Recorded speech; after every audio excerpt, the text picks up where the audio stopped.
Lin Tianba, you dad no matter what, the Suran group was an industry left behind by your mother. How can you bear to watch it decline? Lin Ran, you dare mention my mother? What gives you the right? If my mother's spirit in heaven saw how you treated me before, do you think she'd grind your bones to dust? Lin Tianba, I raised you for so many years. Do you really feel nothing for our father-son bond? Lin Ran pulled out the belt again. Dad, I won't say another word. We're not father and son. Lin Ran's expression was ice-cold as he stared at Lin Tianba. Do you know why it's called the Suran group and not the Su Lin group? Because Su was my mother's surname and Ran is my name. From the very beginning, the Suran group was left to me by my mother. Now, under your leadership, the group is headed for ruin. Shouldn't you atone for this with your death? Lin Tianba sighed helplessly. It's not my fault. Blame that school district. It was suddenly rezoned as a garbage transfer station. Tell me, what could I do when a prime school district property suddenly turns into a dump? Dad, you're rich, aren't you? You've beaten and scolded me today. Just save the Suran group. Lin Ran, I can't be bothered to waste words on you. I came here today just to whip you. As for them. His gaze swept coldly over Lin Jian, his mother, and Liu Ruxie. Lin Jian, brother dad is really struggling. Just kneel and apologize to him, help the Lin family. Liu Ruxie trembled, not daring to speak, her eyes flickering toward Luo Yao. Had she known Luo Yao would be here today, she would never have come. Liu Yamei also mustered her courage. Xiaoran, please help your father. And you, Miss Luo, last time was my fault for clashing with you. Since you've taken Xiaoran under your wing, you should pay to resolve the Lin family's crisis. After all, he still carries the Lin name. It's not much, just 1 billion. For you, that should be easy, right? Liu Yamei already knew Luo Yao's true identity. Her eyes sparkled as if the billion was already in her hands.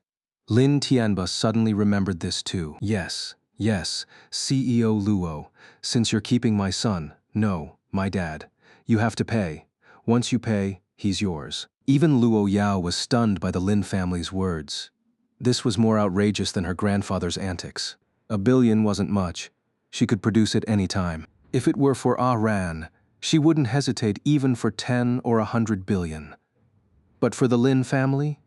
The same people who once bullied Ah Ran? Lin Ran sighed at Luo Yao.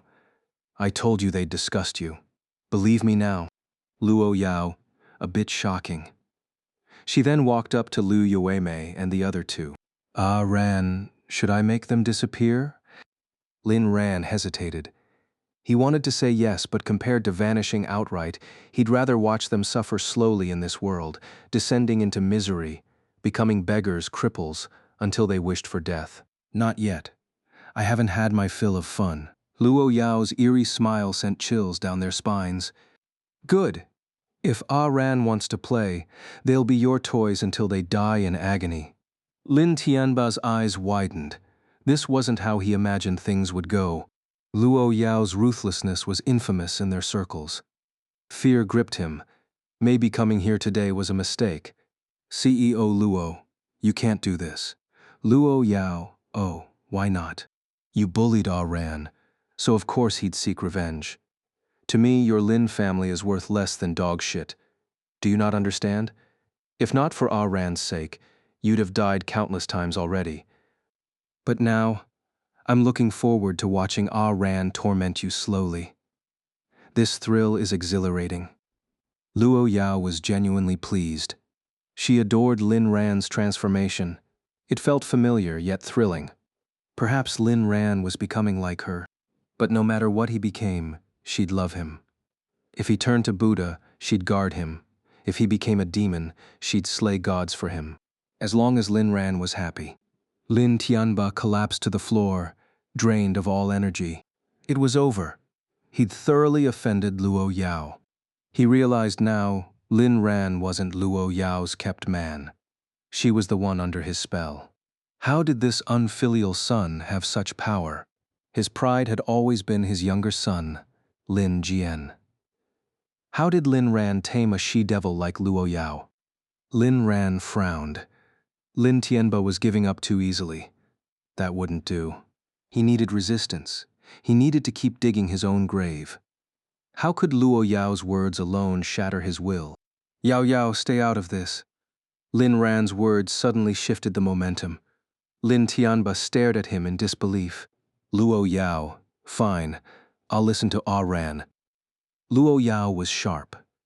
She immediately understood. Lin Ran wanted to give the Lin family hope, then plunge them into despair, repeating the cycle until he grew bored before delivering the final blow. This revenge was entertaining. Lin Ran sighed at Lin Tianba. Old beast, take your people and get out. If you never come near me again, I might spare your life. Lin Tianba's eyes gradually cleared. This unfilial son still had some familial feeling left. Injured and unsteady, he tried to leave with his family until his excellent son Lin Jian opened his mouth. Let's go, Jian. Move. Lin Tianba stared in confusion at his motionless son. Lin Jian gazed shyly at Luo Yao. Yao Yao, let my brother go. I'm the Lin family's heir. I can take his place. In the future, I can even help you. His voice died as Luo Yao's gaze turned terrifying, freezing his blood and nearly making him lose control. What did you call me? Luo Yao's voice was glacial. Lin Jian's heart pounded under the pressure. Swallowing hard, he forced out, Yao, a flash of steel. Luo Yao's dagger plunged into Lin Jian's mouth, twisting violently. His tongue was nearly shredded. You dare call me Yao Yao? Lin Jian stumbled back, clutching his mouth. Blood gushed between his fingers as he howled in pain, tears streaming. No one could decipher his garbled cries, but his agony was unmistakable. Ah, you crazy bitch. What did you do to my son? I'll kill you. Liu Yeme shrieked in horror.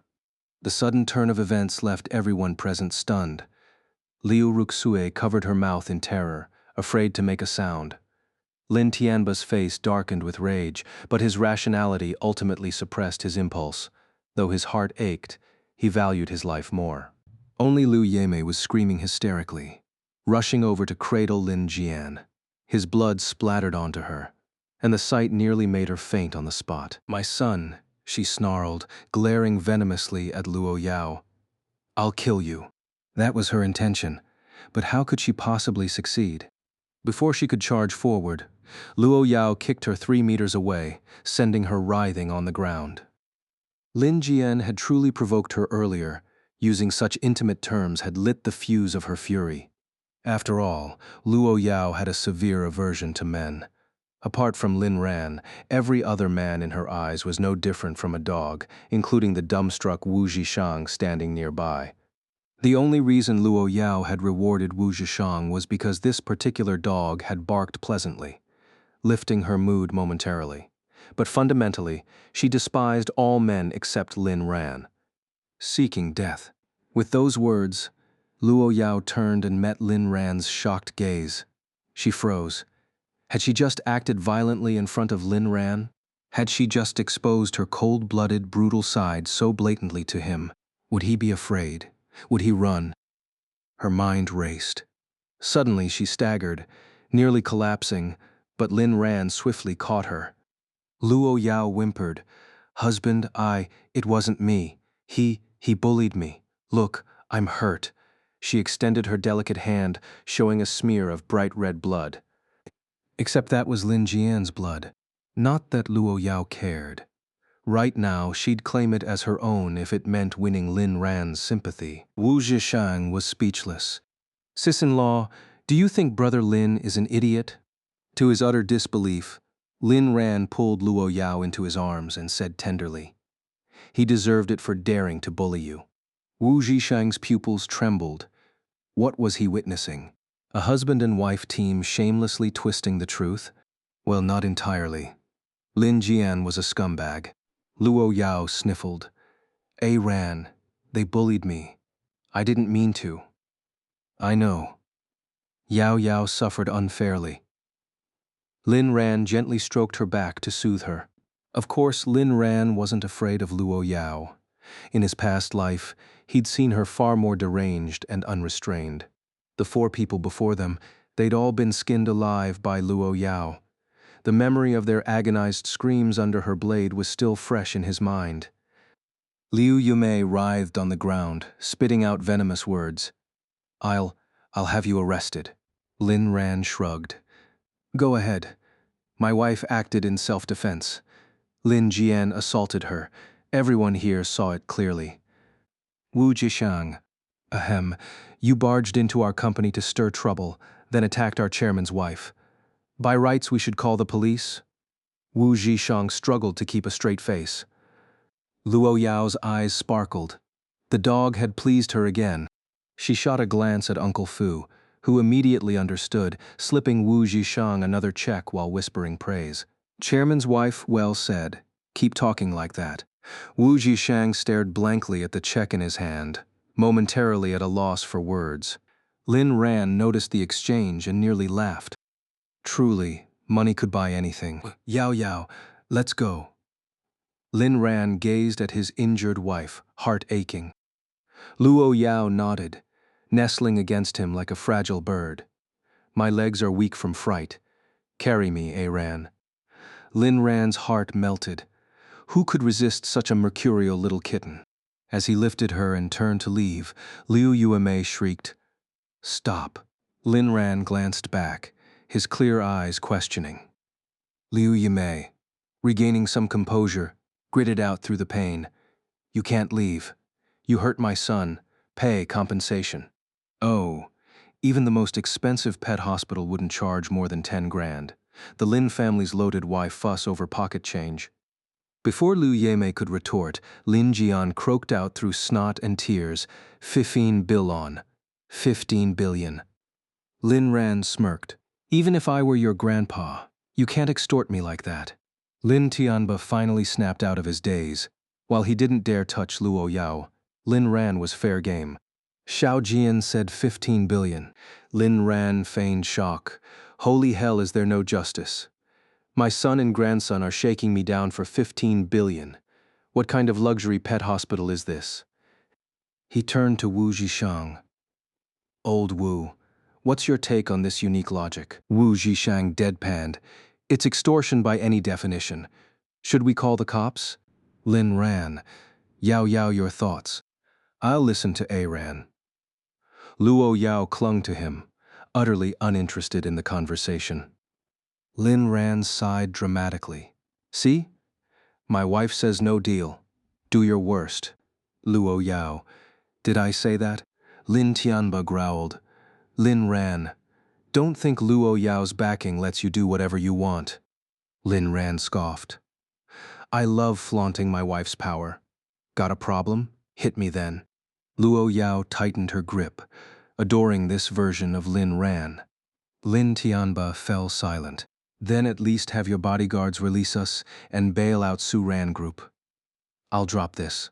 Lin Ran. Your demands are as pointless as a snapped kite string, drifting aimlessly with no substance. Luo Yao blinked her beautiful eyes. Should we just kill them? Lin Tianba's blood ran cold. Lin Ran. No, they're maggots in a cesspool. I don't want them dirtying your hands. As they prepared to leave, Lin Ran suddenly remembered something and glanced at Lu Ruxiu. You brought them here, didn't you? Has your face healed from the swelling? Liu Ruxui shook her head frantically, too terrified to speak, lest she end up like the Lin family trio. Lin Ran flashed an eerie smile and carried Luo Yao away step by step. Those who tried to resist were swiftly restrained by bodyguards. This little excursion had been satisfying. Old Wu, what's Shen Jingbing up to lately? Find him some work. Wu Zhishang nodded. He's still in detention for beating Lu Ruxui. I paid the fine and got him released on medical parole. He'll be out this afternoon. I'll fill him in then. Lin Ran nodded approvingly. He's put in effort. Don't shortchange him. Oh, he's loving it, Wu Zhishang assured. Luo Yao had been observing Lin Ran's condition and only relaxed when she saw no issues. She feared Lin Ran might dislike her cold-blooded violence, worried he might flee from her. Ah, Ran, I need to confirm something. Yao Yao, I know what you're thinking. Don't worry, no matter what you're like, I'll always love you. Wu Zhishang. Damn, can you two stop shoving your lovey-dovey act in our faces? Have some consideration for us single folks. Back at the estate villa, Lin Ran gently set Luo Yao down. Ah, Ran, are you tired? Lin Ran was already lightly drenched in sweat. From the company to the estate, Luo Yao had clung to him the entire time without letting go. It really was exhausting. Tired, but happy. Luo Yao's eyes curved into a beautiful arc as she lightly pecked Lin Ran's cheek. Lin Ran touched his slightly damp face and smiled adoringly. He then shouted, "Uncle Fu, young Master Lin, you called? Prepare the bath." At the hospital, Lin Tianba and his family of 3 lay neatly in their beds. Liu Ruxue, however, had disappeared at some point. Lin Jian's injuries were the most severe, followed by Liu Yamei's, and finally Lin Tianba's. Lin Jian's tongue had been mangled by Luo Yao, and his tears hadn't stopped flowing. The doctor who examined him was both shocked and confused. What kind of parents let their child swallow razor blades? Do you have any idea how dangerous that is? Lin Jian, Lu talk like dis. I can't talk properly. Doctor, Liu Yumei was worse off than Lin Jian. After a round of examinations, she was diagnosed with 3 broken ribs, though thankfully not life-threatening. Despite Luo Yao only kicking her once, that single strike was enough to incapacitate any woman. While waiting for surgery, she overheard the doctor's words in the ward and nearly lost her mind. "Doctor, will my son ever speak again?" The doctor nodded. He can still speak, just not as clearly as before. Liu Yumei felt as if struck by lightning. Lin Tianba quickly tried to comfort her. In terms of injuries, Lin Tianba had gotten off the lightest. He had only been whipped repeatedly by Lin Ran. Superficial wounds that hurt like hell, but weren't fatal. In terms of suffering, Lin Tianba took first place, enduring prolonged torture from the lashes. But in terms of actual damage, Liu Yumei and her son had sustained worse injuries in that single instant. They hadn't gone to the police, knowing it wouldn't solve anything, only make things worse. Lin Tianba, it's fine, Yumei. Even if Jian can't speak properly, it doesn't change the fact that he's the young master of the Lin family. Remember, we're among the elite few at the top. As long as we have money, nothing else matters. Most people in this world are born to be exploited by the likes of us.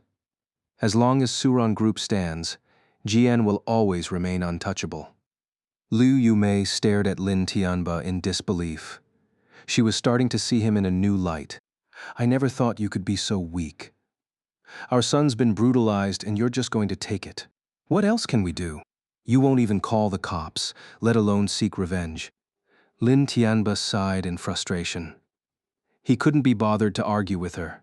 She was becoming more and more intolerable.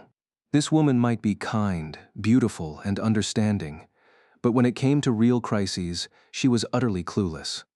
Sure, for someone like Lin Tianba, ruining an ordinary person's life was child's play, even without provocation. But was Luo Yao ordinary? You want revenge on her? We're lucky she didn't finish us off right then and there. Thankfully, Lin Ran had stopped her, or they might not have walked out of there alive. Do you think I don't want to? I can't. Don't you know who Luo Yao is? Haven't I told you? I don't care who she is, I want her dead. Furious, Lin Tianba slapped her, something he had never done in all their years together. But her reckless thinking had pushed him too far. "You dare hit me?" Lin Tianba stared at his own hand, stunned. He hadn't even realized he'd actually done it.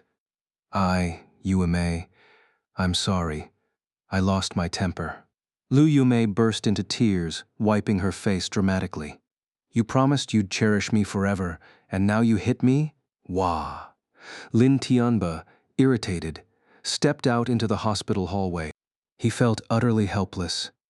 Lin Jian had provoked Luo Yao, and getting hurt was the inevitable consequence. As a father, his heart ached, but there was nothing he could do. The powerlessness made him feel 10 years older. At the time, he had wanted to stand up and slap Luo Yao, to shout, "Don't you dare lay a hand on my son," but he lacked the courage and the ability. After all, the bodyguards had him pinned. Even if he hadn't been restrained, doing so would have led to disaster, not just for him, but for the entire group. Suran group couldn't afford any more turbulence. At least Lin Ran had given him a way out. Thinking of this, Lin Tianba suddenly recalled the son he had always despised. Lin Ran had humiliated him, made him feel worthless, yet in the end, he had also offered a sliver of mercy. Maybe he shouldn't have been so harsh on that boy. But he had only wanted to raise a filial son through strict discipline. Wasn't that love? Why couldn't Lin Ran understand a father's good intentions? How had things come to this? Had he really been wrong? Where had he gone wrong? Hey, Boss Lin, you're quite the expert at hiding. Lin Tianba shuddered and turned around slowly. Master Dao, what brings you here? Brother Dao stood there with a few intimidating men. You weren't answering your phone. Went to your office, you weren't there. Went to your house, only to find you'd sold it. Had to pull some strings to track you down. Boss Lin, you've got some nerve. You mortgaged your house to me, then sold it for cash? You think I'm just for show? Lin Tianba swallowed hard. Master Dao, let me explain. I had some financial trouble recently, so I sold the house. But don't worry, I'll pay you back. You think I'm stupid. Suran Group's in crisis, you think I don't know. And the money you owe me is due. Pay up. Lin Tianba had been racking his brain for days, but still hadn't found a solution. 3 days. Give me 3 more days and I'll have the money. Brother Dao patted Lin Tianba's cheek. Fine, 3 more days. But if I don't get my money with interest, you wouldn't want your wife teaching foreign languages at a nightclub, would you? Lin Tianba nodded frantically. Understood. Understood. Once Brother Dao left, Lin Tianba collapsed onto the floor. After a while, he composed himself and returned to the ward. Lin Tianba, you hit me and then run away? What kind of man are you? Lin Tianba frowned, admitting to himself that he was growing increasingly annoyed with Liu Yumei. His temper flared once again. You stupid bitch. How can you still be hung up on such trivial matters at a time like this? Liu Yumei let out a bitter laugh. Trivial? Ha. Then tell me what counts as important. The pain from her fractured bones made speaking difficult. Brother Dao just came to see me. If we don't repay the debt, he'll drag you off to teach foreign languages. 130 million. Does that count as important? The first installment for the loan we took to acquire those shares is due soon. Over 30 million. Does that count as important? The loan for the land the group bought earlier also needs repayment. Another 20 million. Does that count as important? Compared to all that, me slapping you is nothing. So tell me which side actually matters. Liu Yuemei's face grew paler with each word, eventually turning ghostly white. She rarely concerned herself with these matters and had no idea they owed so much this month. Everything had seemed fine before. How had such a massive hole suddenly appeared? Then what do we do, honey? You have to think of something. Lin Tianba sighed. Right now he had no solutions. Liu Yumei suddenly seemed to remember something. Honey, didn't we collect $1 billion from the pre-sale of those apartments recently? Can't we use that money? Lin Tianba, that's the company's money. It can only be used to repay the loan for the land purchase. As for the personal loans we took for the shares and what we owe Brother Dao, we'll have to find another way. This time, we're truly cornered. He didn't want to admit it, but the facts were undeniable. Why don't we just repay the loans first? You're the boss. Just tell the finance department to transfer the money to you. As for the buyers wanting refunds, they're just a bunch of lowlifes. Ignore them. Lin Tianba stared at Liu Yumei like she was an idiot. How had she become so stupid? How many times do I have to say it? That's the company's money. But you're the boss. Liu Yumei sounded genuinely confused. God damn it, I'm the boss, but the company has shareholders. We can't distribute profits in this situation. If I misuse company funds, it's illegal. Do you understand what illegal means? Liu Yumei was stunned. She truly didn't know these things. Forget it. There's no point explaining. I'll figure something out. With that, Lin Tianba stormed out of the hospital room again. Meanwhile, Lin Jian lay silently in bed, his heart heavy, already considering unavoidable questions. Son, what should we do now? Liu Yimei could only pin her hopes on Lin Jian, praying he had a solution. Wa, ru ro gua gua dan yu go go che si wu hua. Chi sanzi wo bubu si di si za si, wo da si di si. Liu Yimei frowned. Son, just type it out on your phone. Lin Jian hesitated, then pulled out his phone and typed a message. Mom, if Dad misuses company funds, it's definitely illegal. But right now, that's not my biggest concern. I'm worried Suran Group might go into bankruptcy liquidation. If the assets aren't enough to cover the debts, we'll be saddled with them personally.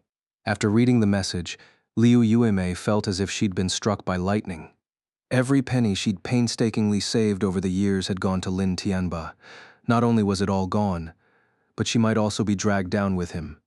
Son, what do we do? Mom doesn't want to live like that. Lin Jian typed again. There's no way out. You can divorce Dad, but as his legal heir, I can't escape. Liu Yemei fell into deep thought. Maybe there was still a way.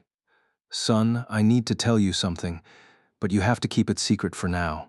Lin Jian motioned for her to continue. After a long internal struggle, Liu Yuemei finally spoke with difficulty. Actually, you're not. Yuemei, I've called a shareholders meeting. I'm planning to distribute profits early and repay the debts. Lin Tianba suddenly barged in. He'd stepped out earlier to arrange the meeting. Liu Yemei's heart nearly leaped out of her throat. Oh, really? That's good. She forced herself to breathe steadily. Yemei, are you okay? And no, just in a bit of pain. Liu Yemei prepped for surgery. A nurse called from the doorway. Liu Yemei lay back on the gurney. Honey, I'm going in for surgery. You go handle the shareholders meeting. Lin Tianba found her behavior odd, but dismissed it. An injured woman was bound to act strangely. He left to attend the meeting, still nursing his own wounds. Son, Dad's heading to the company. Be good. Follow the doctor's orders, okay? Lin Jian nodded. He had nothing left to say. As Lin Tianba left with a face full of worry, Lin Ran was at the manor, sipping medicinal soup. Wife, how was my performance earlier? A Ran is always the best. Lin Ran, I'm sorry you had to suffer through that. A perfectly good weekend wasted on those disgusting people. Don't come with me next time. Did Aran have fun today? Honestly, just thinking about how I beat Lin Tianba still feels great. But this is just interest on what he owes me for all the abuse. What's coming next is the real dead end. Once he's completely ruined, I'll make my move. That old bastard will be furious. Just imagining it gets me excited. Aran is amazing. Luo Yao was happy too. She adored this version of Lin Ran. Wife, I'm tired. I want to rest.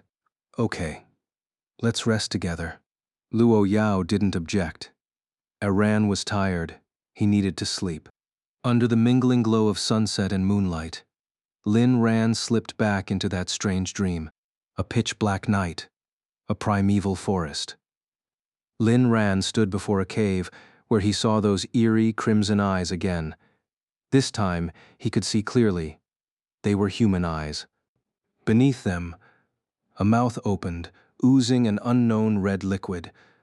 Lin Ran guessed it was blood. The thought sent chills down his spine, yet those eyes held a hypnotic pull, drawing him deeper into the darkness. Gathering his courage, Lin Ran stepped forward under the faint moonlight, inching toward the cave. Hello, may I come in? Those blood-red eyes held answers he desperately wanted. The mouth slowly opened, releasing a sound no human could make. Meow! The shrill, unnatural noise made Lin Ran clamp his hands over his ears. Ah! He jolted awake, every hair on his body standing on end. Meow! The familiar cry of a cat echoed outside the window. Lin Ran wiped the cold sweat from his forehead, his heart still pounding. Turning to look around, he noticed Luo Yao wasn't by his side. After steadying himself, he got out of bed and walked to the balcony. The little black cat, Xiao Hei, was well hidden in the darkness. but its bright eyes gave away its position. So it was you who scared me awake, little one. Meow. Lin Ran patted Xiao Hei's head, and the cat naturally curled up at his feet. No time to play with you. I need to find my wife. Lin Ran let go of the cat. Xiao Hei. So you just came here to feed me dog food, huh? Stepping out of the bedroom, Lin Ran spotted Uncle Fu practicing Tai Chi downstairs. Uncle Fu, have you seen Luo Yao? Uncle Fu straightened up, ending his movements. The young mistress said she went out for a walk. I don't know where exactly. Then, with a knowing smile, he added, Young Master Lin, would you like some more tonic soup? Uncle Fu had always been puzzled, despite Lin Ran and Luo Yao being inseparable. Why hadn't there been any news of a little one on the way? He'd hoped to dote on another young master before his time was up. Lin Ran's face darkened. The bolder his past declarations, the harder they'd come back to bite him now. No soup for now, but Uncle Fu kept smiling. But what? It's been a while since I've seen the butler smile like that. Uncle Fu froze. Why did that sound a bit pointed? I'll go look for Luo Yao. You keep practicing your Tai Chi. With that, Lin Ran left the villa, leaving Uncle Fu standing there, bewildered. The estate was vast, aside from a few visits to the rooftop garden and one trip to the crocodile pond. Lin Ran rarely ventured beyond the villa. The surrounding lights were beautiful as he strolled, searching for Luo Yao. Suddenly, a troubling thought crossed his mind. Wasn't there a secret room somewhere on the estate? How did Lin Ran know? Because in his past life, he'd been there once. Back then, he genuinely thought Luo Yao was going to end him. Thankfully, it had just been a false alarm. Could Luo Yao have gone to that room? Lin Ran remembered how, in their past life, Luo Yao would sometimes vanish without warning. He'd later realized it was a habit of hers when her condition flared up. Now that he thought about it, was she like those troubled women in stories who sought solitude to vent their anger and frustration? Earlier, Liu Ruxui had shown up. Given Luo Yao's obsessive devotion to him, her mood might have soured. Sigh. It was all his fault. A wave of guilt washed over him. Should he go check the secret room? If he showed up unannounced, would it startle her? After all, in this life, he'd never been there before. Luo Yao hated him seeing her in moments of frenzy, but Lin Ran couldn't bear to let her suffer alone. The more he thought about it, the worse he felt. Hey, Ran, are you looking for me? A sweet voice called from above. Lin Ran looked up somehow. He'd wandered beneath the rooftop garden. Yeah, are you stargazing? Relief washed over him. Of course, in this life, he'd been nothing but devoted. Why would Luo Yao relapse now? Will you join me, Ran? Always. Lin Ran knew Luo Yao loved stargazing, perhaps a habit born from loneliness. Climbing up, he sat beside her.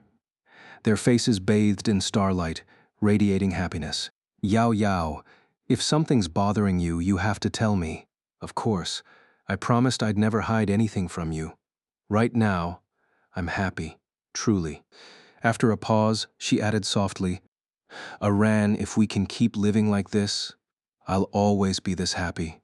Lin Ran turned and kissed her cheek, struck anew by her beauty. We will. Meanwhile, in an unprecedented move, Suran Group held an emergency shareholders meeting late at night, with every single member in attendance. Lin Tianba, bandaged and bruised, sat at the head of the table, facing the gathered investors. Lin Tianba, you finally decided to show your face, huh? Seriously, do you even know what state the company's in? Hiding in a storage room all day. What? Did you lose a long-lost sibling in there? It's about time you stepped down as chairman. Whether he steps down or not doesn't matter anymore. The company's already finished. Look at the chairman's face. Did a truck run over it? Wrapped up like a mummy.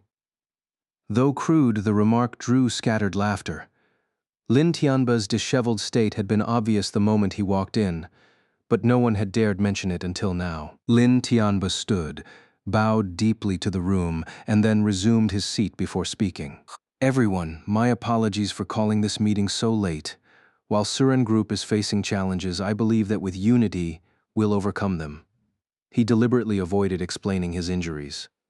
His conciliatory tone did nothing to calm the room. If anything, the murmurs grew louder.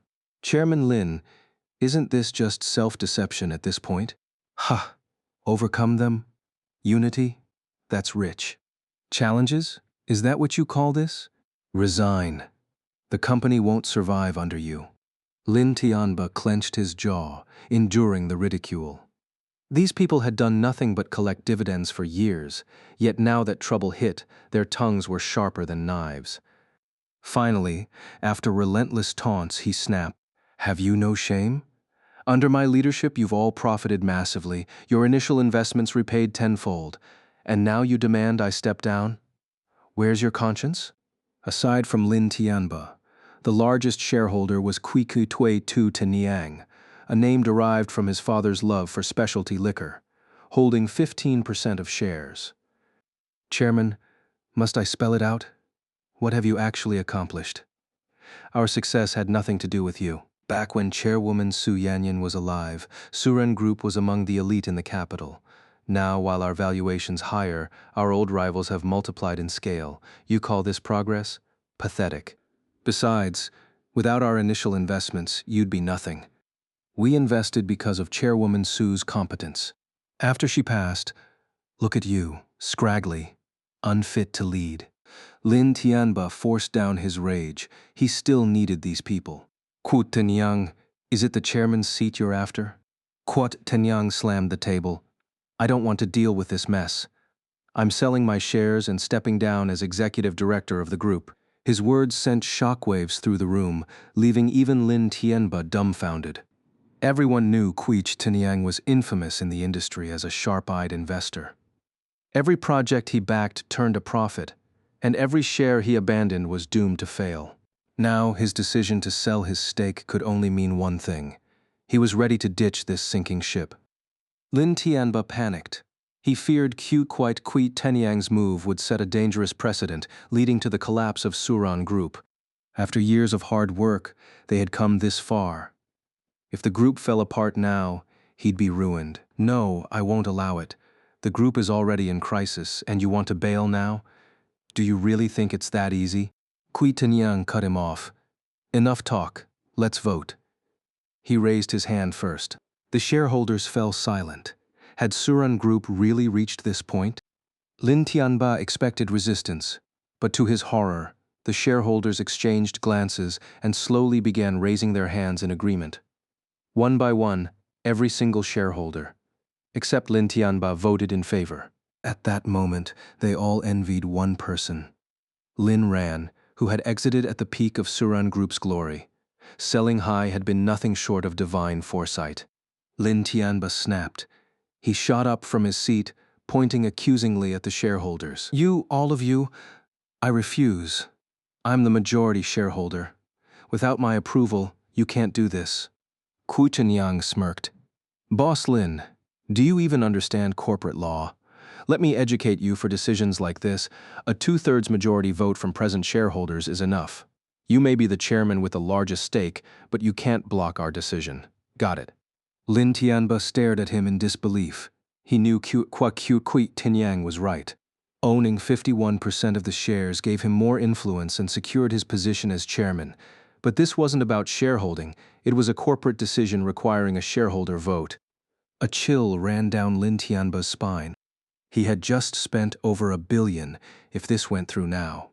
Quit Tenyang didn't give him time to react. Leaning back in his chair, he addressed the shareholders. Suren Group's value has plummeted.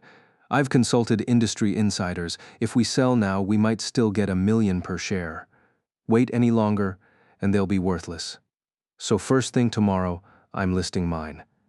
$1 million? Lin Tianba's eyes bulged. He had bought Lin Ran's shares for over $3 million each. Selling at $1 million would leave him bankrupt. Quote, Kruik Tunyang, have you lost your damn mind? Lin Tianba roared.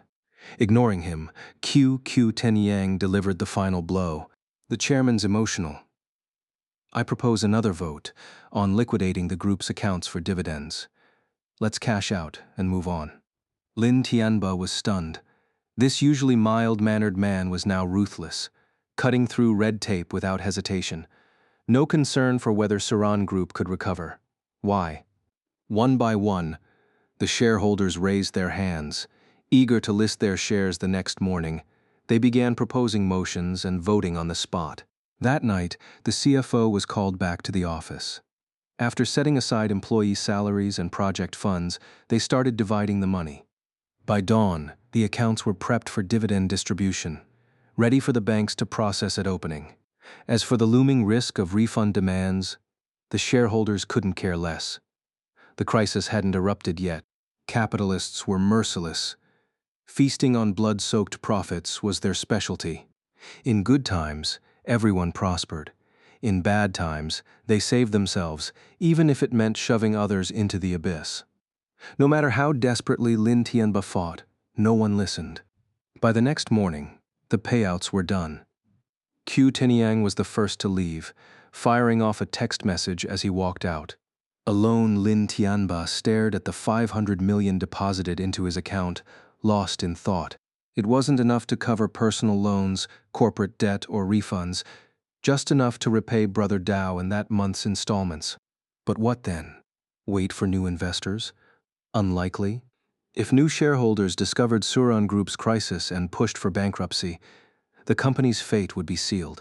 Some investors specialized in dying companies, gambling on liquidation payouts like a high-stakes bet.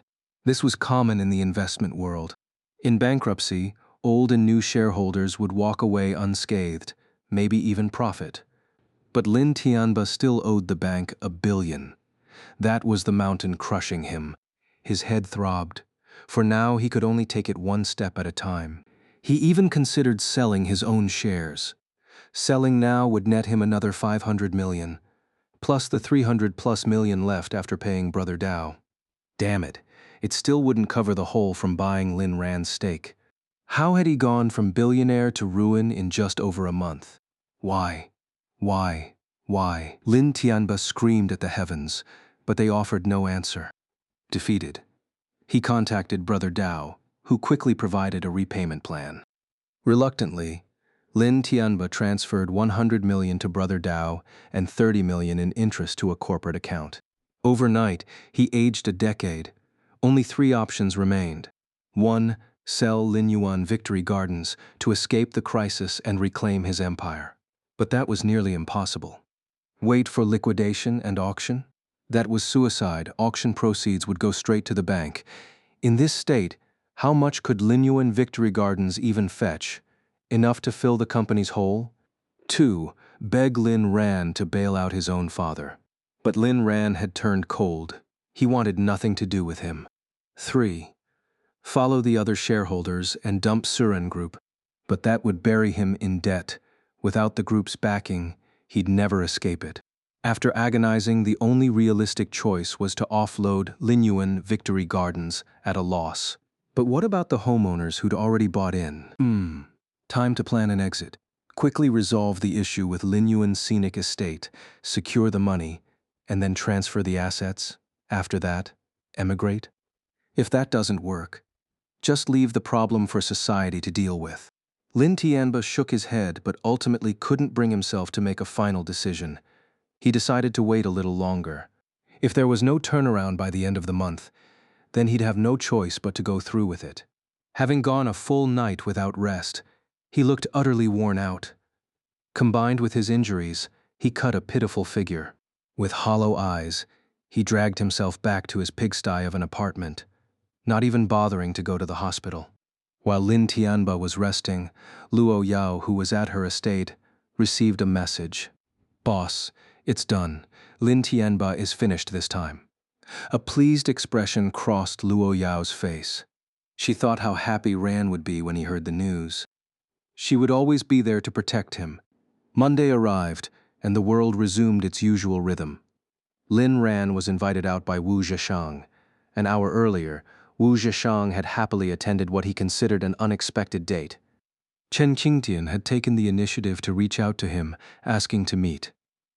Wu Zheshang had even wondered if he was dreaming. Sitting across from each other at the address Chen Qingtian had sent, Wu Zhishang couldn't help but overthink. He knew he was just a nobody, unworthy of someone like Chen Qingtian. But what if there was a chance? What if she genuinely appreciated his endearing cluelessness? What if she wasn't just using him to get close to Lin Ran?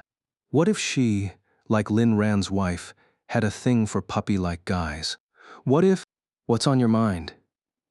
Chen Qingtian's voice snapped him out of his thoughts. Wu Zhishang tensed up immediately. His grip on the coffee cup faltered, and he shook his head. Just thinking about work stuff.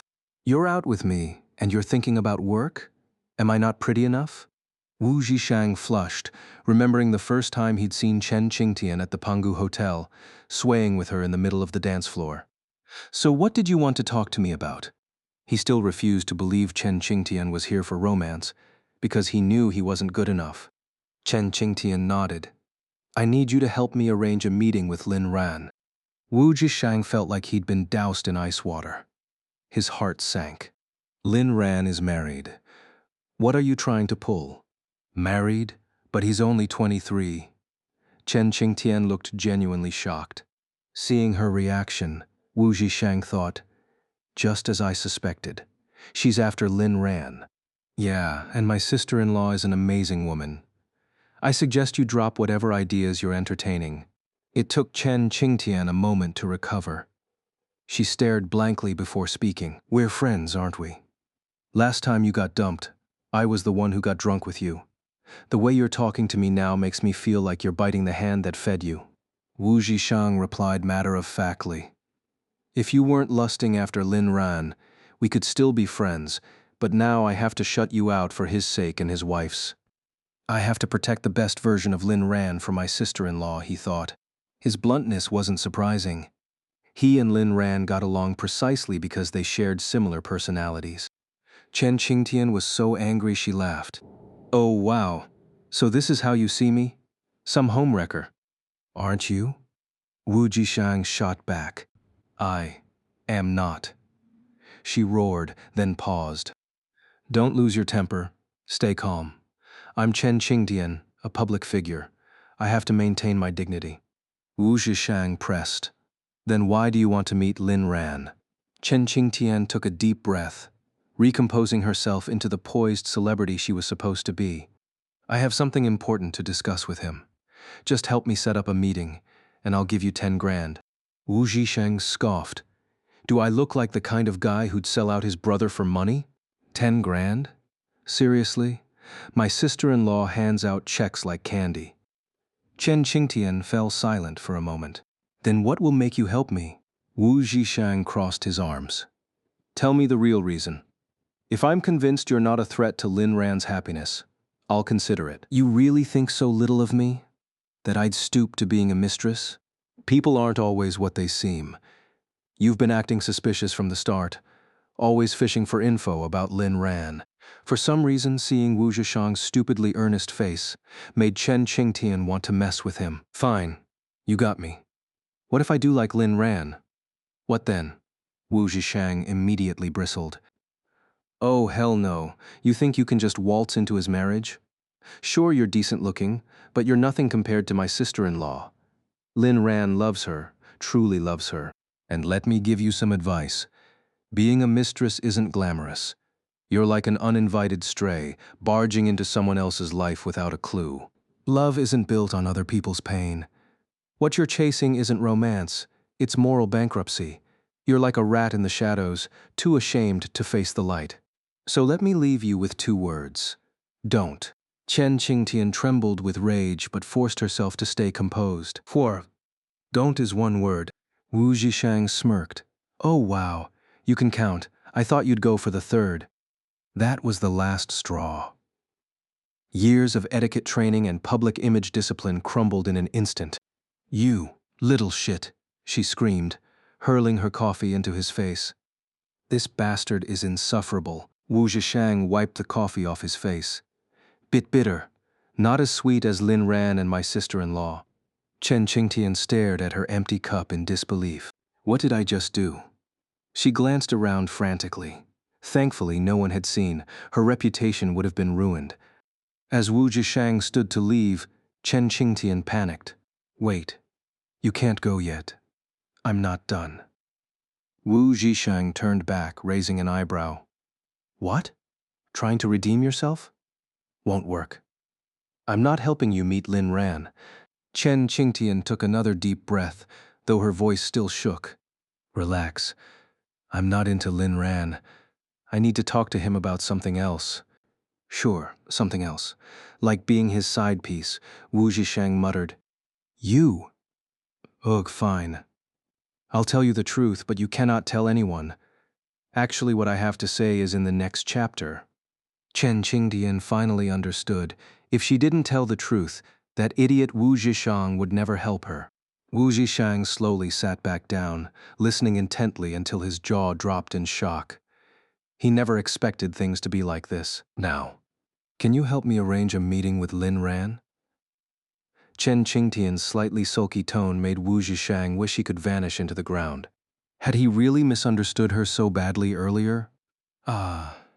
Fine. This was important, and he really should help. When Lin Ran rushed into the office later, he was surprised to see Chen Qingtian there. Oh, here to see old Wu? The three of them sat in the office, with Lin Ran and Wu Zhishang exchanging glances first. Lin Ran, nice bro. You're eating this meal too? Wu Zhishang, nah, not like that. This woman has something to discuss with you. Lin Ran, why couldn't she just say it over the phone? Wu Zhishang, it's kinda big. I only know part of it, but it's pretty explosive. You'll have to ask her for the details.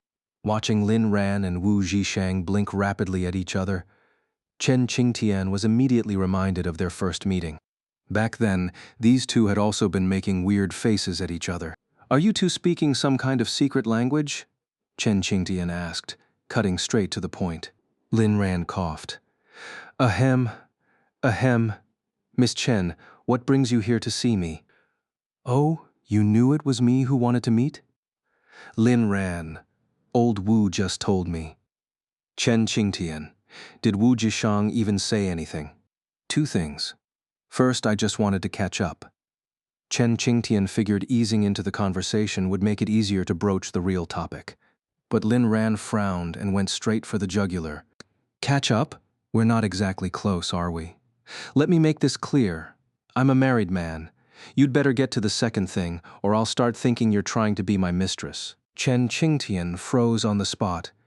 Now she understood why Lin Ran and Wu Zhishang were such good friends. They shared the same infuriating, shameless sense of humor. Wow, you really cracked me up there. Fine. My grandfather is Chen Xiao, Lin Ran, and my son is Lin Tianba. Poofed. Wu Zhishang couldn't hold back, spraying tea everywhere. Ha ha ha. Bro, your logic. I can't. Ha ha ha. Lin Ran. I was just trying to lighten the mood. What? You can't even talk properly in front of Miss Chen now. Wu Zhishang quickly wiped the grin off his face, though he couldn't shake a pang of disappointment. He'd thought Chen Qingtian might have actually started to like him a little these past few days, but now he realized he was wrong. She'd only gotten close to him to dig up information. If Lin Ran found out her real motive, he'd probably be just as shocked. Suddenly, Lin Ran paused. Wait, who did you say your grandfather was? Chen Xiao. That name sounded familiar. Wasn't he the head of the Education Bureau? Your Director Chen's granddaughter? Lin Ran asked skeptically. Chen Qingtian smiled and nodded. Lin Ran, me coming to see you today wasn't an accident. It was inevitable. Just say what you need to say. Out of respect for Director Chen, Lin Ran decided to stop messing with her. I think you might be my cousin. Chen Qingtian's words hit Lin Ran like a truck, leaving him completely frozen. Lin Ran, cousin? You're related to my son, Lin Tianba. Chen Qingtian, you have a son? Found him in a dumpster, but I already disowned him. Chen Qingtian took a long moment to process that before shaking her head helplessly. I might be related to you through your mother's side.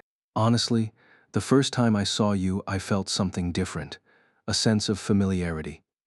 You look a lot like my father. Lin Ran was baffled. Hold on, let me get this straight. What do you mean I look like your father? Because you might be my father's nephew. Though Chen Qingtian said might, her tone left no room for doubt. Lin Ran relaxed. That's impossible. My mom's surname is Su, not Chen. When I was a kid, I asked her, "Where are my grandparents?" She just said, "They're all dead." Chen Qingtian's face darkened. It's complicated. Your mother, my aunt, was apparently very rebellious back then. Wait, hold on. Old Wu Lin Ran glanced at Wu Zhishang, who immediately understood. He pulled out a handful of sunflower seeds, handed Lin Ran a portion, and refilled his tea to the brim. The two of them sat properly on one side of the table, like eager students ready for a lecture. Once they were settled, they motioned for Chen Qingtian to continue. She stared at them with a look of utter disbelief. So you two are treating me like some street storyteller now? Our Chen family has deep roots. But back then, my aunt insisted on starting her own business. Nowadays, that's normal. But back then, our family didn't approve. But that wasn't even the worst of it. Later, she fell for some good-for-nothing man and was determined to marry him. It caused a huge uproar. Grandpa even threatened to kill the guy himself. But my aunt protected him so well that no one in the family ever even saw his face. Eventually, my aunt was put under house arrest. Then one day, when no one was around, she ran away and never came back. Lin Ran raised his hand. But what does this have to do with my mom? Chen Qingtian, about 10 years ago, Grandpa received a photo of you as a child. My aunt had sent a message with it. If you ever meet this child by chance, help him if he's struggling. Maybe she thought Grandpa was still angry after all these years, so she never returned. But the truth is, he forgave her long ago. He regretted everything and would often stare at old photos of her alone. Honestly, Grandpa's just a pitiful old man now. Back then, my aunt, Wu Zhishang raised his hand. Professor Chen, could we skip to the main point? Chen Qingtian was so exasperated, she almost laughed. Fine. After getting the photo, Grandpa sent people to look for you. But we never found anything. We didn't even know your name. Then, how can you be sure it's me? My mom's surname is Su. Lin Ran interjected, raising his hand again. Chen Qingtian stood up and walked slowly toward him. Because I think my aunt changed her name to avoid being found. And you, not only do you resemble the child in that photo, but you also look a lot like my father when he was young. Our family has been searching for you all these years. The moment I saw you, I had my suspicions. After spending time with Wu, this jerk, and gathering information about you, I became even more certain. You are my cousin. Lin Ran's eyes widened in disbelief. Lin Ran, why don't you take a blood relation test with my grandparents? You might really be my younger brother. Lin Ran fell silent. Ever since his rebirth, he had always believed himself to be nothing more than an orphan, with Luo Yao as his only love in this world. Could this really be possible? Faced with the prospect of family, Lin Ran admitted he longed for it. But if the Lin family couldn't give him that warmth, could the Chen family? The greater the hope, the greater the disappointment. What if the results weren't as Chen Qingtian claimed? Wouldn't he lose everything just as he began to hope? And even if it turned out to be true, what if the Chen family treated him with the same disregard as the Lin family? Wouldn't that be losing everything in a fantasy? Maybe it was better to do nothing at all. If he never had it, he'd never lose it. Let me think about it. Chen Qingtian didn't understand his hesitation and quickly explained, Lin Ran, it's just a test. I'm not pressuring you. No need to feel stressed. Even if the results aren't what we hope, we can still be friends.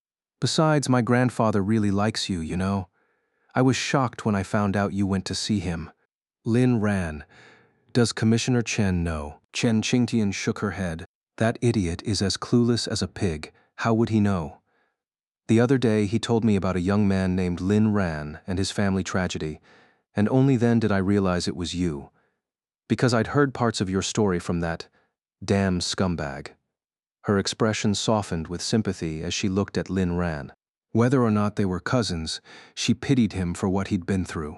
If Lin Ran really was her cousin, she'd start to wonder if her aunt had been brainwashed back then to marry such a man. Lin Ran glanced at Wu Jishang in confusion, unsure why Chen Qingtian kept calling him a damn scumbag. Had Wu Jishang played her? Wu Jishang. Lin, what's with that look? You think I'm a scumbag? Lin Ran chuckled but didn't elaborate, turning back to Chen Qingtian instead. Thanks for not telling Commissioner Chen. Let me consider this. If I decide to take the test, I'll have old Wu contact you. Chen Qingtian sighed. She couldn't fathom why he was so reluctant. Fine, I won't mention it to the family for now. Grandpa's getting old. I don't want him getting too excited. Lin Ran, you said your family opposed your aunt's business ventures back then, so they were okay with you becoming a celebrity. Chen Qingtian smirked. If Grandpa had disagreed, I'd have plucked his beard clean off. Lin Ran was stunned. He never expected Chen Qingtian to have such a playful side. She laughed. Just kidding. Grandpa really has mellowed out. Maybe because of what happened with Auntie, he's not as strict with us anymore. Plus, it's a different era now. We have the freedom to choose. Lin Ran nodded, regardless of whether they were related, just based on the stories Chen Qingtian had shared today. He owed her a meal. You can't just take the gossip and not pay up, right? Old Wu, aren't you treating us to lunch? Wu Zhishang, Lin Ran. Are you stupid? Wu Zhishang. Yeah, you just realized? Lin Ran. Wu Zhishang finally caught on, putting down the melon seeds he'd been snacking on. All right, my treat. Chen Qingtian grinned. Your eyes can talk. At noon, the three arrived at a private kitchen. Wu Zhishang, still brooding over the morning's misunderstanding, wasn't in high spirits. He was just a loser who'd lucked into becoming a CEO thanks to Lin Ran's connections. But no matter how high his status climbed, that loser mentality never left him. How could a loser like him dare to covet a woman like Chen Qingtian? He'd always doubted her motives, and now it was clear he was never her target. That drunken care she'd shown him, that comforting moment by the bridge, it was all calculated. What did he have to offer? Even Zhao Miao had looked down on him, let alone Chen Qingtian. This was fine. It was better this way. Two people from such different worlds should never have crossed paths. Just knowing her was already a stroke of luck. What more could he ask for? The struggles of a loser. Then Chen Qingtian placed an abalone in his bowl. What's on your mind, my friend? She asked. Wu Zhishang froze, then grinned and ate it with relish. Lin Ran's eyes nearly popped out of his skull. Was this a hint? But Wu Zhishang kept eating obliviously, and Chen Qingtian showed no unusual reaction. Lin Ran, maybe I'm overthinking it. Chen Qingtian, Wu Zhishang, don't you owe me an apology? Sorry for misunderstanding you earlier. Isn't this lunch my way of making it up to you? Wu Zhishang scratched his head, his face reddening at the memory. Chen Qingtian, so am I a homewrecker? No. Am I shameless? No. Then who are you? Wu Zhishang. Through gritted teeth, he answered. A damn scumbag. Chen Qingtian beamed, satisfied. Lin Ran, these two, something's up. If there wasn't, he'd eat his hat. I'm full. I'll head out first. You two take your time. Lin Ran had no intention of playing third wheel. Chen Qingtian blinked in surprise. In such a hurry. Lin Ran, I've got food at home. No need to waste this. He stood and left before she could protest. Wu Zhishang, however, didn't move. Then he suddenly remembered something. Lin Zhangzhanuan wants to work part-time at the company. What do you think? Lin Ran, already halfway out the door, called back. You handle the small stuff, unless it's about money. Don't bother me. I'm busy. Wu Zhishang, OJBK. Chen Qingtian shouted after him. Let me know when you've decided. Lin Ran, now far away, waved without turning around. Got it. Leaving the restaurant, Lin Ran got straight into his car. Take me to Yao Yao's company. Wang Bao started the Maybach and drove off smoothly. Meanwhile, Luo Yao sat in her office, tapping a finger thoughtfully on her desk. Ah, Ran, could he really be part of the Chen family? If he was, would he return to them? Would he gain a family? People who might steal his love away from her? No. Ah, Ran was hers alone. He could only love her. No one else was allowed a piece of his heart. But was she being too selfish? Selfish or not, the real question was, would Ah Ran resent her for it? For now, she'd wait and see what he decided. If he chose to return to the Chen family for the sake of kinship, she wouldn't hesitate to drag him back. And if the Chens dared stand in her way, she wouldn't mind wiping them off the map. There was no room for negotiation. Ah Ran belonged to her. Just as Luo Yao was lost in her thoughts, Lin Ran arrived. Sweetheart, did you eat properly today without me bringing you lunch? Lin Ran cursed inwardly. Damn teammate. If it weren't for giving you an opportunity, my wife would have definitely enjoyed my lovingly prepared meal. Now, Lin Ran was filled with regret. He still fell short when it came to Luo Yao.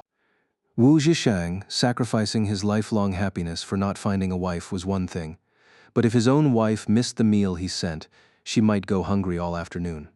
Thinking this, Lin Ran silently vowed that from now on, no matter how big the matter, Luo Yao would always come first. Even if he were dying, he'd have to report it first. Only with Luo Yao's permission could he die. Death was trivial, but dying without notifying his wife, that was a serious offense. Luo Yao's expression turned pitiful, her eyes reddening, a sight that would have caused onlookers to gasp in shock. I didn't eat. I've been starving without your lunch. Lin Ran's heart ached. He quickly pulled her into a hug. My bad, it won't happen again. Let me take you out to eat now. A playful smile curled Luo Yao's lips. Just kidding, I already ate. Oh, so you've learned to lie now? The two began roughhousing in the office like a pair of kids. Once they'd had their fun, Luo Yao nestled into Lin Ran's arms and asked softly, Did you go out this morning? Lin Ran, you already know, don't you? Luo Yao, the staff only said you went to the company, not what you did there. Lin Ran, yeah, I went to meet family. He then recounted the day's events in detail. Luo Yao listened attentively, pleased that Lin Ran hid nothing from her. So, what are you planning to do? Lin Ran, I'll see. I haven't decided yet. After all, family feels cold, only you in my arms are warm. Luo Yao's heart skipped a beat. She had to admit. His answer gave her a little thrill. Was Chen Qingtian pretty? How did you meet her? Lin Ran stiffened. Yao Yao, if I said Chen Qingtian looked like garbage, I'd be lying. But even if she were a goddess, she wouldn't hold a candle to you. As for how we met, it was at that auction banquet. But I never looked at her directly, only out of the corner of my eye. Luo Yao nodded. She already knew what had happened that night. Not just with Chen Qingtian, but how Lin Ran had turned away countless advances from other vixens. She asked only to let him know she wasn't monitoring his every move. She liked how he was now and didn't want to pressure him further. All right, I believe you. One more thing. Lin Ran, go ahead. Is Zhang Xiaonuan going to intern at your company? Lin Ran froze. Wait, I really want to meet that lip-reading expert? That's insane. He was genuinely curious how someone could observe his words so clearly without being seen. He wanted to learn that skill. Answer my question. Luo Yao noticed Lin Ran dodging the topic. Lin Ran mentally kicked himself for not responding faster. Yao Yao Wu Zhishang manages the company. If Zhang Xiaonuan wants to intern, it's his call, not mine. If you don't like it, I'll tell him right now. Luo Yao's gaze turned icy. Wu Zhishang seems to have a death wish. First, he arranged for Chen Qingtian to meet Lin Ran, and now this.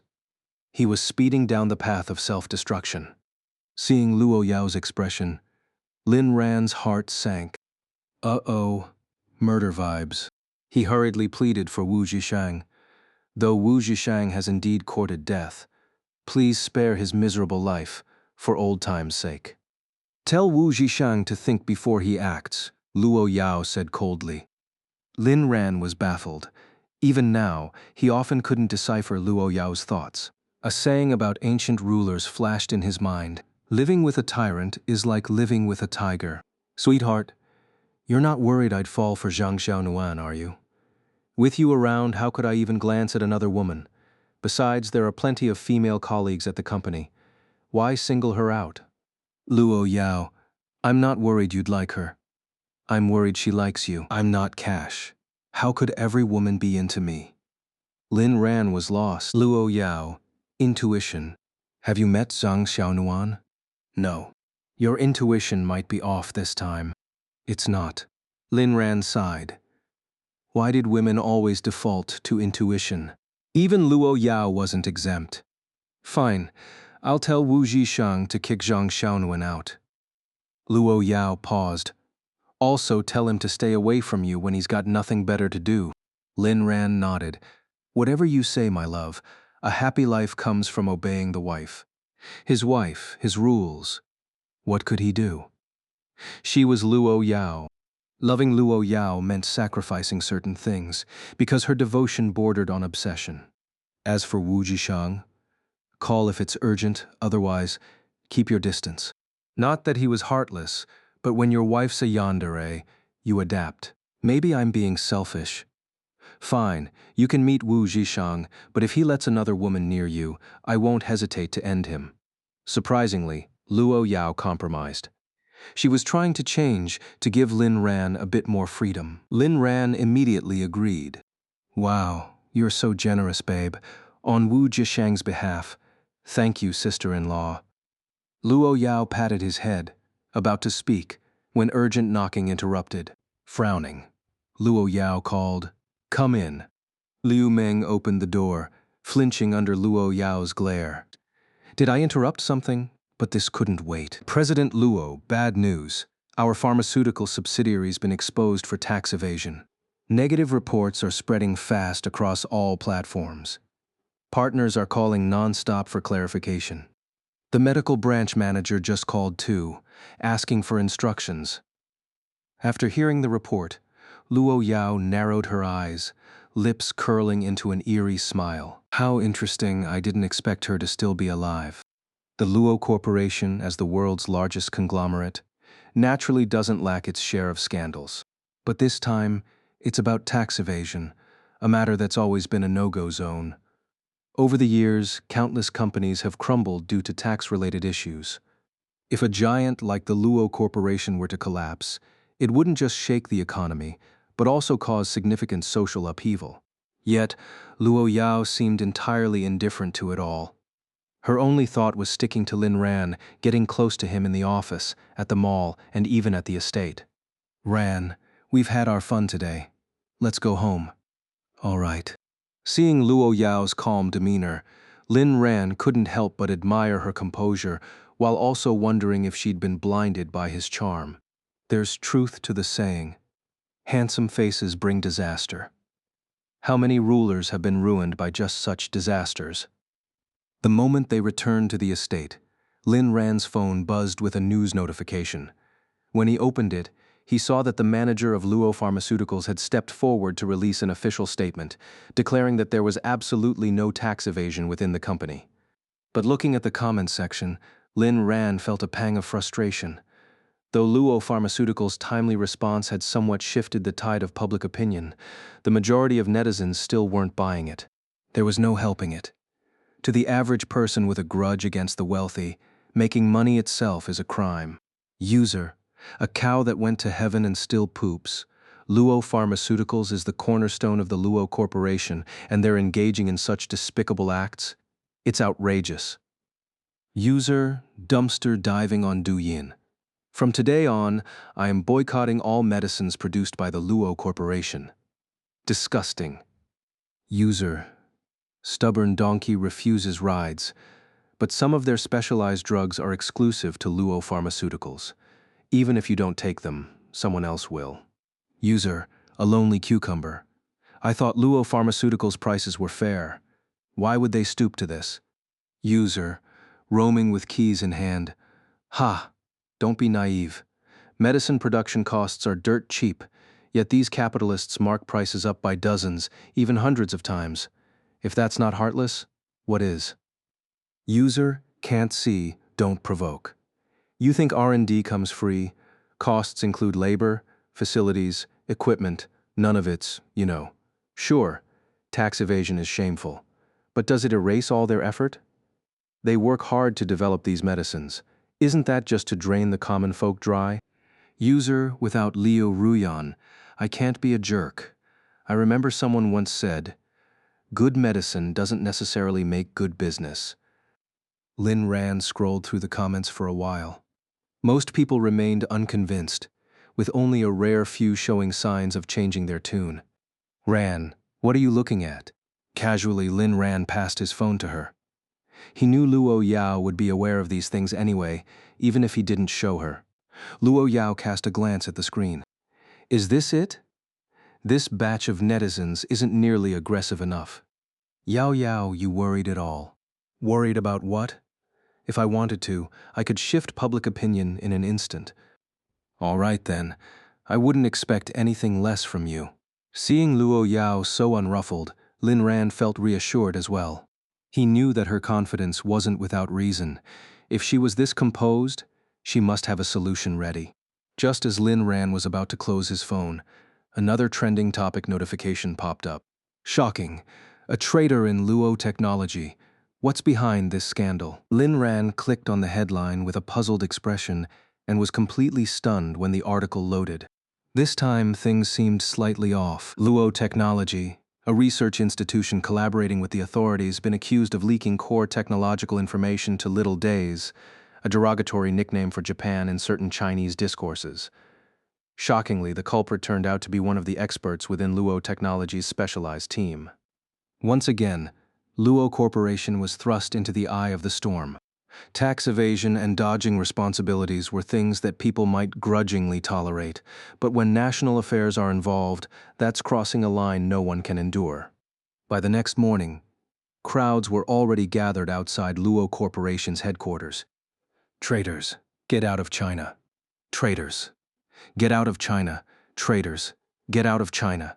Echoing slogans filled the air. Banners fluttered like a sea in motion, and the commotion necessitated a significantly increased security presence. Luo Yao, however, didn't bother going to work. At this moment, she had no desire to confront those ignorant masses. She simply decided to wait and let things unfold as they may. Right now, all she wanted was to spend quality time with Lin Ran. Whenever the corporation faced chaos, it conveniently coincided with Luo Yao announcing her leave of absence. Yao Yao, you look completely unconcerned. To outsiders, this might just confirm Luo Corporation really is a traitor, Lin Ran remarked. Luo Yao clung to Lin Ran lazily, unwilling to let go. She seemed almost intent on melting her entire being into his. Why bother with them? What they're saying is mostly true anyway. No matter how much damage control you attempt, it won't change the facts. Lin Ran froze for a moment. He didn't recall this happening in his previous life and felt certain his memory wasn't failing him. Something so significant wouldn't have escaped his notice. This left only one possibility. Luo Yao had deliberately exposed this information. She must be plotting something through this entire scandal. Wait, does Luo Corporation really have traitors? Did they also evade taxes? Luo Yao nodded. It's true, but not entirely accurate. Her smile was unwavering, never disappearing from her face. Lin Ran was frankly speechless. He realized he was being far too anxious about this. Luo Yao was never someone who could be easily manipulated. What was he worrying about? Ran, do you want to know why I haven't taken any steps to counteract all this yet? Lin Ran shook his head, signaling he didn't want to know. As long as you can handle things competently, that's all I care about. I just want you to be happy and enjoy yourself. As for me, being a useless nobody suits me just fine. Lin Ran's words always seemed to inadvertently strike the deepest corners of Luo Yao's heart. No, I've told you before, I never hide anything from you. I might as well tell you outright, this is all part of a fishing expedition. Fishing for whom? Just then, a knock sounded at the door. Miss, Old Master Luo has issued an official summon. He wants all Luo family members to gather at the ancestral hall tomorrow. Luo Yao spread her hands and shot Lin Ran an impish expression. See, it's already starting. Lin Ran was momentarily stunned. He didn't often get to see such a playful side of Luo Yao. She really was changing. Was it because of him? At the same time, a wave of unease swept through his heart. So Luo Yao had been setting a trap for members of the Luo family all along. Lin Ran knew about the strained relations between Luo Yao and other prominent members of the Luo family, particularly the direct relatives. They always seemed to be oppressed under her rule. But as the heir of a distinguished family, one could hardly expect anything less than ruthlessness to secure footing. Luo Yao's rise to status and power must have been a violent struggle riddled with bloodshed. The wealth and position she held now were undoubtedly built on the bones of those she crushed along the way. Lin Ran had never once doubted that. Luo Yao didn't want to confront the darkness lurking around her. So, she chose to pretend she didn't know. Perhaps one day she would realize she didn't care about any of it after all. Ran, would you like to come with me to the old family residence? Lin Ran nodded. I want to stay by your side. Without you near me, I can't eat or sleep in peace.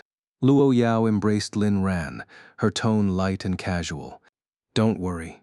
If anyone dares to bully you, I'll take care of them myself.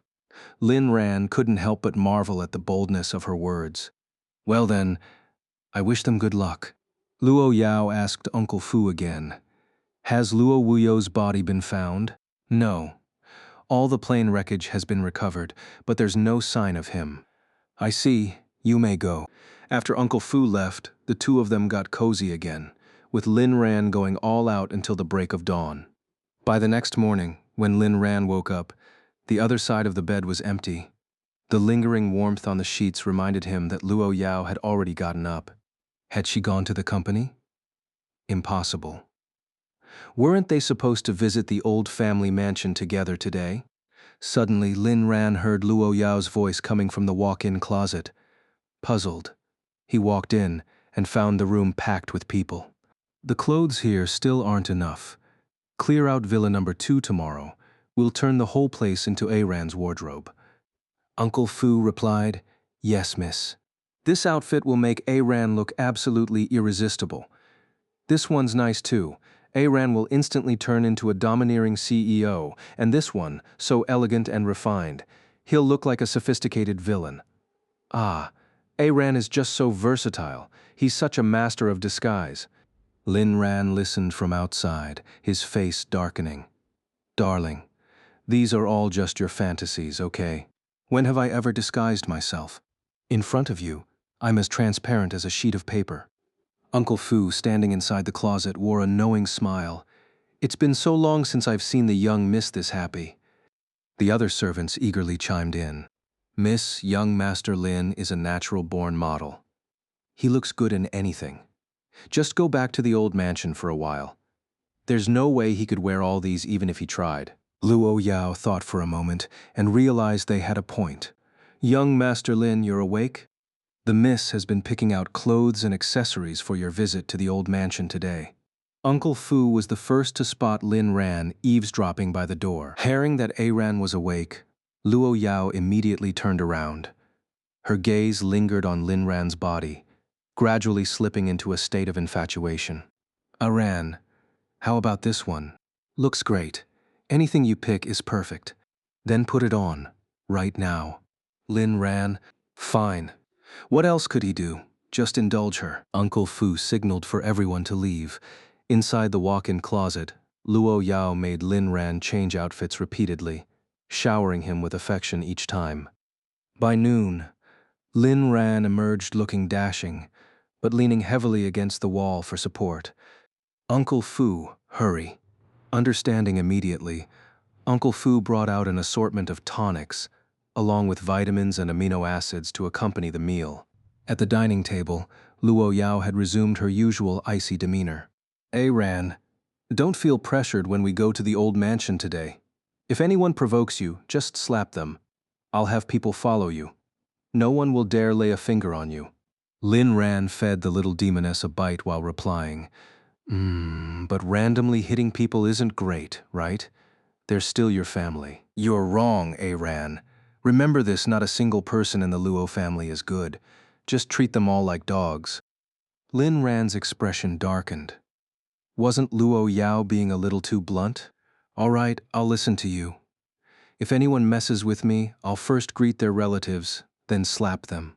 After lunch, Luo Yao and Lin Ran, accompanied by a security team of 28 and Uncle Fu, set off for the Luo family's old mansion. The drive felt endless, and Lin Ran grew increasingly nervous. In his past life, he'd never been to the Luo family's old mansion and had no memories of it. But he could guess. The Luo family was no gathering of saints. A clan that had survived for so many years couldn't possibly be free of darkness. Would he really run into some fool who didn't know better today? By now, the old mansion was packed to the brim. The Luo family's summons hadn't been issued in years, but whenever it was, every member had to attend. No exceptions. Aside from Old Master Luo, there was also Second Master, though he couldn't attend due to a stroke. But his lineage was thriving, with sons begetting more sons, endless joy. Between direct and collateral relatives, there were already dozens present. The old mansion wasn't particularly large, in fact. It was less than a tenth the size of Lin Ran's estate. Now, with dozens crowding the front courtyard, it looked less like a family gathering and more like a tourist attraction. Though the crowd was sizable, compared to the last summons, at least 2/3 were missing. Where had those people gone? Naturally, Luo Yao had dealt with them. The last summons was 8 years ago. Who'd have thought we'd all gather again after so long? Do you even remember what the last summons was for? How could we forget? It was to confer the title of guardian on Luo Yao. She refused, and the scene that followed Luo Yao was like a demon. Shh, keep it down. Luo Yao is the family head now, and the Luo group is thriving. You're all living off the money she earns, yet you still talk like this? What? We can't even speak. Any other family head would support us too. But Luo Yao is ruthless. She refused the guardian title and personally wiped out the main branch, her own siblings, elders, even her parents. With your status, how many lives do you think you have to spare? Ugh, even the 2 bodyguards I brought were stopped at the gate. No helping it. Luo Yao has had the old mansion under total control for years. If not for the old master's summons, I'd never set foot here again. This rule needs to change. That damn summons is treated like some imperial decree. Ha! You've got some nerve! Do you even realize the gatekeepers here are all Luo Yao's people now? A quiet warning silenced the gossiping group. Just then, a masked woman stepped into the front hall. The old master wants to know who's still missing? Only Luo Yao, someone answered. The masked woman's eyes burned with hatred. That insolent girl dares to ignore the family summons, lock the gates. The old master's orders, if she won't come, then she's not welcome. The gates began to creak shut. Luo Yao's guards made no move to stop it, instead watching with amusement. The moment the gates closed, Uncle Fu's voice rang out from outside. The family head has arrived. Old Master Luo is to open the gates personally to receive her. Everyone turned to the masked woman. Confused, why hadn't Old Master Luo appeared yet? Uncle Fu stood outside holding a case. Just as he was about to call again, Luo Yao raised a hand to stop him. If they won't open the gates, then they won't need them anymore. At her words, Uncle Fu nodded to a few guards. Inside, people were still wondering about the silence when faint, ominous sounds reached their ears. The noise was unmistakable. Grenades being thrown. Boom, boom, boom, boom. The sound of destruction echoed through the courtyard. When the dust settled, Luo Yao strode in, leading a formidable entourage of 30. As soon as I stepped inside, I saw the front courtyard packed with people, yet no one spoke a word. The silence was so thick it felt like walking into a morgue. Not even a single breath dared to escape. The old mansion was bustling with dozens of people, men and women, most of them over 30, with only a handful of younger faces. Luo Yao, you finally returned. The masked woman's voice trembled slightly, her eyes burning with hatred. With this many of you, are you planning to invade Iraq? Luo Yao said coldly. Every single person present wore a look of utter confusion. Sure, they had numbers, but Luo Yao had brought over 30 people herself. Even if she was outnumbered, she'd arrived alone at the helm. Cat got your tongues?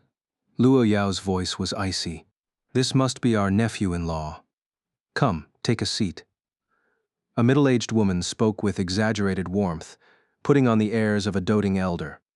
Luo Yao ignored her, and Lin Ran naturally followed suit. Luo Yao, I told you to speak, not to waste my time. The woman's face stiffened with embarrassment, but she didn't dare say another word. Where's the old man? What's the meaning of that ridiculous summons? Luo Yao was already thinking about burning that so-called gathering order today. The family head is in the back hall. Shouldn't you go see him first? The masked woman spoke again. Luo Wuyo, what's with the mask? Trying to play mysterious? That's right. The masked woman was Luo Wuyo. Lin Ran recognized her voice. He remembered her quite well. So she hadn't died after all. Surviving a sabotaged plane crash. Talk about luck. Luo Wuyo's hatred ran deep. The reason she wore a mask was because of her injuries. Last time, shortly after takeoff, she realized the plane was malfunctioning. When she tried the emergency escape pod, she found it completely devoid of survival gear. Her only option was to jump at the last possible moment before impact, a move with terrifyingly low odds. But during the descent, she was injured, forcing her to leap at the final second. The explosion from the crash engulfed her, leaving her with severe burns across her body, including her face. At least she'd survived. Heh, didn't expect me to still be alive, did you? Luo Yao smirked mockingly. You've said that before. Every time you do, it just proves you've suffered inhuman torment. So what if you're alive? Luo Wuyo. Very good, Luo Yao. You really are ruthless. Not even a shred of familial loyalty between aunt and niece. Everyone else looked baffled. Only now did they realize the masked woman was Luo Wuyo. But why did their exchange sound so hostile? Luo Yao stepped right up to Luo Wuyo. Spit it out if you've got something to say. Luo Wuyo leaned in and whispered into Luo Yao's ear. We've got news about second uncle. With his support, how long do you think you'll last as family head? Luo Yao's eyes narrowed. So the mastermind behind all this was him. Luo Yao, are you going to see your grandfather in the back hall? Everyone expected her to refuse, but to their surprise, Luo Yao nodded. Fine. She then turned to Lin Ran. Hubby, wait here for me, okay? 0v0 Luo Yao didn't want to bring him along. Lin Ran nodded. He knew the place was already under Luo Yao's control, with armed guards stationed around. Plus she had a gun. There wasn't much to worry about. After Luo Yao and Luo Wuyo left, the crowd in the front hall began eyeing Lin Ran curiously. Is this Luo Yao's boy toy? Nephew-in-law, would you like something to eat? The same woman from earlier spoke up again. Just then, another voice cut in. Auntie, why bother with him? He's just that crazy Luo Yao's pet. Exactly. Pretty boys like him are the worst. Lin Ran. You've just signed your own death warrants. At that moment, an older man stepped forward, Luo Yao's cousin, Luo Disi. Kid, this is the Luo family ancestral home. Mind your manners. Lin Ran. What did I even do? What kind of man stoops to being a kept boy? And Luo Yao, what's wrong with her? First, her personality's a mess, and now she's flaunting her indecency by keeping a man. Disgusting. Lin Ran's temper flared instantly. Insult him all they wanted, but his wife? That was a line they couldn't cross. He lunged forward and slapped Luo Disi hard across the face, leaving the man stunned. You dare hit me? Luo Disi couldn't believe it. A mere boy toy striking him. As Luo Disi moved to retaliate, a series of ominous clicks echoed through the hall. Old Man Fu had the guards train their guns on Luo Disi. One word from Lin Ran, and he'd be turned into Swiss cheese. Terrified, Luo Disi immediately raised his hands in surrender. utterly bewildered. Lin Ran delivered another resounding slap. Talk shit about me all you want, but insult my wife? Who else would I slap but you? Luo Disi exploded. Even after surrendering, Lin Ran had the audacity to hit him again. He roared in fury. I'm Luo Yao's brother. I'll have her beat you to death.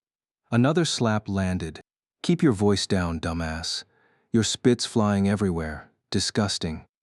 Lin Ran showed zero respect, and the entire Luo family watched in shock. This man wasn't anything like the rumors. As tensions threatened to boil over, the same woman from earlier stepped in to mediate. She was Luo Yao's paternal aunt by marriage, Biya Olian, a name meaning unstained by mud, untainted by impurity. Also the lawful wife of Luo Yao's second uncle. We're all family here. What's this nonsense? Dizzy, even if Luo Yao's a shameless slut, they're legally married now. How could you say such things? Bai Yaolian wanted to assert her authority while playing peacemaker for both sides. Everyone, do me this favor and let it go, all right? Lin Ran turned and slapped her so hard her face twisted. Bai Yaolian stared at him in disbelief. Why did you hit me? Lin Ran leaned in, his voice dripping with venom. That mouth of yours isn't for speaking, it's for spewing trash. Every word out of it is pure filth. If I didn't slap you, I might as well not have hands. And you want me to give you face? You've trampled your dignity into the ground and used it as a doormat. Must feel real good, huh? Just then, another man stepped forward, Luo Wumu, Luo Yao's uncle, and the old patriarch's nephew. Lin Ran, don't think you can act wild just because you've got Luo Yao's backing. This is the Luo family. That deadbeat girl is still one of us, and I'm her uncle. You should be calling me uncle too. If you won't give your aunt face, at least give your uncle some respect. For my sake, tell those men to lower their guns. Luo Wumu smirked inwardly. Pathetic woman. Useless. This is how a real Luo man handles things. Smack. Lin Ran's slap arrived fashionably late. He'd half expected something sensible, but no, just more garbage. I'm Luo Yao's cousin, Luo Dime. Give me some face. Smack. I'm her younger cousin, Luo Dichuang. Slap. I am Luo Yao's aunt, Luo Wudi. Slap. I am Luo Yao's cousin, Luo Po. Slap. Lin Ran, exhausted from the beating, bent over and roared hysterically. Who else wants me to give them face? Insane. Absolutely insane. Lin Ran was behaving like a rabid dog. To be honest, he couldn't quite understand why the Luo family was so damn punchable. His wife had told him, just treat everyone in the Luo family like dogs. Slap them when they deserve it, curse them when they ask for it. If dogs bark recklessly, the owner has to discipline them. Luo Yao might be a lunatic, but she rarely laid hands on the innocent. Everyone she targeted was an enemy. Since Luo Yao had said those words, it meant every last one of the Luo family was an enemy. No enemy dogs. The people in the front hall were stunned. Madness. Sheer madness. Lin Ran was a complete madman. Well, birds of a feather flocked together. For Luo Yao to choose Lin Ran as her husband, truly fish pair with fish, shrimp with shrimp, and turtles with snapping turtles.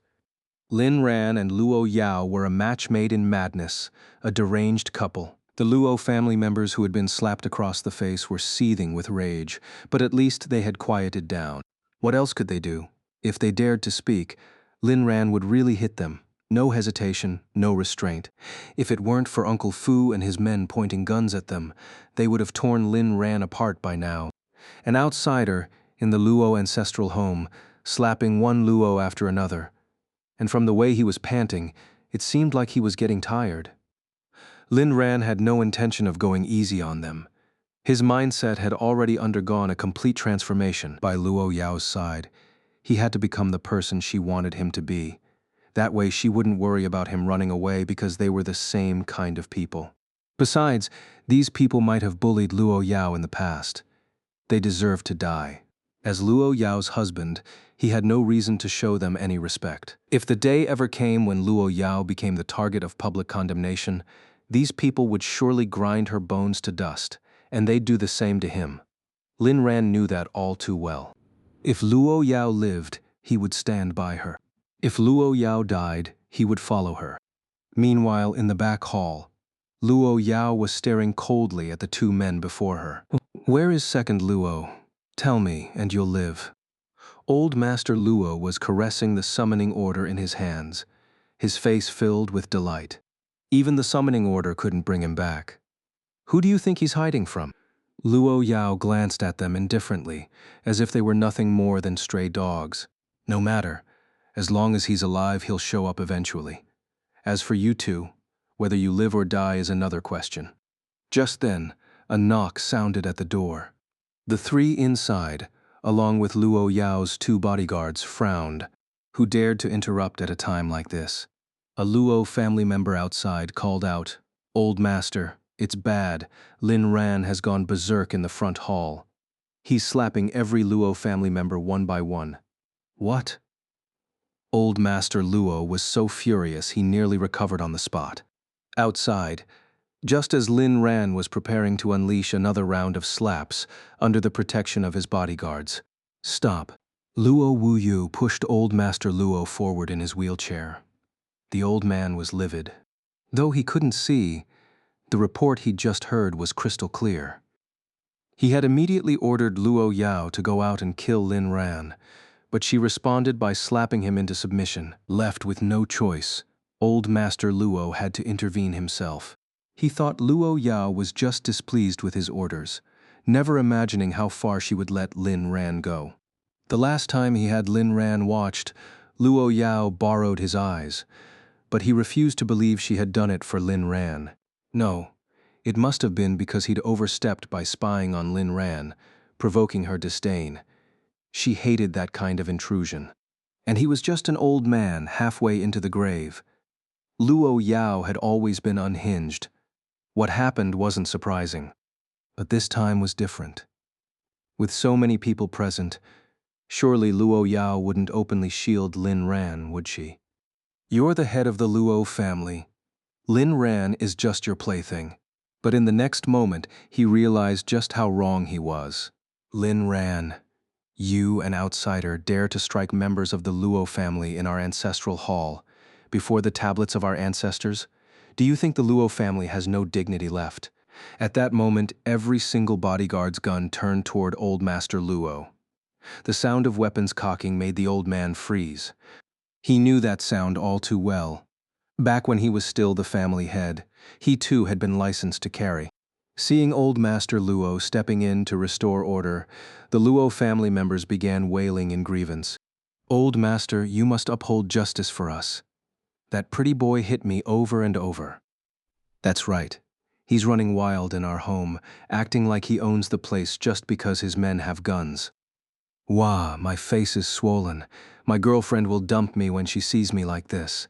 Baya Olian's eyes flickered with calculation. "What are you all saying? Lin Ran was just playing around with us. Besides, even if they really tried something, there are only 30 of them. Against all of us, they wouldn't." She choked on her words as Uncle Fu opened a case and pulled out a minigun. Gulping, she fell silent. The hall went dead quiet again. No more complaints. Only one question lingered in everyone's minds. Was Luo Yao the crazy one? Or was Lin Ran the reckless one? Luo Yao looked at the pitiful blind man in the wheelchair, considering whether to render him deaf and mute today. "Old man, you seem to be recovering well. You've got quite the bark when scolding Ah Ran." Old Master Luo tilted his head, listening to Luo Yao's voice. His face was expressionless, but inwardly he was scrambling to stabilize the situation before she lost it. "Ahem, let's not dwell on that. Since we're all gathered in the ancestral hall, Luo Yao, it's time to pay respects to our ancestors." Luo Yao walked over, took Lin Ran's hand, and led him step by step toward the ancestral tablets. The crowd automatically parted to make way. Was Luo Yao going to kneel with her man, seeking the ancestors' approval and the Luo family's acceptance? Before Old Master Luo could speak, Luo Yao pushed Lin Ran onto the family head's seat, while she herself stood before the ancestral tablets with an eerie expression. Old Master Luo couldn't see where she was, but he could hear. "Who told you to sit there? A woman has no right to the head seat. Kneel before the ancestors at once. Do you even know why every Luo family head's tablet is enshrined here? It's to remind descendants like you to show filial piety." Luo Yao casually settled into Lin Ran's lap, her eyes mocking as she stared at Old Master Luo. "I am the family head. Lin Ran is my husband. Him sitting here is only right. Got a problem with that?" Old Master Luo was stunned. He had thought Luo Yao was the one sitting there. "You let an outsider occupy the Luo family's seat of honor?" Luo Yao lunged forward and slapped Old Master Luo so hard he toppled from his wheelchair. "To me, all of you are the outsiders. Ah Ran is family." The way she struck him down was identical to Lin Ran's earlier actions, so much so that the onlookers couldn't help but think, they really are made for each other. Old Master Luo was seething with rage. "You dare hit me? Have you lost your mind? Is there no law left? Luo family members, are you just going to stand by and watch this woman humiliate me?" The entire hall fell silent. Everyone exchanged glances, but no one spoke. Their eyes conveyed a clear message: they would rather stay out of it. The old man had dug his own grave. No need to drag them down with him. Old Master Luo laughed bitterly, realizing his former authority had completely eroded. "Ha ha ha. Fine. Very well. You're all just splendid." Struggling, he pulled himself up and clumsily climbed into his wheelchair. "Luo Yao, since you've shown no respect for your grandfather, I'll speak plainly." Lin Ran felt a headache coming on. Why did the Luo family treat their pride like worn-out shoe insoles? "Under your leadership, Luo Corporation has suffered a major incident. You're no longer fit to be the family head. Step down now." Luo Yao's gaze was as clear and innocent as a young girl's. "What nonsense are you spouting? Luo Corporation was already declining under your rule. Look around. Do you see anyone speaking up for you? Oh wait, you can't see. Then listen, who's defending you? Under my management, these parasites have squandered far more money than they ever did under you. But today, since they dared provoke Ah Ran, from now on they'll have to fend for themselves. I, Luo Yao, won't give them another cent." Her words exploded like little boy, obliterating everyone in the room. "Luo Yao, this is going too far. The Luo family's ancestral rule states that all living elders within 3 generations are to be supported by the family." "Exactly, and the annual allowances are just a fraction of Luo Corporation's earnings. It doesn't even affect the business. If you won't share the money, then divide the treasures from the Luo family's dragon vein. We'll accept that." "Right. Otherwise, you're betraying our ancestors." Once their interests were threatened, those who had vowed silence suddenly found their voices.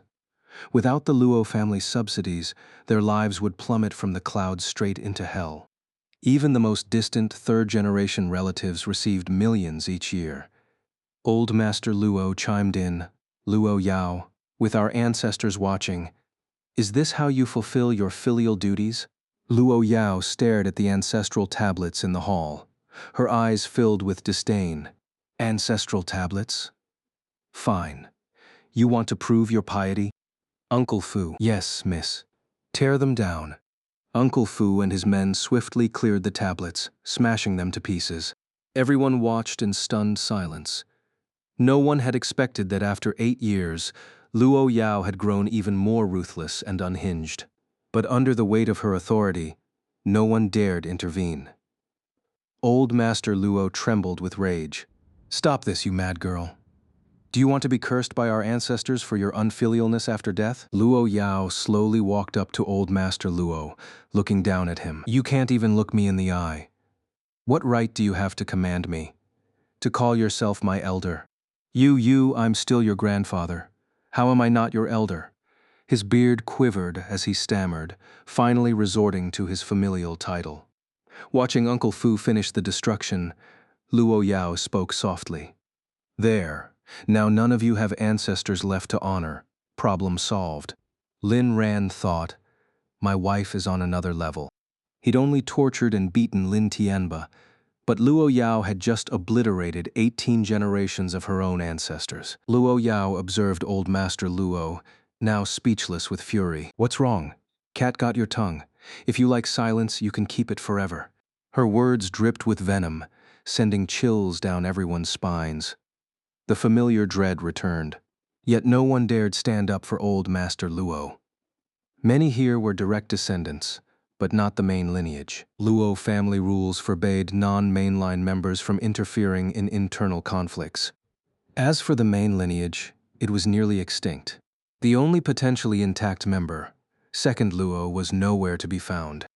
None of Luo Yao's brothers had come. Perhaps they couldn't. Old Master Luo began to panic. He never imagined Luo Yao would go this far. Everything had changed because of Lin Ran. Had he been wrong from the start? Was Luo Yao not toying with Lin Ran, but genuinely acting as his wife? Preposterous. This was the emotionless Luo Yao. "You can't touch me. I'm your grandfather." Luo Yao narrowed her eyes. "Seems the last lesson didn't stick. Let me borrow something else from you. You and Luo Wuyu conspired to rally these people and seize power, didn't you? Like father, like daughter, both schemers. But let me tell you, in schemes you're not even fit to be my grandson." She raised her hand to strike. "Stop." Luo Wuyu's voice, crisp and alluring, made Luo Yao pause. A bone-chilling smile curled her lips. "Luo Yao, bullying an old man is hardly impressive." Luo Wuyu had finally had enough. She disliked Old Master Luo, but abandoning an ally now was unwise. Luo Yao enunciated each word softly. "Then how about I bully you instead?" Luo Wuyo hesitated before asking, "What will it take for you to spare my father?" Luo Yao, playing dumb. "Tell me where second Luo is, and I'll let you both go." Before Luo Wuyo could respond, Old Master Luo spat. "Do you really think we'd tell you?" In one fluid motion, Luo Yao gripped his jaw. A dagger flashed, a whirlwind of movement, and it was over before the pain registered. When she withdrew the blade, Old Master Luo's scream pierced the air. Luo Yao had been far crueler to him than she'd been to Lin Jian. Back then, she'd stopped short of fully mangling Lin Jian's tongue to avoid blood splatter. This time, she'd calculated every angle to stay clean. Luo Wuyu stood frozen, unable to react in time. The scene petrified the onlookers. Many Luo family members bowed their heads, too terrified to watch, yet the agonized cries made their skin crawl. Luo Wuyu's pupils trembled. Amateurs saw chaos.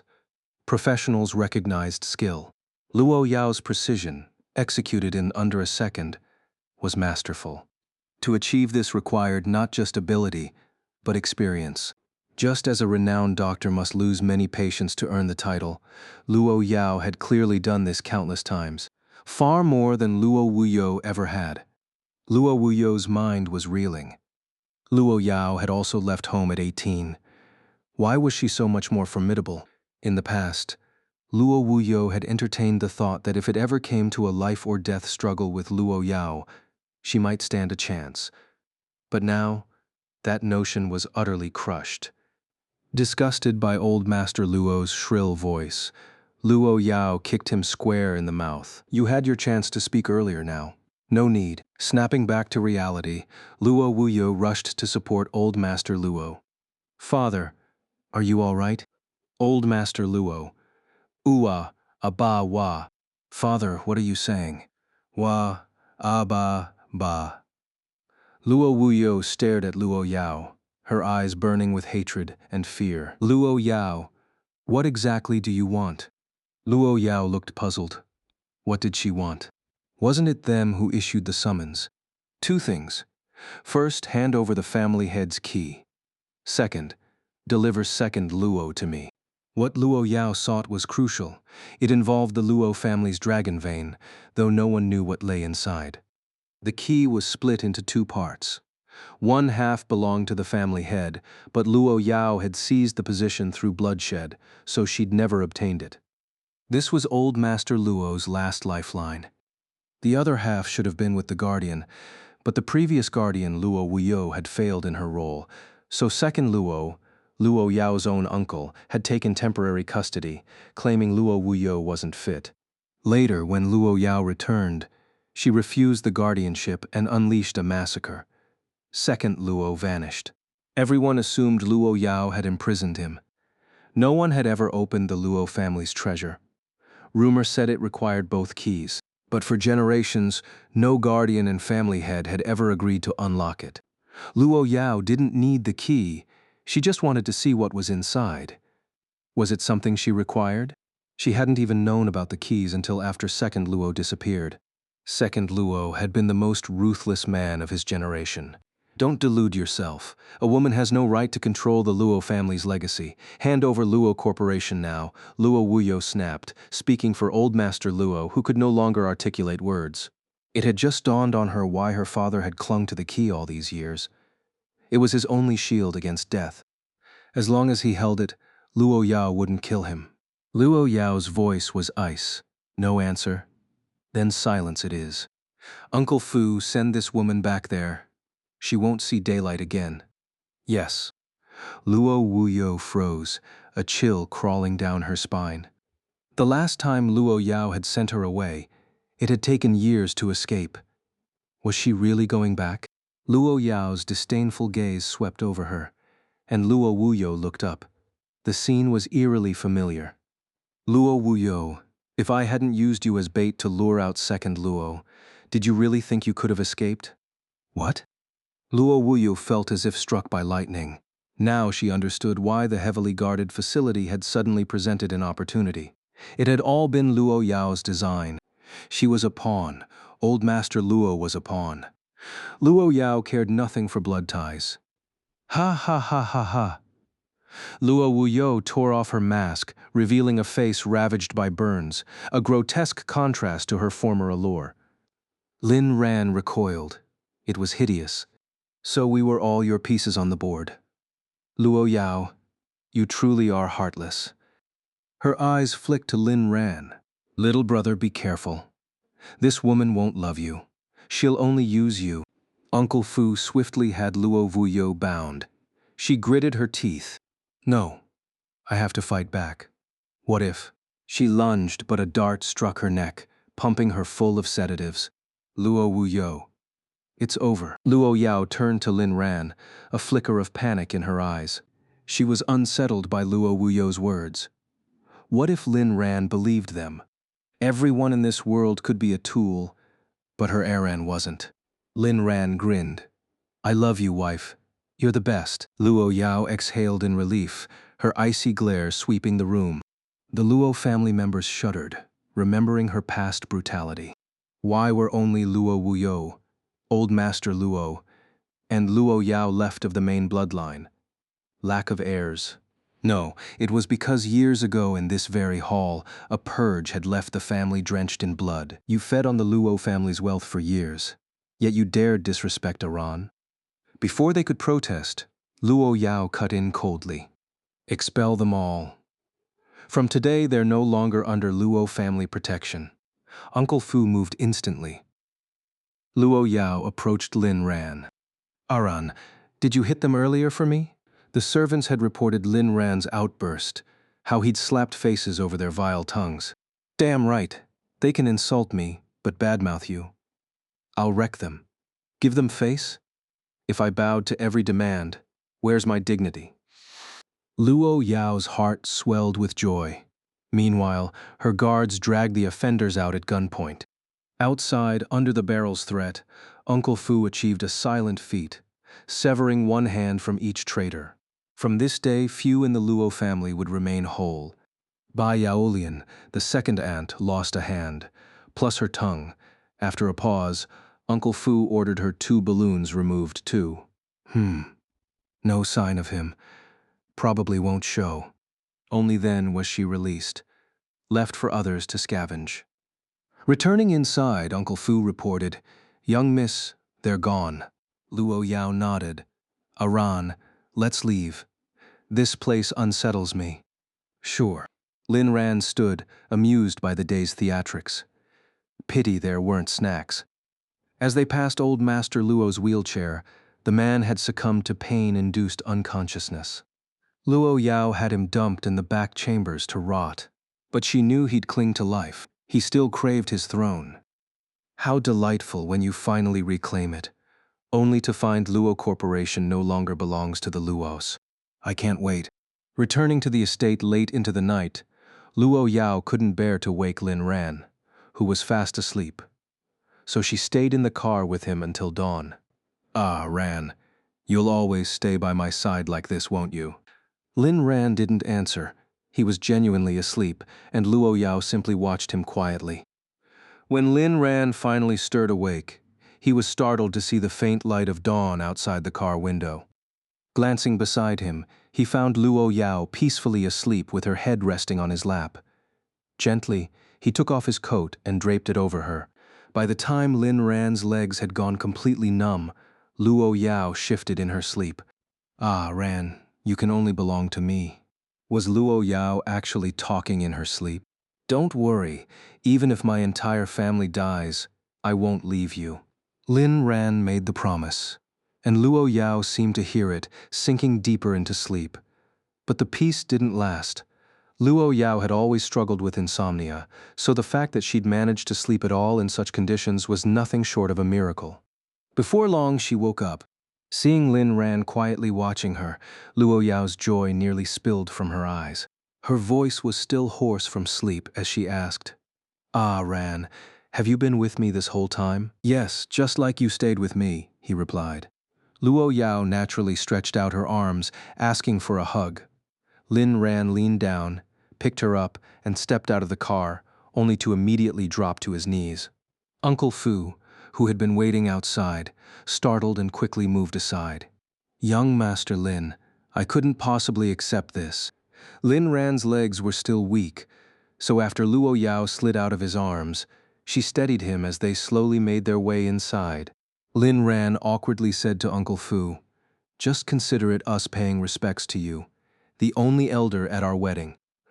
Luo Yao's steps faltered slightly, but she didn't object, continuing to support Lin Ran. Behind them, Uncle Fu stood frozen, his mind completely blank. Lin Ran's words had struck him deeply, leaving him in a state of utter confusion. Am I worthy? After resting at the estate for another day, Luo Yao decided she wouldn't wait any longer. If second Luo didn't show up by the next morning, she would deal with the negative rumors surrounding Luo Corporation herself. She couldn't let that man delay the company's profits any longer. After all, she had a husband to support. Right now, her husband didn't spend much, but who knew? One day he might start splurging. She needed to earn more, just in case. She couldn't let him run short. The next day, Luo Yao went to the company while Lin Ran headed to the media firm. There were things he wanted to set in motion. He and Wu Zhishang began discussing plans to shoot short videos, a strategy they'd mapped out when first establishing the company. This was a new market, one poised to become mainstream, and Lin Ran had no intention of missing out. Luo Yao was wealthy, so he didn't need to start a business himself. Everything he did now was just to earn some extra money to make her happy, and to help Wu Zhishang reach the peak of his life. What did most entrepreneurs lack? Never skill or manpower, but money. And Lin Ran, he happened to be the one with money. Money could solve most of the world's problems. If it didn't, it just meant there wasn't enough. After finalizing the short video plans, Wu Zhishang asked a question that made Lin Ran pause. "Brother Lin, have you thought about the paternity test?" Lin Ran didn't answer. If Wu Zhishang hadn't brought it up, he might have forgotten entirely. "I'll think about it. This isn't something that needs to be rushed, right?" Wu Zhishang nodded, then added indignantly, "La Lu Ruxwei has been spreading nasty rumors about Luo Corporation at Capital University these past few days. What should we do?" "Brother Lin, is it true that sister-in-law's company has traitors?" Lin Ran ignored the question and instead asked, "Where's Shen Jingbing?" "He's resting at home. He should be here soon." Speak of the devil. Shen Jingbing arrived at the office, beaming when he saw Lin Ran. "Big bro, you're here." Lin Ran nodded. "Yeah, I have a task for you. Do you know the Foreign Languages Department at Capital University?" Shen Jingbing shook his head. "I don't. but I can find out. Lin Ran patted his shoulder. Xiao Shen, you know what? I really like how sharp and resourceful you are. Liu Ruxue is in that department. Find her and teach her a lesson. I don't ever want to see her face without bruises. Shen Jingbing thumped his chest. Don't worry, big bro. Leave it to me. Half an hour later, at the girls' dormitory of Capital University, a woman dressed flamboyantly with a scarf wrapped around her head walked in. Another half hour later, a satisfied-looking man strolled out, leaving the dorm supervisor utterly baffled. There was an unwritten rule in universities. Girls could enter boys' dorms, but boys couldn't enter girls' dorms. She'd never seen this man enter. So how had he come out from inside? The supervisor was completely stumped. At the same time, Lin Ran received a video on his phone, one that was quite pleasing to watch. Video Liu Ruxue, disheveled and frantic, shouting, "What are you doing? You lunatic! How did you get in here?" Shen Jingbing. Boss said her face can't heal. Also said to keep following her and bring back some souvenirs. Meanwhile, in the hospital, Liu Yumei finally cracked a smile. Heaven has eyes. Luo Corporation is in trouble.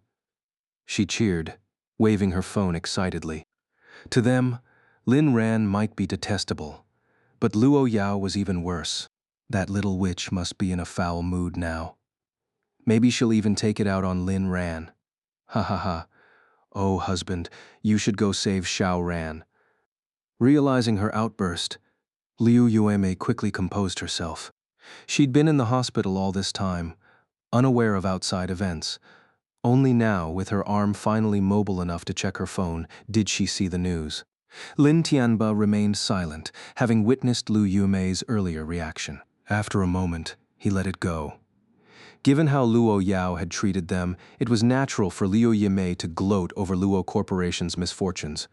But asking him to save Lin Ran, why are you still so naive and kind? Lin Ran doesn't see us as family anymore. Why should I save him? Besides, I don't even have the ability to. Lin Jian, still struggling to speak, stayed quiet, but the look on his face showed he was in good spirits. Lin Tianba. And even though Luo Corporation has some negative press for Luo Yao, it's nothing more than a scratch. Unlike us, even if they went bankrupt, they'd still stand as a towering mountain. Having navigated the business world for years, Lin Tianba understood many things, even if he hadn't excelled at them. As for that ungrateful son, Lin Ran, let's not mention him unless he… Never mind. Lin Tianba had wanted Lin Ran to kneel in apology and cough up some money, but considering Lin Ran's stubborn attitude, he knew it would be difficult. Lin Jian rolled his eyes, clearly unwilling to speak. Truthfully, he'd known about Luo Corporation's troubles for a while, and had even considered stepping forward as the young master of the Lin family to support Luo Yao. But remembering how she'd treated him last time, he felt a chill in his heart. Was it so wrong to want to stand in for his brother? Liu Yuemei frowned in thought. She had indeed gotten a bit carried away earlier. If Luo Corporation is harboring traitors and evading taxes, why hasn't the government stepped in yet? Lin Tianba froze, staring at Liu Yuemei in disbelief. He had to admit, for someone who usually paid no attention to the outside world, she had hit the nail on the head. The government, the most authoritative body in China, how could they turn a blind eye? Just then, a piece of news shattered the Lin family's momentary joy. Luo Yao's goal was clear. Since second Luo refused to show himself, she wouldn't wait any longer. She would clean up the company's negative press and propel Luo Pharmaceuticals to the top of the industry.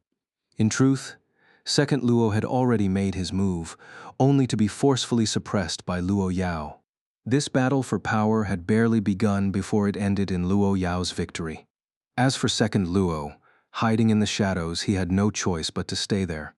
Luo Corporation promptly released its financial reports, which indeed didn't match its revenue. But soon after, a donation record surfaced, revealing that Luo Pharmaceuticals had been making massive annual contributions to society, free medical supplies, funds, and medications, on a scale so staggering it left people speechless. The government quickly issued a statement to verify the claims. In fact, It seemed they'd been waiting for Luo Yao to act before stepping in to defend this national enterprise. Had Luo Yao not deliberately held back, they would have spoken up the moment the scandal broke. In China, charitable donations and financial aid are tax-exempt. While these transactions generated revenue, costs, and profits, the company had donated it all. That's why the financial and tax reports didn't align. Most companies donate, so discrepancies aren't unusual, but Luo Pharmaceuticals' level of generosity was unprecedented. This was why few had even considered it as a possibility. With the government's endorsement, Luo Corporation's reputation not only recovered, but soared past its former glory. Dead duck won't quack. I admit I spoke too harshly earlier. Luo Corporation is a national treasure, and I owe them an apology for my filthy assumptions. Keyboard warrior, no respect. Who knows if any of this is real? Roaming the gaps. Some people's mouths are harder than a duck's beak. The government confirmed it, and they're still sour. Top toxicity. Enough arguing. Tax evasion doesn't even matter. What we can't tolerate is betraying the country. King of cringe. Exactly. Luo Corporation should get out of China. But just as the trolls were spewing their vitriol, Luo Corporation dropped another bombshell. Breaking. Luo Pharmaceuticals has successfully developed the 6th-generation anti-cancer drug. Clinical trials begin in 2 weeks, with market release in 3 months. Negotiations with the government are complete. It will be covered by national healthcare. The announcement sent the public into a frenzy. The 6th-generation anti-cancer drug had been in development at Luo Corporation for 3 years, rumored to offer groundbreaking targeted therapy. Its 2 biggest advantages. First, significantly higher effectiveness, even offering hope of recovery for some non-specialized cancer patients. Second, minimal side effects, compared to traditional treatments like radiation, chemotherapy, or cryotherapy. It's far safer. While not entirely side effect-free, for patients enduring the agony of cancer, it's negligible. And the most crucial point, healthcare coverage. In China, 9 major drug categories are excluded from healthcare coverage, with anti-cancer drugs at the top. Until now, most patients had to pay out of pocket. But this one, fast-tracked for full coverage. Honeyed lips. Who the hell called Luo Corporation corrupt? Step up and kiss me. Piggy eats all. Oh, so the traitors are whitewashing now? World-class clown, I'm speechless. This is too much to process. I'm staying quiet for now. Public opinion had shifted from outrage to skepticism to awe in under an hour. But it didn't stop there. Soon, another government statement left the entire nation stunned. Official statement: recent rumors circulating online and on social media about Luo technology harboring traitors have caused significant distress and damage to the involved parties. To clarify and uphold social order, the following is declared: lack, frach, floor. Everyone reading it was floored. Eats 10 cows. Wait, so Luo Corporation didn't shield a traitor? They handed them over immediately? The government says the guy's locked up for life. Seriously? Too hot to handle. I knew it. A company that donates more than I'll earn in 10 lifetimes wouldn't do something like that. Durian lover. But there was still a traitor. Potter fan. Did you even read the statement? The guy was Japanese-born, just registered in China through his mom's household. Blindfolded. It's normal for research teams to have foreigners. This guy just broke confidentiality and paid the price. 3 bloodsuckers. We owe Luo Corporation an apology. The next day, those who had once hurled insults at Luo Corporation's doorstep found themselves humiliated. Many were taken in by the authorities for education, later returning to perform community service at Luo Corporation's headquarters. They had no choice. Their vandalism had left the building covered in paint and filth. Now they had to clean it up themselves. Security stepped in, not to stop them, but because their cleanup efforts were painfully slow. One of the former ringleaders pleaded, "Let us make amends. I can't even sleep at night otherwise." He wasn't lying. The night before, he'd kept slapping himself awake, muttering, "I'm the worst." The security personnel of Luo Corporation were now in high spirits, a stark contrast to their previously downtrodden demeanor. "You should leave now." Our manager said your cleaning methods are unprofessional. You're just making it dirtier. We've already hired professionals, they said.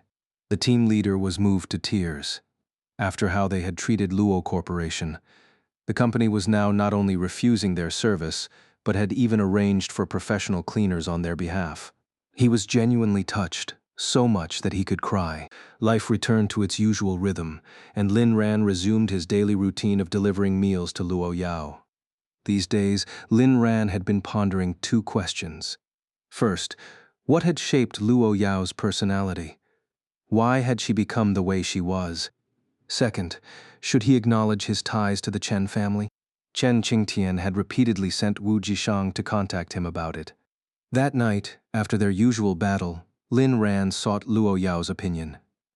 When in doubt, ask the wife, a wise choice. If Luo Yao didn't want him to acknowledge the Chen family, he wouldn't. Ah, Ran, you belong to me alone. Why would you need other relatives? Luo Yao's response was very much like her. Lin Ran could only laugh helplessly. Fine, I'll listen to you. Whether it's true or not, I won't bother with the DNA test. I won't acknowledge them. Pleased with his obedience, Luo Yao handed him a folder. No need for a test. I already had it done. You are indeed a Chen. This report just arrived today. Bloodline verification was actually more complicated than paternity testing. How did you get their DNA? Is that even a question? If I want something, I get it. Lin Ran took the file, shaking his head with a wry smile. All right, what else can I expect from Luo Yao? You're my incredible wife. He opened the report. It was indeed true. Ah, Ran, remember this. Even if they share your blood, they can never take any of your love. All of it belongs to me. Lin Ran, of course. At most, I'll meet them for a meal and ask about my mother. And I've promised you I'll come home to you every night, and I won't seek out Liu Ruxue. Have I kept my word? Luo Yao shook her head. No, you did see Liu Ruxue. Lin Ran, she came to me. I never sought her out. Ah, Ran, if you dare return to the Chen family. Lin Ran immediately raised 3 fingers in oath. Luo Yao, I'll stay by your side for the rest of my life. The Chen family, the Lin family, none of them matter more than you. If I'm lying, may my whole family, may my son be born without a... Luo Yao fell silent for a moment before repeating the words she needed to hear for reassurance. Ah, Ran, I need confirmation. I love you. For a lifetime. Reassured, Luo Yao nestled into his arms, and they fell asleep together. The next day, Lin Ran asked Wu Zhishang to deliver the report to Chen Qingtian. My wife already verified it. It's true. Just as Chen Qingtian said, tell her I acknowledge the connection, but I won't return to the Chen family. I'm busy, and my wife can't bear to be apart from me. I'll meet them some other time when I'm free. Wu Zhishang was stunned. Too busy to even visit once? Lin Shen Jingbing got arrested again. This time it's serious. Liu Ruxu is pressing charges. She claims he trespassed into her dorm and threatened her. Lin Ran patted Wu Zhishang's shoulder. Brother, just hire a lawyer. You know where Shukai's law firm is. Send 1 or 2 lawyers to handle it. Do you know who can't defend themselves? Who? The poor. Lin Ran answered bluntly. After a pause, he added, We're rich. Money solves all problems in this world. At that moment, Wu Zhishang felt as if a door to wisdom had opened. Lin, I think we should invest more in our short videos. Lin Ran nodded approvingly. Finally, you get it. Go ahead. Your brother is only rich in 2 things, his wife and his money. The wife is mine, but the money? Spend it however you want. It's not like you'll run out. Wu Zhishang, are you even human? Every day brought new events.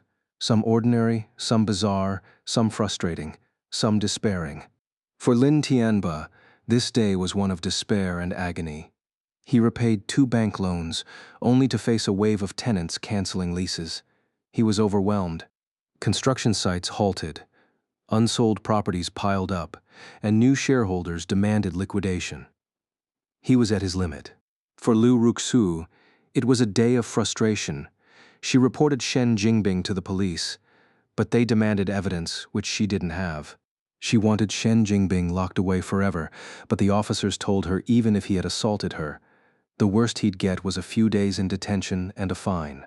A medical evaluation only showed minor injuries, far from meeting criminal standards. With insufficient evidence, and Shen Jingbing denying everything, Liu Ruxui could only watch as he swaggered out of the station.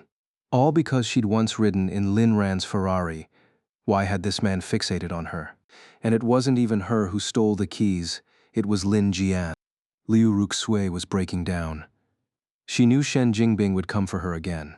For Luo Yao, it was an ordinary day with an unusual twist. She was going on a business trip, a real one.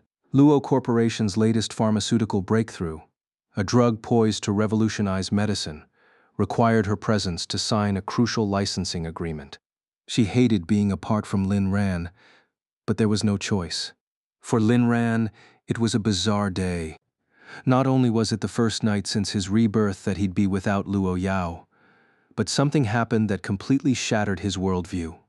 The last time Luo Yao went back to the family estate, she unexpectedly returned by midnight. But this time, Lin Ran knew she wouldn't be back tonight. Lying on the soft bed, he tossed and turned, unable to sleep. He had grown used to holding Luo Yao every night. Without her, he felt strangely unsettled. Meow, a cat's cry jolted him from his drowsiness. Lin Ran got up and went to the balcony. Can't sleep either? The black cat, meow, I sleep just fine, thanks. Did the cat just talk? No, it hadn't. It was still meowing.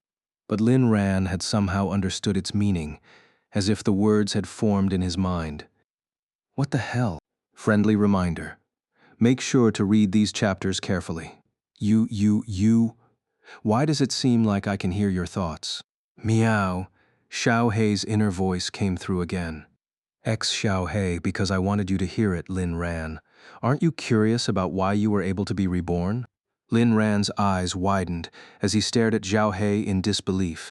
This time he was certain he really could hear Xiao Hei's thoughts. His entire worldview crumbled in that moment. Even being reborn hadn't shocked him this much. And Xiao Hei knew he was a reincarnator. What the? Just who are you? Xiao Hei. You can think of me as the cat who created this world.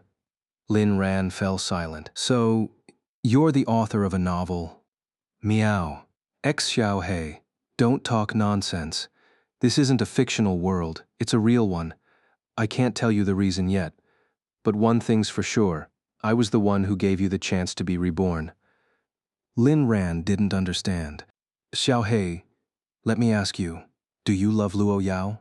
Of course I do. Even if I didn't love you, I'd still love her. Xiao Hei was force-fed a mouthful of dog food. Fine. Since you're willing to stay with Luo Yao, I'll reluctantly grant you 3 wishes, but only if they're related to time. Lin Ran. Like what? For example, you could plant a seed, and I'd make it grow instantly. So, is this a world of cultivation or superpowers? Xiao Hei looked utterly exasperated. No. Do you think this is some kind of novel? Cultivation? Why don't you just fly to the heavens while you're at it? There's no cultivation, no superpowers, no high-level martial arts in this world. I'm the only one with some abilities related to time. The rest of the billions of people on this planet are all ordinary. You'd better start thinking about your wishes. Lin Ran felt even more confused. All right then, my wish is to get a system, one that rewards me for loving my wife. Xiao Hei. You motherf. That's way too much to ask from a cat. That kind of thing doesn't even exist. Remember, the wishes have to be related to time. Lin Ran thought to himself, what kind of wish would I even need you for? Right now, he had food, drink, a beautiful wife. Wait, hadn't he always wanted to understand Luo Yao better? If it's about time, can you reverse it? Of course. Did you really think you were a reincarnator? Lin Ran was stunned. What did that mean? Had he not actually been reborn? Had Xiao Hei just reversed time to this point? Xiao Hei. Exactly. But performing such a major reversal drained most of my power, so I can't stay in other timelines for long anymore. If you want to reverse time, the most I can do is let you stay in that timeline for 12 hours.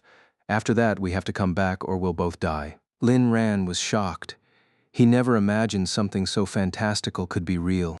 One last question. Why do I still have my memories? X Xiaohei, you're asking too much.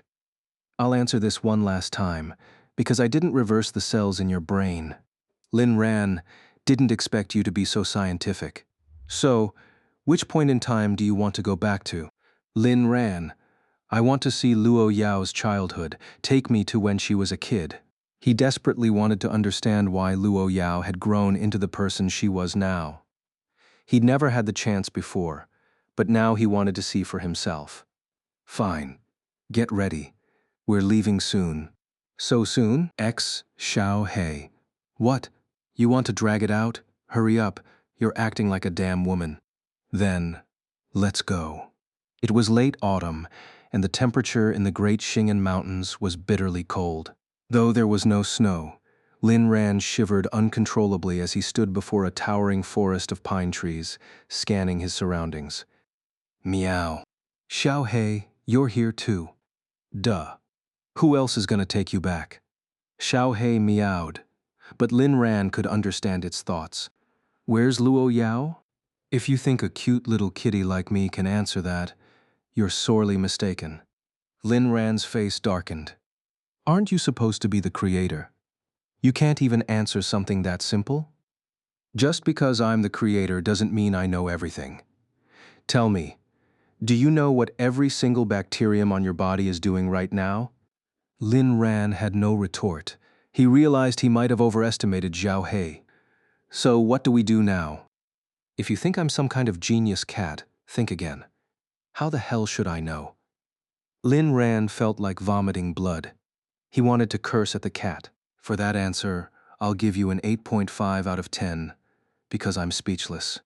Lin Ran figured that even if this journey led nowhere, at least he'd experienced something extraordinary. He searched around, but this place was clearly deep in the wilderness, the kind where you could walk for days without finding civilization. A faint sound of scolding reached his ears. Lin Ran froze, then followed the noise until he spotted a scene below a cliff, hidden by tall grass. A stern-faced man stood with a whip in hand, berating a group of children, boys and girls alike, all dressed in tattered clothes. Was Luo Yao among them? Remember, most of you will die within the next decade. Only one will survive to become the family's guardian. So if you want to live, there's only one rule. Grow stronger, learn relentlessly, and kill without hesitation. Here there are no relatives, no friends, no emotions. Lin Ran shuddered at the icy words of the instructor-like man. He couldn't comprehend why such inhumane training existed. These were just children. Now, it's time for this month's test. Everyone will draw lots and pair up for combat to the death. Only the victors earn the right to live. I'll mark a fighting zone for each pair. Once you're inside, you cannot leave until it's over. Lin Ran sucked in a sharp breath.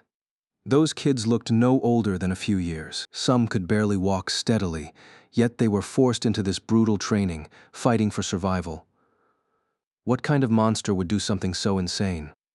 Even after being reborn, Lin Ran had grown resilient, but this chilled him to the bone. He spotted a frail, grimy little boy who had the misfortune of being paired with a brawny kid at least 3 or 4 years older. The difference was obvious. Lin Ran's heart ached for the boy, but he couldn't intervene. He only had 12 hours here. He needed to find Luo Yao. But after watching for a long time, Lin Ran didn't see any sign of her among the children. By the time the group below the cliff dispersed, Lin Ran quietly slipped away. 12 hours in, and there's no counting on Zhao He anymore. Now it's all about luck. This place is in the middle of nowhere, with no chance of getting out anytime soon. Are you sure Luo Yao is around here? X Xiaohei. If you doubt me, we can turn back right now. Damn, why are you so touchy? Xiaohei. Because I'm a cat who can't stand even a hint of injustice. I don't know how long I walked, but the sky had completely darkened. As Lin Ran continued forward, a sudden sense of familiarity washed over him. This place? The pitch-black night, the moonlight completely obscured by towering pine trees, the primal forest thick with a damp, icy chill. Lin Ran trudged step by step through the overgrown weeds, moving straight ahead, until a cave appeared before him. Lin Ran froze. Why did this scene feel like something he'd seen in a dream? Lin Ran peered into the cave entrance, but saw no sign of any eyes. He let out a slight sigh of relief. Suddenly, a blood-curdling scream echoed from inside the cave. That sound, it was like the voice of death itself. Lin Ran stiffened, then rushed to the cave entrance in a few strides. The moment he stepped inside, he looked down and saw a pair of crimson eyes staring back at him, nearly making him stumble in fright. At his feet, Little Black was so terrified he leaped straight into Lin Ran's arms. Little Black. What the hell is that thing? Scared the crap out of me. Lin Ran didn't answer. He was just as shaken. Those crimson eyes were unnerving, yet somehow familiar. They were positioned slightly lower than Lin Ran's own height, much shorter than him. Gulping, Lin Ran was about to speak when the bloody mouth beneath those eyes stretched open, glistening ominously in the faint moonlight. He, I won. I'm the one who gets to live. Are you here to play with me too? A childlike voice laced with bone-chilling coldness. Lin Ran's hair stood on end. This thing was speaking human words. I'm not. Stay calm. Lin Ran immediately signaled his harmlessness. They said only one person who comes here gets to leave alive. The voice was halting, as if spoken by someone with a speech impediment. As soon as those words ended, a shadow suddenly lunged from the darkness. Little Black, holy shit, let's get out of here. This is way too scary. If you die, that's your problem. But don't drag me down with you. Lin Ran. No, I haven't found who I'm looking for yet. Besides, as the so-called creator, you're scared of a kid. Little Black, I was lying. I'm nothing special. Any random person could slaughter me in seconds. I've only survived this long by being a coward. Wah, let's just go. In the instant the shadow leaped, Lin Ran caught a glimpse under the moonlight. It was that frail little boy from earlier in the evening, the one who'd been pitted against a much stronger opponent. The kid clearly had some skill, but Lin Ran wasn't intimidated. Among children, he might have been exceptional, but to Lin Ran, he was just a slightly tougher brat. Lin Ran dodged the boy's attack and was about to counter when the child suddenly collapsed to the ground. Lin Ran paused, then cautiously approached. Hey, you okay? The boy didn't answer. Lin Ran leaned closer and, in the dim moonlight, realized the child was injured. A dark liquid blood was seeping from his body onto the ground. Logic told Lin Ran time was running out, that he shouldn't waste it here. But his conscience screamed that if he left this boy, he'd die. The wounds were severe. After a moment's hesitation, Lin Ran turned and walked away. 1 minute later, he returned. Damn it! Do you have any idea how much trouble you've caused me? Lin Ran scooped up the boy and carried him into the cave. Inside, he was startled to find a small fire burning, and beside it, a corpse. The dead man's throat had been torn open, his carotid artery severed. The blood hadn't fully congealed yet. He must have died recently. A chill ran down Lin Ran's spine as he glanced at the boy in his arms, suddenly hyper-aware of his own exposed neck. With no proper medical supplies, Lin Ran tore strips from his own clothes to bandage the boy's wounds, hoping to stem the blood loss. This was as far as his goodwill extended. As he looked at the unconscious boy, an uneasy feeling nagged at him. Those crimson eyes, just as he leaned in for a closer look, the boy's eyes snapped open. The moment he saw Lin Ran, he attacked without hesitation. Lin Ran pinned him down, preventing any movement. In desperation, the boy sank his teeth toward Lin Ran's neck. Lin Ran's eyes widened, recalling the corpse on the ground, his pupils constricted in sheer terror. Little Black, we're done for. I told you we should have left earlier. Now you're gonna die here, and I might not even escape. It's over, completely over. In the split second before impact, Lin Ran twisted aside. Instead of his neck, the boy's teeth clamped onto his shoulder, the exact spot Luo Yao often bit. Lin Ran grunted in pain and hurled the boy away. You psycho! I save your life, and you try to kill me? What kind of ungrateful monster are you? Fury burned through him. The boy seemed momentarily stunned. You saved me. Lin Ran nodded. Obviously, he touched his bleeding shoulder and grimaced. Would he need rabies shots now, and if so, where? Did this hellhole even have vaccines? The boy fell silent, staring at his bandaged wounds, then at Lin Ran's torn clothes. A strange expression crossed his face, as if he'd been given something he'd never had before. But what was it? Seeing the boy's rationality return, Lin Ran relaxed slightly, though he remained on guard. You should say thank you, not just sit there. The boy murmured, thank you. Yeah, look at you. No manners at all. Do you realize how much you've screwed up my plans? Damn it. Now you owe me. You ruined everything, and I still saved you. That means you have to repay me. A flicker of something unfamiliar passed through the boy's eyes. What's repay? Lin Ran nearly face-palmed. Then you have to be good to me. If you were a woman, you'd have to pledge yourself to your savior, never letting go for the rest of your life. But since you're a boy, we can just make a contract, like giving me half of all the money you earn when you grow up. The boy fell silent for a long time, as if struggling to understand Lin Ran's words. I will give you everything. Lin Ran hadn't expected the kid to be so easy to fool. The ancients really didn't lie. Since you're so sincere, I'll reluctantly forgive you. Now tell me, how do we get out of here? The little boy tilted his head. You want to leave? Lin Ran studied the boy's expression. Something felt off. That tone? Of course I'm leaving. You expect me to stay here and eat people with you? The boy's eyes turned icy as he slowly spoke, uttering words Lin Ran never saw coming. You can't leave. You have to stay with me. Lin Ran froze. What the hell? Do you always talk like this? Can't leave you are mine. The boy began enunciating each word, his demeanor growing increasingly unhinged. Lin Ran took a step back, frowning at the child. He was starting to regret saving him. But I have to go. Even if I stay with you now, I'll disappear in a few hours. Do you understand what that means? I'm not from this world. The boy didn't comprehend a word Lin Ran said. All he knew was that he desperately wanted to keep this person close. Seeing the child on the verge of losing control, Lin Ran sighed deeply. Ugh. He glanced back at the endless darkness outside, then at their grim surroundings. Exhaustion weighed on him. Damn it, little black. Couldn't you have picked a better time and place? Where the hell am I supposed to find anyone here? Finding Luo Yao tonight seemed impossible now. Damn it, wasted one of my wishes.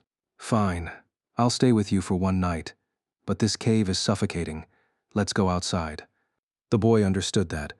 Watching Lin Ran step out of the cave, he reined in his hostility and followed, while Little Black trembled in Lin Ran's arms. Little Black, that kid's not right. Let's get out of here. I can't breathe. Lin Ran, you chose this. Oh, mighty creator. Little Black, I was wrong. Please, let's just go. Consider this wish void. I'll give you another one, okay? Lin Ran, since we're here, we might as well make the best of it. Oh, mighty creator. Little Black, make the best of my ass. Lin Ran found it amusing. Who knew this cat could be such a coward? And you call yourself the creator? How impressive. Outside the cave, Lin Ran searched for a while before finding a large, pale boulder bathed in moonlight, unobstructed by trees. He lay down on it, immediately regretting his decision as the cold seeped into him. Maybe the cave wasn't so bad after all. The boy watched Lin Ran gaze at the stars before quietly sitting beside him. Lin Ran wasn't heartless. Thinking of the boy's circumstances, he felt a pang of sympathy. So he offered some advice.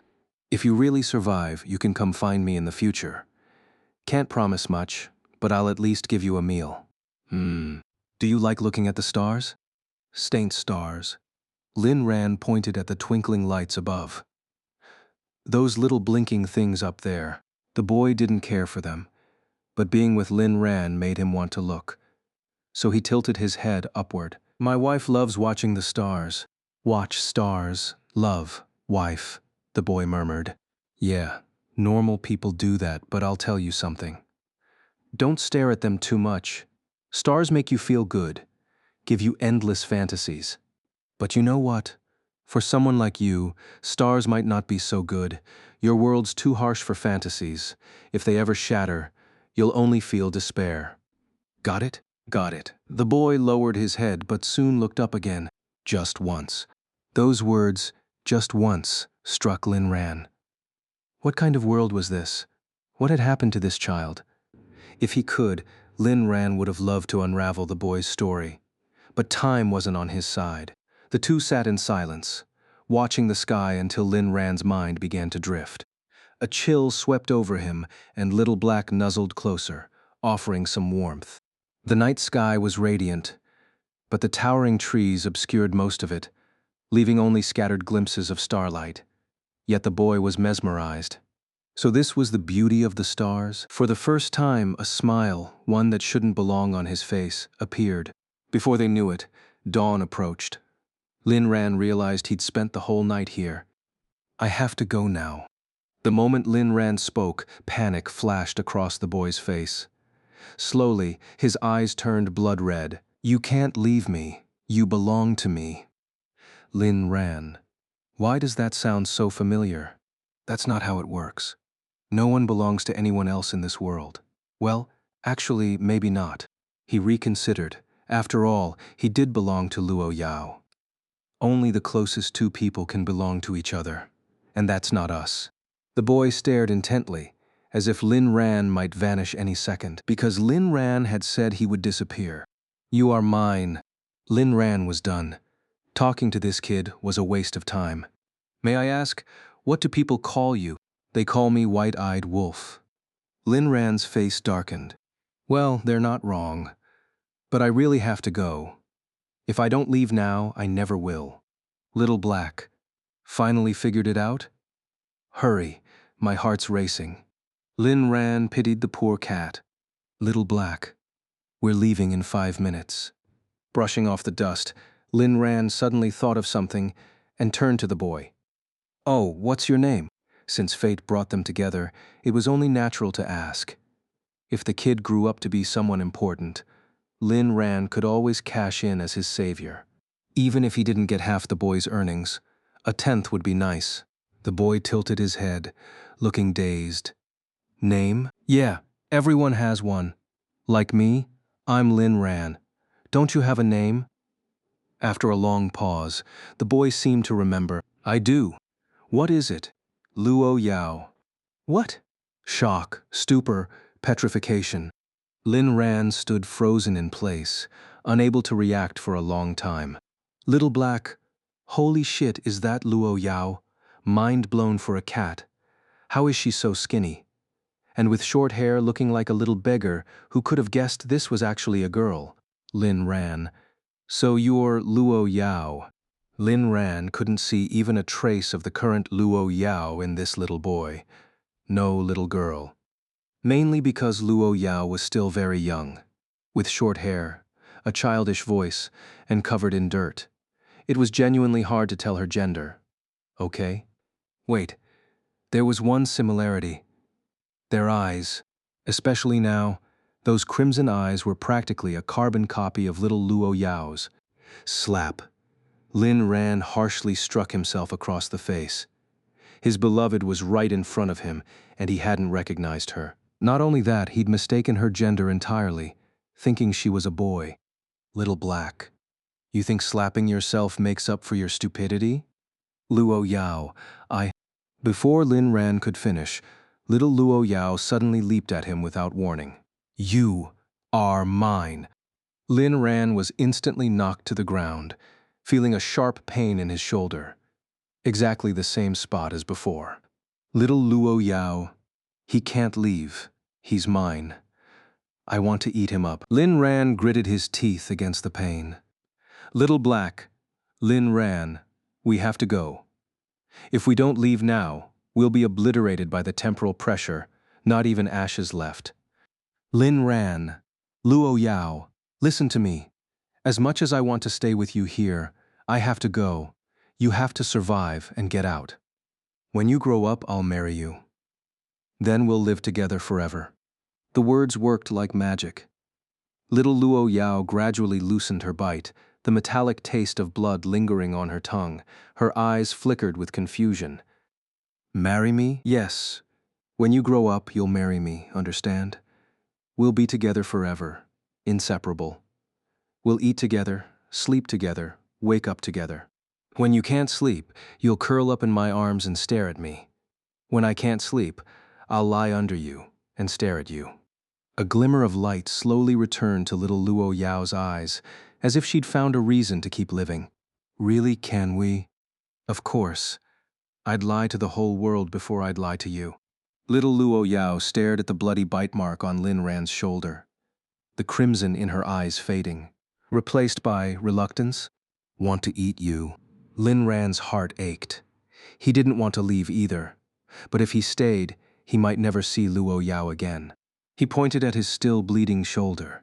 You like biting here? Little Luo Yao nodded. Fine, I promise this spot is reserved for you. When you grow up and find me, you can bite it whenever you want, and only here. I won't let you bite anywhere else. Little Luo Yao blinked, as if processing his words. Promise me? Yes, this is my vow to you. When you're older, come collect. Okay. Though Lin Ran had so much more to say, Little Black wasn't waiting any longer. The moment time was up, it pulled Lin Ran away, their figures dissolving into the pre-dawn darkness at 4 in the morning. Lin Ran felt weak, as if he'd just woken from a long, exhausting dream, or maybe done nothing at all. Luo Yao, he gasped awake, sitting up weakly in bed. He'd left at night, but when he arrived in the primal forest it was dusk. Now, back in reality, the sun was already high. 12 hours. Lin Ran had completed a time travel journey he'd never forget. Yet suddenly, none of it felt real. A talking cat. A tiny Luo Yao. His own exhaustion. Had he really traveled back? Or was it all a dream? Maybe he was losing his mind. Little Black, Little Black. Little Black, I'm here. You love-struck fool. What's all the yelling about? Not a dream. He could still hear Little Black's voice in his head. Then, I need to go back. Let's go back, okay? I didn't finish talking to her. Little Black, you said plenty, and my powers are limited. I'm exhausted. I need food, rest, at least a month before I can manipulate time again. Lin Ran struggled out of bed, his body drenched in sweat, the bite mark on his shoulder stark against his skin. A whole month? Isn't there a faster way? Little Black, take a shower first, then I'll tell you. Lin Ran didn't argue. Even he felt like he needed to wash off. His sweat had soaked him like a downpour. Fine, I'll shower. Think about what you want to eat. When I'm out, I'll have it prepared. Then we'll go back. As he spoke, he stripped off his tattered clothes, grabbed a loose robe, and headed for the bathroom. His legs wobbled from weakness. By the time he finished washing, he barely made it back out. Now can you tell me? Little Black, no use. Even if I could push myself, your body can't handle another trip so soon. Focus on the present. Also, I want yellow croaker. Seriously? You made me shower just for that? Little Black, I'm a clean cat. You reeked. I was nauseous. Lin Ran was speechless. This cat had to be the reincarnation of pure sass. With a sigh, he resigned himself to feeding it. After all, he'd need its help again. Yellow croaker. You're a cat. Shouldn't you eat mice? Little Black. My mother tongue is exasperation. You absolute walnut. Cats eat mice for taurine, not because we like them. Do you even biology? Fine, I'll get your fish. Tiny thing, big attitude. Lin Ran took a few steps before dizziness slammed into him. He collapsed. He was truly spent. Meow, you fraud. At least bring the fish before passing out. Little Black padded over, eyeing the discarded shredded clothes with feline disdain. Now I have to clean up your mess. So damn annoying. In his daze, Lin Ran thought he saw Luo Yao again. Under a sky full of stars, her face was blurry, but she seemed to be forcing him to do something. What was it? Big brother, do it yourself, okay? If you dare leave me, I'll kill you. Turn you into a specimen. Make sure you stay with me forever. Though Lin Ran couldn't see clearly, his instincts screamed that this was his beloved. Just as I was about to agree to Luo Yao, I noticed her eyes turning blood red, terrifying. You promised you'd stay with me forever. Ah, Luo Yao's scream was horrifying, no longer sounding human at all. Luo Yao, I am yours. Lin Ran suddenly woke up with a start. He looked around. He was still lying in his bedroom. Just a minute earlier, outside the bedroom door, Luo Yao had been staring coldly at the private physician. Why did Ah Ran suddenly faint? It's been almost a full day, and he still hasn't woken up. What exactly are you doing? The private physician was an old man named Yi Si-yin, a name he bore as the fourth son of the Yi family. Not only was he the manor's personal doctor, but he was also the pillar of the prestigious Yi family's medical legacy. President Luo, young Master Lin isn't in any serious condition. It's likely just exhaustion. He'll recover with some rest. As he spoke, Yi Si-yin gave Luo Yao a strange look. With all due respect, President Luo, though young Master Lin is your husband, you should use him sparingly. Even machines need maintenance to last long. He shook his head and sighed inwardly, pitying the poor young master, nearly drained dry by Luo Yao. Luo Yao shot him an icy glare, and Yi Si-yin immediately clamped his mouth shut. Had he just lectured President Luo? Was he about to die? Your family hospital's medical supply funding will be cut in half. Ah? Yes, President Luo. His heart sank. Just one careless remark, and half the medical supplies were gone. Still, better than losing his life. He remembered the last physician, a woman who had merely glanced at Lin Ran a few times too many during treatment. She'd been promptly dispatched to Africa for medical aid. Luo Yao. A startled cry came from inside the room. Without hesitation, Luo Yao pushed the door open, only to hear 4 words. I am yours. Luo Yao froze, staring in disbelief at Lin Ran, who seemed to have just woken from a nightmare. Ah, Ran, what did he just say? He's mine. Ah, Ran, you're awake. Lin Ran panted heavily, his eyes fixed on Luo Yao, brimming with joy and affection. Yao Yao. He stretched out his arms, a silent plea for an embrace, needing to confirm that the Luo Yao before him was real. Seeing him like this, Luo Yao rushed over and threw herself into his arms. Ah, Ran, the doctor said you fainted from exhaustion. You scared me. Feeling the warmth of her in his arms, Lin Ran had never been more grateful for this love. Luo Yao was still here, still by his side. It was enough. Luo Yao, I'm fine. I just didn't sleep at all last night. I was too restless. Why didn't you sleep? Luo Yao frowned. Because of you. Without you beside me, I couldn't sleep at all. Lin Ran wasn't lying. If he hadn't been sleepless last night, he wouldn't have followed Little Black on that time-crossing escapade, nor would he have left his body so drained. Hearing this, Luo Yao's eyes gleamed with delight. Ah, Ran truly couldn't live without her anymore. Was this how he showed his love? With that thought, she gently nestled against him. Ah, Ran, are you telling the truth? Lin Ran nodded. Truer than pearls. Then I promise to stay with you every night from now on, okay? Lin Ran nodded again. Okay. Just as the two were lost in each other, Uncle Fu appeared, carrying an assortment of nourishing tonics. The doctor had said young Master Lin was too weak. How could someone so young be so frail? He was still waiting to help raise their future children. Lin Ran blinked in confusion. He was mentally exhausted, not physically weak. What was with all these tonics for physical debilitation? Who did they think he was? Well, fine. He was physically weak too.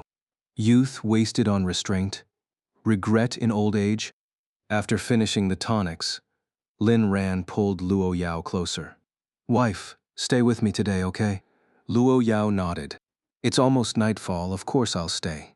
Truthfully, she had rushed back the moment she heard Lin Ran had fainted that morning and had spent nearly the entire afternoon by his side. Lin Ran was startled. Had he really slept that long? Luo Yao lay beside him, keeping him company, though she refrained from doing anything further. The doctor had said her Ran was too weak. He needed rest. Lin Ran didn't know whether to laugh or cry. The helplessness of being underestimated by his own wife stung his pride. But there was nothing he could do. He was weak, just not in the way they thought. Still, strenuous activity was off the table. The moon rose once more. In the sky garden, Luo Yao sat in Lin Ran's arms, gazing up at the stars. Ah, Ran, did you know? I didn't like the stars at first. I only grew to love them later. Lin Ran's heart skipped a beat. He thought he understood. Suddenly, he remembered the first time he had watched the stars with Luo Yao. That night she had said something, but with time, the memory had blurred. What was it? That night had also been the first time Little Black appeared. Could all of this really be a coincidence? What was Little Black's true purpose? After his rebirth, Lin Ran had kept his guard up against everyone and everything except Luo Yao. Little Black was just a cat after all. He had even confided in the cat when Luo Yao wasn't around, thinking it harmless. And then, that very cat had taken him time traveling. Could anyone believe it? What had she said that first stargazing night? With a boom, Lin Ran's mind exploded with realization, leaving him momentarily stunned. That night, Luo Yao had been almost feverish. After negotiating deals worth billions, they had curled up together beneath the stars. Luo Yao had said, "Did you know when I was little, a big brother once told me the stars aren't beautiful, because when fantasies shatter, people despair." Lin Ran had confidently replied, "That big brother definitely wasn't me. I'm younger than you." Now he realized something was off. Last night he had said something similar to a young Luo Yao. Could it be? Yao Yao, do you remember our first time stargazing? Of course, it was right here. Lin Ran frowned. No, not here. Luo Yao paused. Then where was it? Lin Ran closed his eyes, replaying last night's events. Should he say it? Did Luo Yao remember that time? He pointed to his shoulder, then to Luo Yao's eyes. For you, the stars might not be beautiful. Your world is too harsh. If your fantasies ever shatter, you'll despair. Luo Yao went completely still, staring at him in disbelief. You remember? Lin Ran didn't remember. He had just lived it. It turned out that his past self had traveled to that time and spoken those words to her. I'm sorry I said that to you. Luo Yao slowly reached out, touching his head. You did. But you also promised to be the brightest star in my sky, one that would never fade. Lin Ran's heart ached. She remembered every word he'd ever said. Ah, Ran. You won't disappear again, will you? You won't leave me? Lin Ran met her gaze with absolute sincerity. Never. A brilliance unlike her usual self shone in Luo Yao's eyes. Ah, Ran, you'll keep our promise, won't you? Lin Ran pondered Luo Yao's words, wondering what kind of pact existed between them. Noticing Lin Ran's expression, Luo Yao felt a pang of disappointment and let out a soft sigh. It seemed she still hadn't gotten back the Ran she once knew. But it didn't matter. She could wait, even if it took a lifetime. She didn't care. Besides, things were already much better now, weren't they? Yet Ran was so infuriating. Why could he only remember fragments, but not what came after? The more Luo Yao thought about it, the angrier she became. Taking a step back would only invite frustration, and holding it in would breed resentment. She leaned on Lin Ran's shoulder and bit down without hesitation. You promised, this spot is mine. Whenever I want, I can bite it. Lin Ran endured the pain, truly at his wit's end. A childhood promise, and Luo Yao remembered it crystal clear. There was something else that baffled Lin Ran. Aren't you the least bit curious why I've looked exactly the same all these years? Luo Yao blinked at him in confusion. Why should I be? You're Ah Ran. No matter what, you'll always be Ah Ran. I just want you to be an Ah Ran who won't suddenly disappear. What Luo Yao feared most was Lin Ran vanishing again, just like before, right before her eyes. Lin Ran sighed inwardly. Luo Yao's way of thinking really was different from most people. Her possessiveness toward him could defy logic itself. Next time he saw Little Black, he'd have to pry more useful information out of him. His phone rang. It was Wu Zhisheng calling. Lin Ran glanced at Luo Yao. As expected, Luo Yao looked displeased, but she didn't stop him. Only after sensing her silent permission did Lin Ran answer. Lin, guess what? Shen Jingbing's in trouble again. This time it's hilarious. He's accused of spreading rumors. An hour earlier, at Capital University's library, Liu Ruxue didn't usually come here. But these days, she was terrified, avoiding someone like the plague. She didn't dare return to her dorm at night either, so she had invited Huo Haney to chat in the library. Though Huo Haney still hung out with Liu Ruxue on the surface, deep down, she had long lost respect for her. Inside the old library, Huo Haney spoke first. Ruxu, what's wrong? Why are you wearing a scarf? Liu Ruxue lifted the scarf slightly, revealing a bruised and swollen face. The library gave her a sense of safety. There were people around. I ran into a madman who keeps harassing me. Ruxu, why don't you report him? Huo Haney suggested. Liu Ruxue shook her head. I did. It's useless. Every time he just gets fined or detained, then forced to apologize before they let him go. I don't understand how the police can be so incompetent. It's pure negligence. Huo Haney fell into thought. No one would hate another person for no reason. There had to be more to it. Just then, a student sat down beside them, only asking for permission after settling in. Excuse me. Beautiful classmate, mind if I sit here? Huo Haney saw a guy in a baseball cap and immediately scooted over. Shen Jingbing took the seat, locking eyes with Liu Ruxu, who stared back in shock. There are so many people here. What do you think you're doing? Before Huo Haney could even speak to Shen Jingbing, she noticed Liu Ruxui's reaction and frowned. Ruxu, do you know him? He's the madman I was talking about. After explaining, Liu Ruxui turned back to Shen Jingbing. What will it take for you to leave me alone? And with so many witnesses, I doubt you'd dare hit me here. Ruxu, what are you saying? I only came because I love you. Love me? Liu Ruxu's brain short-circuited. Shen Jingbing then poured his coffee over his own head. Ah, Ruxu, what was that for? All I did was ask why you went to a hotel with another guy and you throw coffee at me. After everything I've done for you, where did I go wrong? Didn't you say you loved me most? Liu Ruxui's eyes widened. She hadn't expected Shen Jingbing to frame her like this. The library was supposed to be quiet, but Shen Jingbing's outburst drew stares. Once the other students caught his words, whispers spread. Liu Ruxue. Ha! The campus belle? More like a joke. With a reputation like hers, she still dares to play the heartbreaker. Liu Ruxue went to a hotel with someone. Who was it? Probably a dog. Having a belle like her at Capital U is downright shameful. I used to have a crush on her. What was I thinking? At that moment, a timid-looking guy approached them, visibly distressed. Ruxu, is what he said true? Did you really go to a hotel with someone? This was Yu Qingnan, Liu Ruxue's most devoted admirer. The last time Liu Ruxu got drunk at a bar and couldn't pay the bill, it was this very admirer who bailed her out. Seeing him arrive, Liu Ruxue felt slightly relieved. At least there was someone to take the heat. No, it's not true. I've never been to a hotel with anyone. Shen Jingbing immediately pulled out a photo. I knew you'd deny it, so I had someone take pictures. The photo showed Liu Ruxu outside Pangu Hotel, standing close to Lin Jian.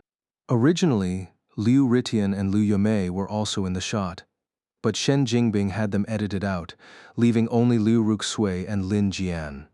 Their poses were intimate. Though Lin Jian's face was unclear, It was obvious he was a man. Liu Ruxui lunged for the phone, but Shen Jingbing yanked it back. Liu Ruxui trying to destroy evidence? Liu Ruxui stammered. I wasn't. You're lying. That was my aunt's auction dinner. The guy is my cousin. Stop making things up. Shen Jingbing smirked. So you admit the photo's real? You did go to a hotel with someone? It's fake. You're lying. Liu Ruxu meant the photo was doctored. It couldn't count as real.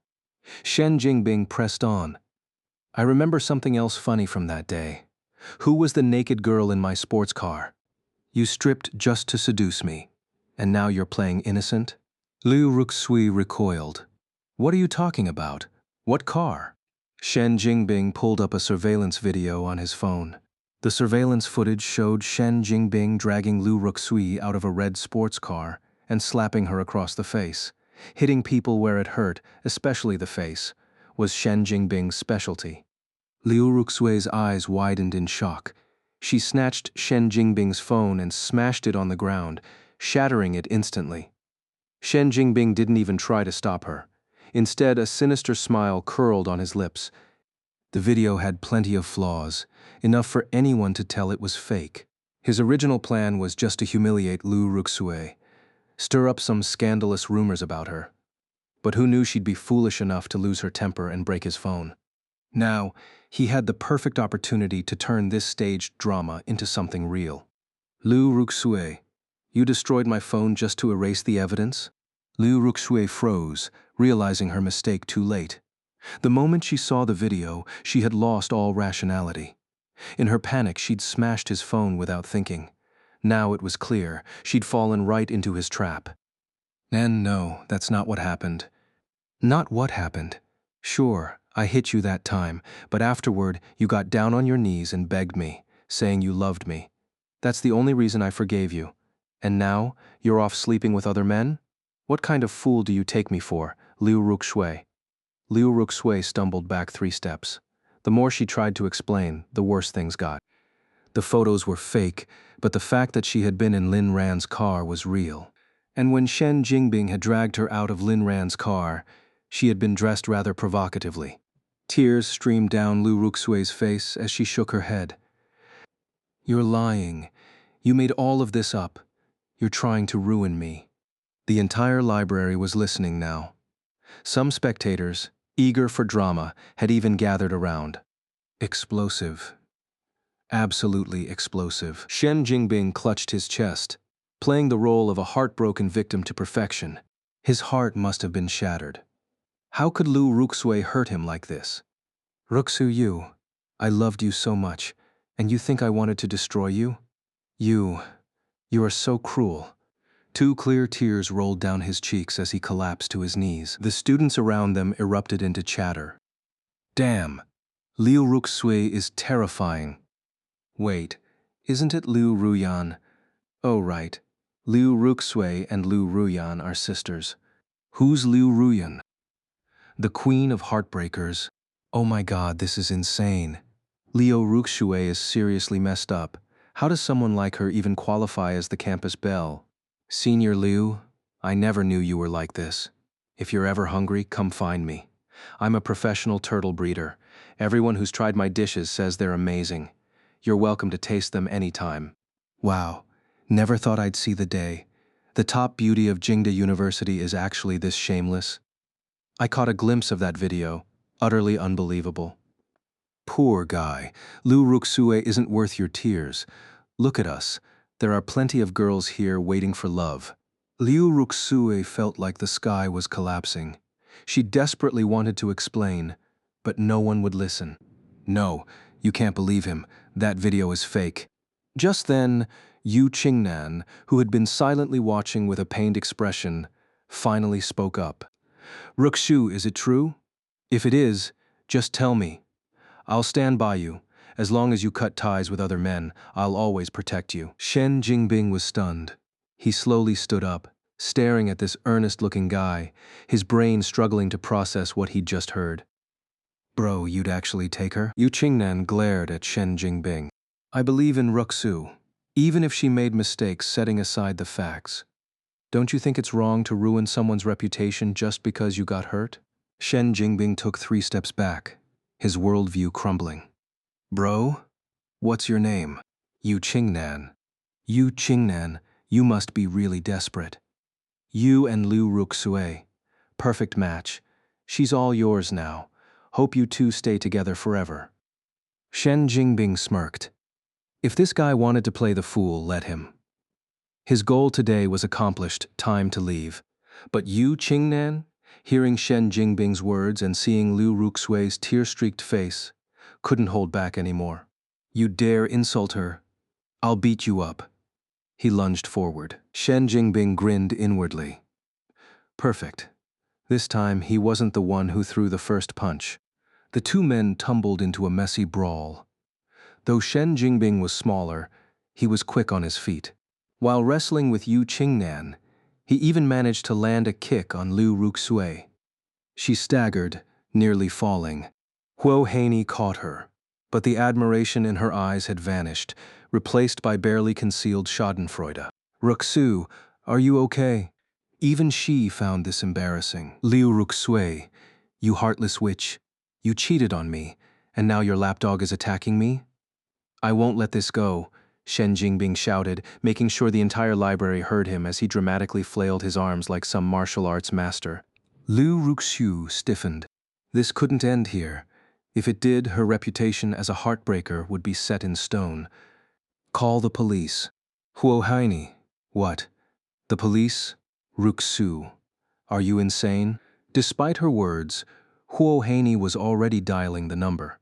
If Liu Ruxue wanted to ruin herself completely, she'd gladly help. Soon the officers arrived. Recognizing Shen Jingbing and Liu Ruxue, one of them sighed. You two again? When will this end? Lately, these two had been keeping them very busy. The officers efficiently dispersed the crowd before escorting Liu Ruxu, Shen Jingbing, and Yu Qingnan away. Shen Jingbing suddenly pointed at Huo Haney. Officer, her too. She was part of it. Those two sent this guy to attack me. It was all 3 of them. Huo Haney, me, officer, a group conspiracy? And just like that, Huo Haney was also taken away. Huo Haney, I didn't do anything, officer. Don't listen to him. I'm innocent. Shen Jingbing, do you know Liu Ruxue? Before she could answer, he pressed on. Were you with her? Didn't you call the police? If you're not involved, why did you call? Huo Haney was speechless. The officer handcuffed her. Save it for the station.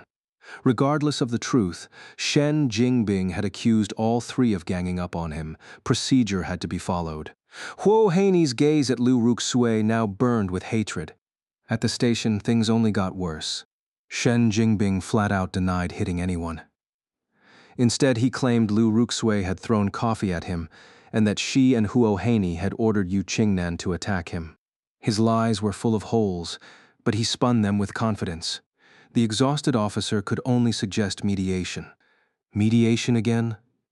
Liu Ruxue nearly screamed. Every time Shen Jingbing harassed her, the police just pushed for mediation. And now, here they were again. At that very moment, an officer approached the mediator and whispered something in his ear. Huo Haney, standing closest, caught fragments of the conversation, words like President Luo, and released them. She fell into deep thought. Could it be that Shen Jingbing had some powerful figure backing him? Soon after, the mediator released several individuals on the spot and declared, "Right now, we suspect you of filing a false police report, wasting police resources, and disrupting public order. Since this is your first offense, we'll let you off with a verbal warning. Next time, you'll all be detained." Though Shen Jingbing had spread unsavory rumors about Liu Ruxue, well, not exactly rumors, but still, such behavior was socially unacceptable. The police simply gave him a brief reprimand before letting him go. Shen Jingbing was the first to walk out. Meanwhile, Liu Ruxu and her 2 companions were held back for further education. What the hell? Why did he get to leave first? One of them protested. The officer replied coolly, "He's the victim. Once he gave his statement, he was free to go." The victim? We're the ones who called the police. The officer shot back. Just because you called the police doesn't mean you're innocent. Maybe you were turning yourselves in? People naturally sympathize with the underdog. Huo Haney's eyes widened as she finally grasped Liu Ruxui's helplessness. The way this police station operated was utterly absurd. Though furious, there was nothing they could do, and so Liu Ruxui and her friends became the primary targets of the officer's education. When Lin Ran received the news, he mentally applauded Shen Jingbing's tactics. After some thought, he decided to personally pick him up from the station. Shen Jingbing had truly made him proud. Even Luo Yao, who rarely commented on such matters, seemed pleased when she heard about Shen Jingbing's actions. Another amusing dog had joined the pack. Outside the station, Lin Ran had someone settle Shen Jingbing's paperwork, paying every last cent of the fine. When Shen Jingbing stepped out, he was greeted by his two bosses, Wu Zhishang and Lin Ran. Lin Ran clapped him on the shoulder. "Nice work, brother." "Boss, you came to get me yourself. No words, just thanks." Lin Ran slung an arm around Shen Jingbing and asked, "You know what? This one bold move of yours just secured you a lifetime of comfort." "What do you mean?" Just then, an elderly man approached, none other than Uncle Fu. Without ceremony, he handed Shen Jingbing a check. "Ask Wu Zhishang how to use it." Stunned, shocked, petrified, Shen Jingbing stared at the check in his hand, completely frozen, until Wu Zhishang's slap snapped him back to reality. "Do good work, and you really can prosper for generations because you've got a boss with serious influence." Shen Jingbing nearly dropped to his knees to pledge eternal loyalty, but Lin Ran stopped him. "Remember, your feud with Liu Ruxui is personal. Has nothing to do with me, got it?" Shen Jingbing nodded eagerly. "Understood. She's a thief, and I stand against all evil." At that moment, Liu Ruxui emerged from the station. Spotting Lin Ran and the others, she stormed over. "Lin Ran, why are you doing this to me?" Lin Ran smirked. "Accusations require evidence. Don't spout nonsense unless you've got proof, or I might sue you for defamation." Liu Ruxui completely broke down, pointing at Shen Jingbing and shrieking, "You're seriously going to pretend he's not your lackey?" Lin Ran casually threw an arm around Shen Jingbing's shoulders and introduced him to Liu Ruxui. "Meet my right-hand man. Like him? Even if you know he's mine, what can you do about it?" Liu Ruxui burst into tears. "Lin Ran, you're still mad at me, aren't you? You're just using him to hurt me." Lin Ran's patience snapped. He immediately released Shen Jingbing. Without hesitation, Shen Jingbing delivered a crisp, perfectly measured slap. Smack. The force was just right, enough to stun, not enough to cause damage. The scene reminded Wu Zhishang of an old saying, "Unleash the hounds." Liu Ruxui stood frozen, clutching her already swollen cheek. Lin Ran sneered, "You dare show me that face again?" "Lin Ran, just tell me, why are you treating me like this?" "Bravo. Still calling me Lin Ran?" "Shen Jingbing, go apply for a dorm supervisor position at Jingda University." Shen Jingbing grinned. "You got it, boss." Liu Ruxui. Wu Zhishang added salt to the wound. "That way, Shen Jingbing can check your attendance every single day." Liu Ruxui didn't fully understand, but she was thoroughly shaken. "Lin Ran, I truly love you. Why are you so angry with me? Can't we go back to how things were?" "Oh, for fuck's sake. Here we go again, 2 days of peace, and now she's back to this nonsense.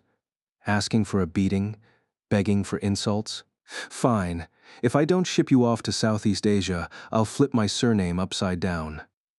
You're putting on a whole one-woman show. Tragedy today, comedy tomorrow. Exhausting, isn't it? Maybe take a break so the rest of us can breathe." A toad winning an Oscar. Now that's a performance. Liu Ruxu. Shen Jingbing chimed in, "Can't kill you, but sure can make you wish you were dead." Liu Ruxu couldn't take it anymore. She couldn't understand why Lin Ran had changed so much. Why was he treating her this way? She loved him so deeply, and he had loved her too. Was it true what they said? Money corrupts? Had Lin Ran become just another man who discards women after getting rich? Was it wrong for her to love someone this much? Lin ran, I lo. Lin ran shuddered, his scalp crawling. Shake your brain until it's properly mixed before speaking. You can fool others, but don't fool yourself. Liu Ruxue sobbed. Why won't you believe me? Because your words are like the king of hell posting notices. Pure ghost stories. Just then, Huo Haini and Yu Qingnan stepped out of the station. Yu Qingnan rushed to Liu Ruxue's side, glaring daggers at Lin Ran and Shen Jingbing. Lin Ran, what the hell are you doing? Stay away from Ruxu. I won't let you hurt her again. Lin Ran, are you even listening to yourself? Liu Ruxu shoved Yu Qingnan away. What's wrong with you? Don't you dare talk to Lin Ran like that. Yu Qingnan stood frozen, his heart shattering. Ruxu, he's bullying you. I'm just trying to help. Shut up, you disgust me. Don't you dare lay a finger on my Lin Ran. Lin Ran had had enough. How can someone be this fake? Enough with the Lin Ran this, Lin Ran that. Are you trying to hatch an egg? Liu Ruxui's eyes welled up, her expression wounded. Lin Ran, goddammit, still at it? Shen Jingbing. As Shen Jingbing moved to act, Yu Qingnan stepped forward again. Lin Ran couldn't help but laugh. Bro, you're quite the character, huh? What do you like Liu Ruxue? Yu Qingnan immediately covered his head in embarrassment, shouting loudly. I don't. Seriously, man? You're for real? Lin Ran could tell, this guy was the pure-hearted type. Did you really think showering your goddess with empty, meaningless small talk would make her like you? If she replies with a few MHMs, O's, hee-hees, none of your business. Whatever, you're overthinking. You're a nice guy. We'll see. I'm busy. Some other time. I've got things to do. Sorry, I forgot. Thanks, but no, or I'm going to sleep. You actually think she's chatting with you. Stop dreaming. If you don't get played on the road to love, you'll never grow up. Let Liu Ruxu be the lesson that helps you mature in love. Bro, maybe it's not my place to say this, but if you like Liu Ruxue, then you're just a 1, 2, 3, 4, 5, 6, 7, 9, 10. Yu Qingnan, Wu Zhishang, and Shen Jingbing delivered the finishing blow, missing an 8, dumbass. You guys are so crude. Lin Ran, you should thank the tomatoes. If this gets past censorship, I'd have cursed way worse. Huo Haney watched Lin Ran from the shadows, her starry-eyed gaze barely concealed. Right now, Lin Ran was so cool, so manly. She just wanted to get closer to him. Uncle Fu, let's go. Having said his piece and done what he came to do, since he couldn't just kill anyone, Lin Ran prepared to leave. Liu Ruxue was about to stop him, but a single icy glare from Lin Ran froze her in place. That look felt eerily familiar to her. It was the same kind of gaze that woman, Luo Yao, had. One that made her feel death creeping in. If you don't scram now, once my wife gets here, you won't get another chance. If murder weren't illegal, Lin Ran wouldn't let Liu Ruxue live a second longer than necessary. He should find time to ask Brother Dao if there were any business opportunities in Southeast Asia. Liu Ruxu stiffened. The deeply ingrained fear Luo Yao had instilled in her took hold, and at the mention of Luo Yao possibly showing up, she hastily dragged Huo Haney away, leaving Yu Qingnan behind without a second thought. Yu Qingnan could only leave silently.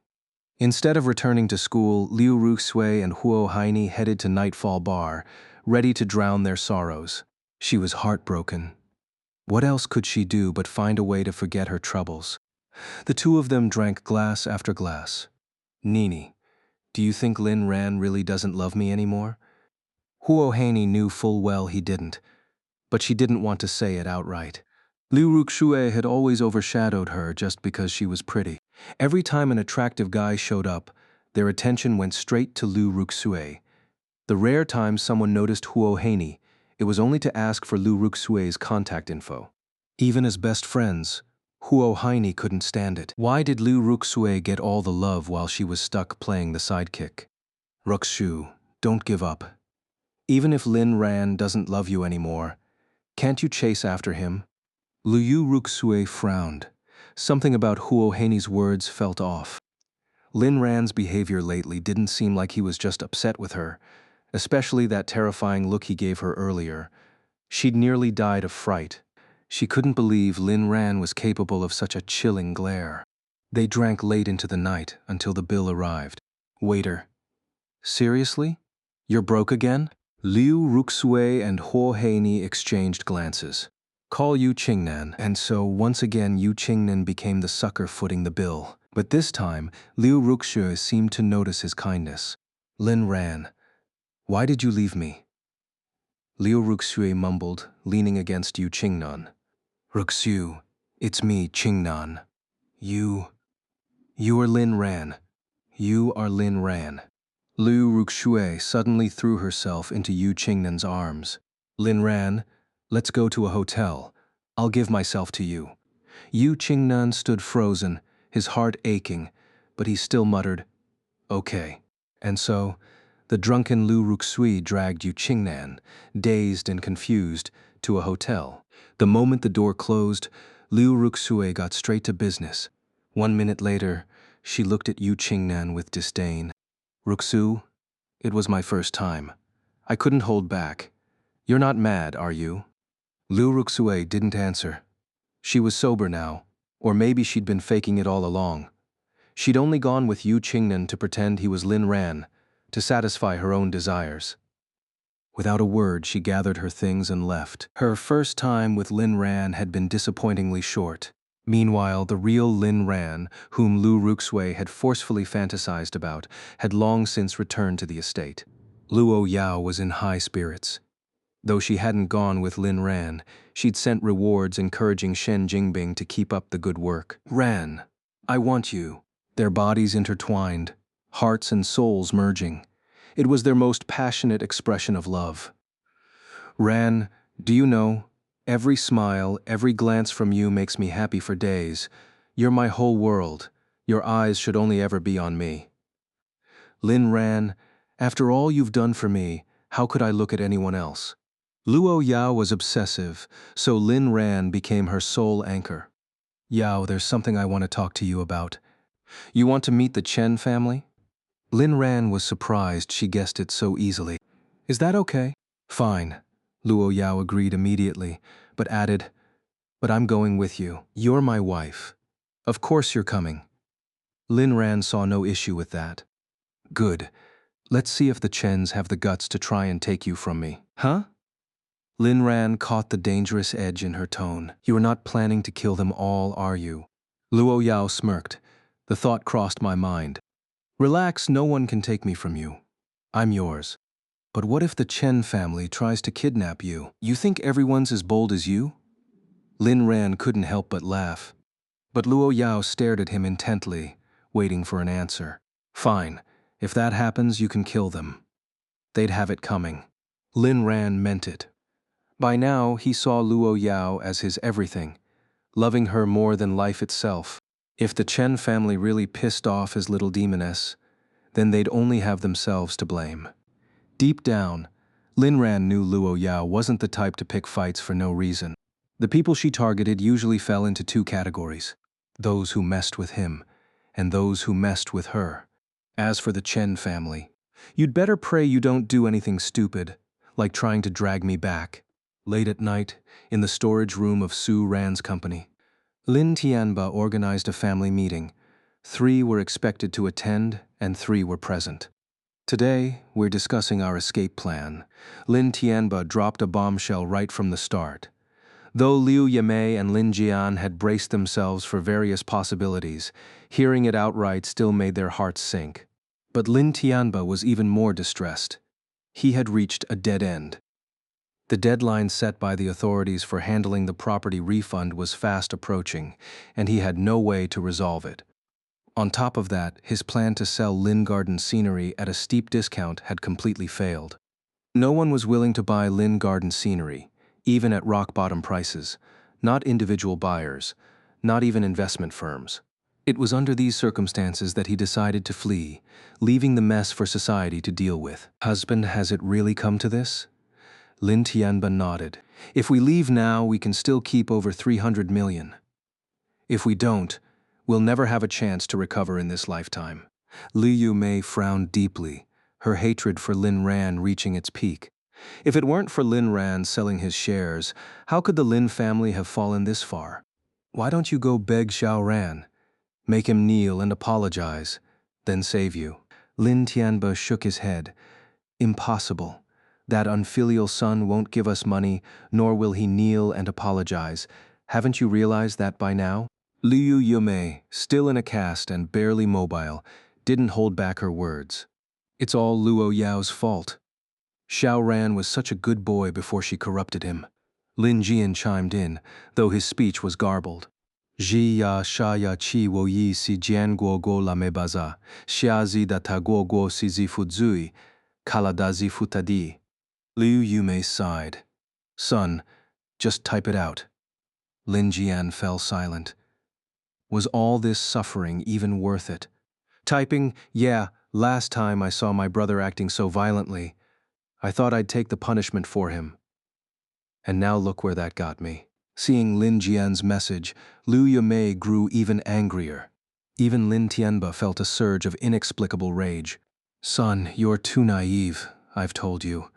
Kindness will get you killed, but you never listen. Liu Yumei, heartbroken for her son, quickly interjected. Husband, don't blame Xiao Jian. He only has one brother. Let's focus on the main issue, like how to get revenge and how to escape. Revenge? You still want revenge? We can barely afford food, and you're thinking about revenge? Liu Yuemei and Lin Jian fell silent. Husband, if we're really planning to run, at least return the money to my family. It's their life savings. Liu Yumei's reasoning was simple. Whether the Liu family lived or died didn't matter, but her 50 million had taken a full decade to save up. I'll return that money, but only after I've transferred my assets, Lin Tianba assured her. Fine, I'll follow your lead. Lin Jian, Wayatini Di. With his family's agreement, Lin Tianba knew he had to act fast before it was too late. The next day, as the World Bank opened for business, Lin Tianba began moving funds, preparing to transfer them through a foreign exchange account. But before he could finish, the authorities showed up. Mr. Lin, the bank has detected unusual activity in your account and suspects illegal asset transfers. Your transactions today will be reversed within the hour, and your account will be restricted. From now on, no funds can flow into overseas markets. Further updates on the restriction will be provided later. What? How can you do this? Just then, an unexpected figure arrived. Shukai extended his hand. Mr. Lin, I'm Shukai, representing the bank. Given that your shares are mortgaged to the bank, your funds are now under supervision. Seeing Shukai, Lin Tianba felt the sky collapse. He finally realized something was terribly wrong. It was you? You're the one who suggested I take out a share-backed loan. So this was all you're doing? Lin Tianba finally understood. Someone had set a trap to destroy him completely. Shukai neither confirmed nor denied. Now, you have two options. Either settle the bank's loan to regain access to your funds, or declare bankruptcy and let the bank seize all mortgaged shares. Lin Tianba gasped for air, feeling suffocated. Even he could see the truth now. In the past, he'd been too focused on making money to notice Shukai, this small fry. Now it was clear, Shukai had always been working for Lin Ran. Shukai's firm specialized in serving Luo Corporation, and Lin Ran was Luo Yao's kept man. The connection was obvious, but Lin Tianba had never considered it. He'd stubbornly believed Lin Ran was just Luo Yao's plaything, someone she'd discard at any moment, never assigning Shukai to serve him. When Shukai helped Lin Ran sell his shares before, Lin Tianba assumed Luo Yao had a stake in it. But now he saw the truth. This was all a setup to leave him with nothing. How ruthless. That unfilial son didn't care about their bond at all. You did Lin Ran send you? No. The bank did, Shukai replied. That unfilial brat, Lin Tianba roared. Shukai frowned. Mr. Lin, there's actually a third option. Lin Tianba clung to this lifeline. What is it? Shukai extended his hand again. Polite as ever. Let me reintroduce myself. I'm lawyer Shu Kai, acting on behalf of Lin Ran. He wishes to negotiate the acquisition of your company's shares. Please convene a shareholders meeting as soon as possible. What? Lin Ran wants to buy back the shares? Indeed, Mr. Lin. The sooner you hold the meeting and exit, the better it will be for you. Lin Tianba froze, sensing a glimmer of hope. If Lin Ran was willing to buy his shares, even without Su Ran Group, he could make a comeback. He'd spent $1 billion buying Lin Ran's 30% stake. Now, if Lin Ran took his 51%, he could sell it for $1.5 billion, a small loss, but acceptable. With $1.5 billion plus the $300 million he still had, totaling $1.8 billion, he could repay the bank's $1 billion loan and still have $800 million left. Life would be sweet again. But when the shareholders' meeting was finally held, Lin Tianba realized he'd been too optimistic. Fine. Let that unfilial brat have his win this time. I'll notify everyone. The meeting will be held within 3 days at the latest. Shu Kai nodded politely, acknowledging Lin Tianba's attitude. Lin Tianba was so happy he acted like a child on the spot, immediately informing his wife and son. Liu Yume let out a sigh of relief. I told you Ran wouldn't really abandon us. This time, let him take advantage and pay $1.5 billion for the shares. Lin Jian frowned as he typed, but I don't think brother can come up with that much money. Lin Tianba snorted coldly. If he can't pay, I won't sell him the shares. Isn't he being kept by Luo Yao?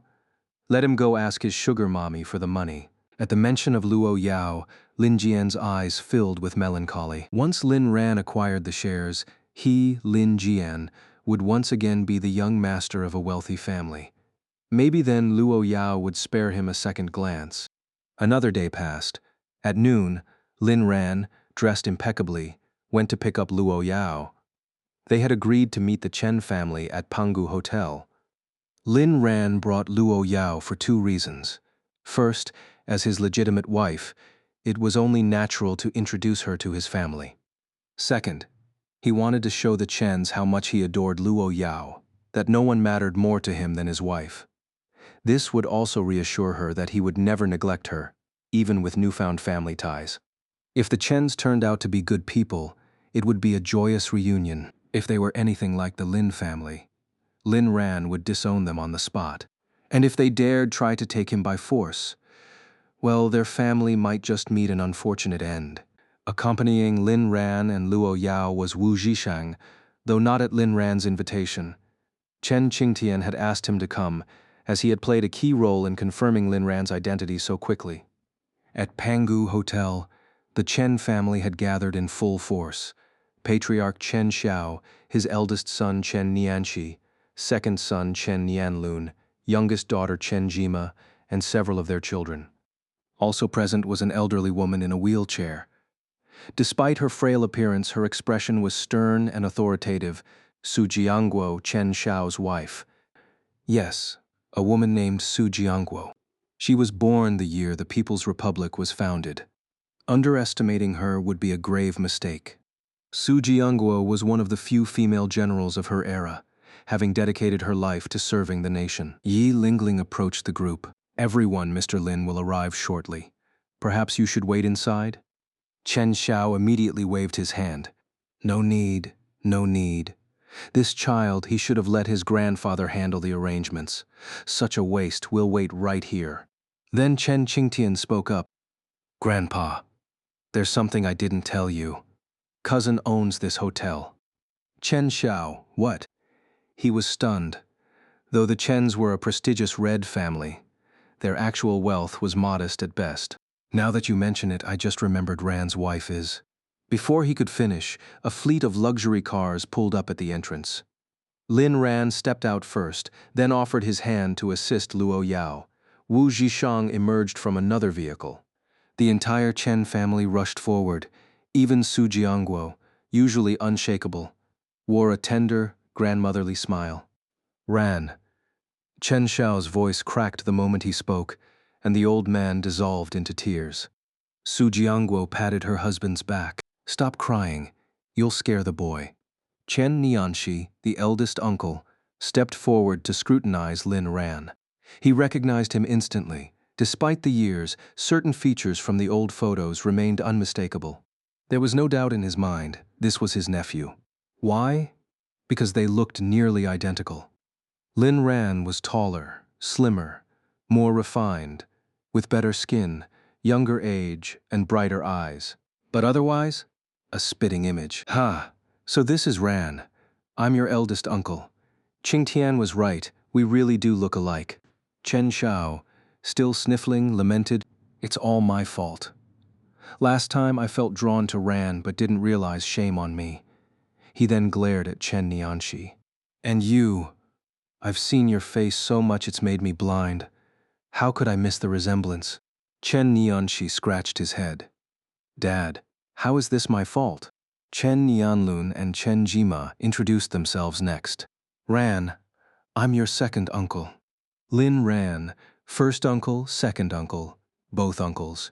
The younger Chens greeted Lin Ran politely, though inwardly, they were pleasantly surprised. Who knew their newfound brother, cousin, would be this handsome? Chen Jima, "Ran, I'm your aunt, and this must be your wife? So beautiful. You two make a perfect match, though she looks familiar." All eyes turned to Luo Yao.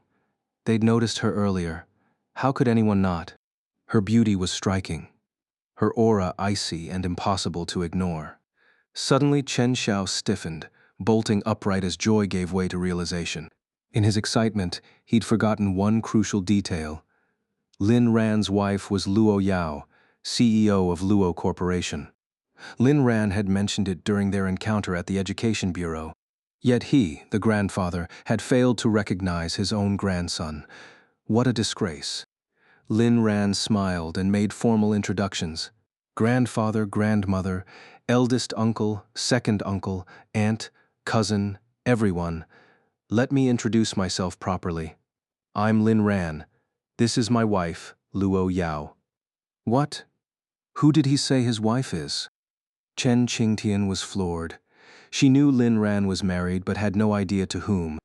No wonder he joked at the auction that Pangu Hotel was a gift from his wife. Back then, she'd assumed he was being modest. Now she realized how naive she'd been. Luo Yao, giving her husband a hotel was pocket change for her. Screams internally, "I need to make money. I want to be a woman like Luo Yao." Luo Yao? Which Luo Yao? The one from Luo Corporation? The room erupted in shock. Chen Xiao quickly nodded at Luo Yao. "CEO Luo, what an honor. Who'd have thought our Ran would marry someone like you? What incredible karma he must have accumulated." Lin Ran was pleased with the Chen family's reaction. Only now did he feel a glimmer of familial warmth. Though Luo Yao's expression remained frosty, she spoke plainly. "Ran and I are husband and wife. You are his family, so you are mine. But if anyone tries to take him from me, then you are no family of mine." Her words were blunt, leaving no room for ambiguity. Everyone. What did she just say? At this moment, Su Jiangguo smiled. Lin Ran's earlier address of Grandma had nearly brought her to tears. When she first learned that Lin Ran's wife was Luo Yao, she had been somewhat worried. She feared that her unfortunate grandson might have married Luo Yao for materialistic reasons. But now it seemed her concerns were unfounded. Seeing Luo Yao's demeanor, she knew Luo Yao must truly love Lin Ran. "Granddaughter-in-law, don't be upset. We won't take Xiao Ran away from you. On the contrary, since you're his wife, you're now part of our family. As your grandmother, I'd like to give you a gift." With that, Su Jiangguo took off a remarkably smooth jade bracelet from her wrist and handed it to Luo Yao on the spot. This bracelet was originally meant for Xiao Ran's mother, but now that's no longer possible. Today, I'll pass it to you on her behalf. From now on, you are the Chen family's granddaughter-in-law. If Xiao Ran ever mistreats you, just tell me. Luo Yao stared blankly at Su Jiangguo's actions, remaining silent the entire time.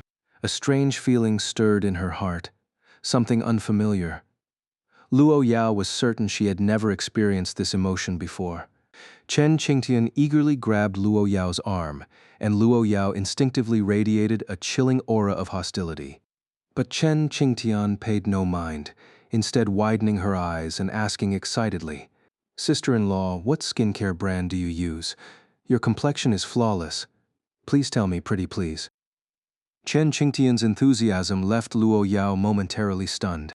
I use products from my pharmaceutical company. Luo Yao's light makeup was nothing short of perfection, so much so that even Chen Qingtian couldn't help but envy her. Chen Jima also leaned in closer. It seemed the Chen family had a natural talent for breaking social barriers. Lin Ran recalled how Chen Qingtian had boldly asked him to dance at their first meeting, even giving Wu Zhishang an impromptu lesson on the spot. Now it was clear that like attracts like. Still, Lin Ran didn't dislike this dynamic. As the group entered the hotel together, Luo Yao's usual icy demeanor began to crack under their warmth. Had they not been Lin Ran's family, she would have lost her temper long ago. Inside the private dining room, the family toasted one after another, offering Lin Ran blessings as they clinked glasses. Lin Ran, however, stuck to water. He was afraid of getting drunk and ending up tied down by Luo Yao again. The trauma was real. The Chen family didn't mind. They had no rigid drinking customs. Throughout the meal, no one brought up Lin Ran's mother. With younger relatives present, some topics were best left unspoken. Besides, Lin Ran had already learned about the feud between Chen Xiao and his daughter through Chen Qingtian, while Chen Xiao had heard of his daughter's hardships from Lin Ran. They all silently agreed to set aside the painful subject for now, leaving it for another time. Xiao Ran, your grandfather mentioned you've started a real estate company. If you ever run into trouble, let me know. Your uncle here knows a few people in construction, Chen Nianlun offered. Lin Ran politely declined. No need to trouble yourself, uncle. If anything happens, my wife will handle it. The response left Chen Nianlun speechless. Right. His wife was Luo Yao, after all. No matter how accomplished Chen Nianlun was, he couldn't compare to the world's top financial powerhouse. Xiao Ran, didn't you also start a media company? If you ever need help with approvals, come to me. Your aunt has connections in the broadcasting bureau. Chen Jima chimed in. My wife can handle it. Chen Jima paused, realizing her own awkward position. Seriously, with Luo Yao as his wife, what problems could he possibly have? If anything, others should be worried about him causing trouble for them. Xiao Ran, your cousin here, never mind. I'm even less useful than them. Chen Qingtian sighed. Lin Ran's eyes sparkled with an idea. Cousin, you actually can help me. I'm planning to shoot a short drama and need a lead actress. How about a guest role? A lead role as a guest? Just then Chen Nianxi interjected. Qingtian, didn't you say you were a free agent in the entertainment industry? Why not sign with your cousin's company? Lin Ran's eyes lit up, and he quickly flattered. That'd be perfect, cousin. You're the most beautiful star in the industry. Having you join would be an honor. Chen Qingtian waved her hands bashfully. Oh, stop it, haha. Is that really how people see me? Ha ha ha. Lin Ran nudged Wu Zhishang. Wu Zhishang, why'd you poke me? Lin Ran, are you stupid? Recruit her. Wu Zhishang immediately caught on. Ah, yes. That's exactly what we were thinking. I'm actually your fan. If you joined, I'd be so happy I'd slap myself awake at night to make sure it wasn't a dream. Chen Qingtian was floating on cloud 9 from the praise, but still hadn't confirmed whether she'd join. Lin Ran sighed and shrugged helplessly. She was an A-list celebrity, after all. While his media company was just starting out, it made sense if she declined. Unexpectedly, Chen Qingtian casually said, Sure, why not? I've been drifting around lately anyway, but I don't come cheap. Lin Ran immediately assured her, No problem. Money's my wife's department. She's got more than she knows what to do with. Heck, I'm living off her. Chen Qingtian's eyes sparkled as she gazed at Luo Yao. She desperately wanted to be a woman like her, and so the deal was happily settled. Luo Yao gave Lin Ran a surprised glance. She hadn't expected him to openly admit, I'm living off my wife, without hesitation. As for Lin Ran's thoughts, he wanted the world to know he was a kept man, and proud of it. He adored everything about Luo Yao, and if Luo Yao loved providing for him, he'd let her. He wanted her to feel indispensable to him. The Chen family, however, showed no disdain. If anything, they were envious. The line of people wishing to live off Luo Yao's wealth probably stretched all the way to France. The fact that their Zhao Ran had managed it was something others could only dream of. The meal was a joyous occasion for everyone. Even Luo Yao found herself warming up to the Chen family. But her goodwill came with a condition. They'd better not steal Lin Ran's affection from her. Otherwise, she wouldn't hesitate to turn on them. If she said she'd make the whole family disappear, she meant it. After dinner, Lin Ran asked Wu Zhishang to take Chen Qingtian to the company to sign the contract. Chen Qingtian pouted. In such a hurry? Lin Ran replied matter-of-factly. Of course. What if you change your mind? Wu Zhishang nodded eagerly. Exactly. Having the industry's top beauty join us. Just thinking about it makes me giddy. Top beauty? Absolutely. And what did you call me last time? Wu Zhishang immediately raised his hands in surrender. I'm a dog of a man who can't speak, only bark. Chen Qingtian finally smiled again, but then dropped a bombshell that left Wu Zhishang frozen in place. Wu Zhishang, you're not in love with me, are you? Me? No. Good, don't. It's pointless because I'd kill you. Wu Zhishang fell into a long, stunned silence. Meanwhile, Lin Ran bid farewell to the Chen family, ready to leave with Luo Yao. Yao Yao, Grandma really adores you. Please come visit more often. And thank you for looking after Sioran all these years. To the world, Aaron might be a handful, but to me, he is my entire world. Su Jiangguo was surprised by Luo Yao's response. What had they been through to love each other so deeply?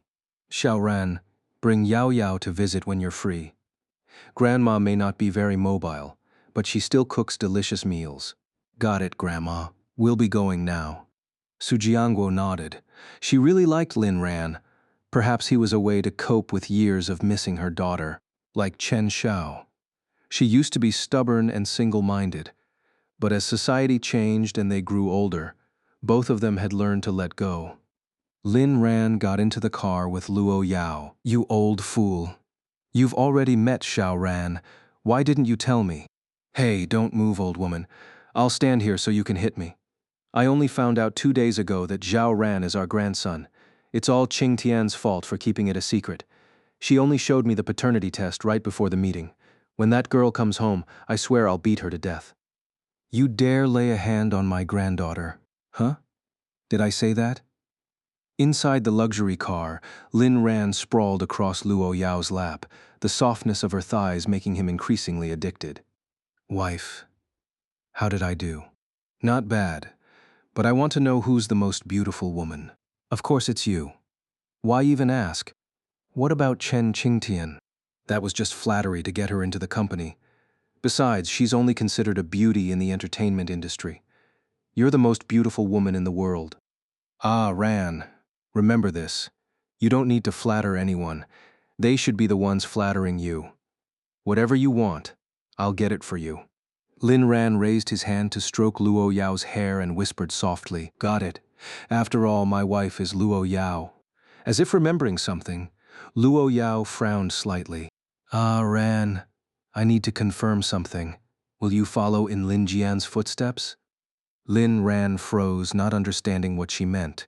What do you mean? Bone-setting expert. Lin Ran. Holy, Yao Yao, you're incredible. You even know about Lin Jian. Nothing gets past you. He thought he was the only one in the world who knew about this, but Luo Yao was already aware. Answer me. Lin Ran laughed helplessly. Relax, I don't have that kind of fetish. Besides, I don't want any woman except you. If you ever stop loving me, I'll tie you up and keep you by my side forever. No escaping. Taking the Yandere route so the Yandere has nowhere to go. Luo Yao's lips curled into that beautiful smile. Men aren't allowed either. Lin Ran. Wait, my orientation is normal, you know that, right? A Yandere's heart is always filled with overwhelming possessiveness, even after getting the reassurance they want. I don't care if it's Chen Qingtian, Liu Ruxui, Huo Haini, or Zhang Xiaonuan, Ran. Remember this. Whoever clings to you, I'll end them. Lin Ran gulped. Well, I'm still tormenting Liu Ruxui. Zhang Xiaonuan and I have zero contact.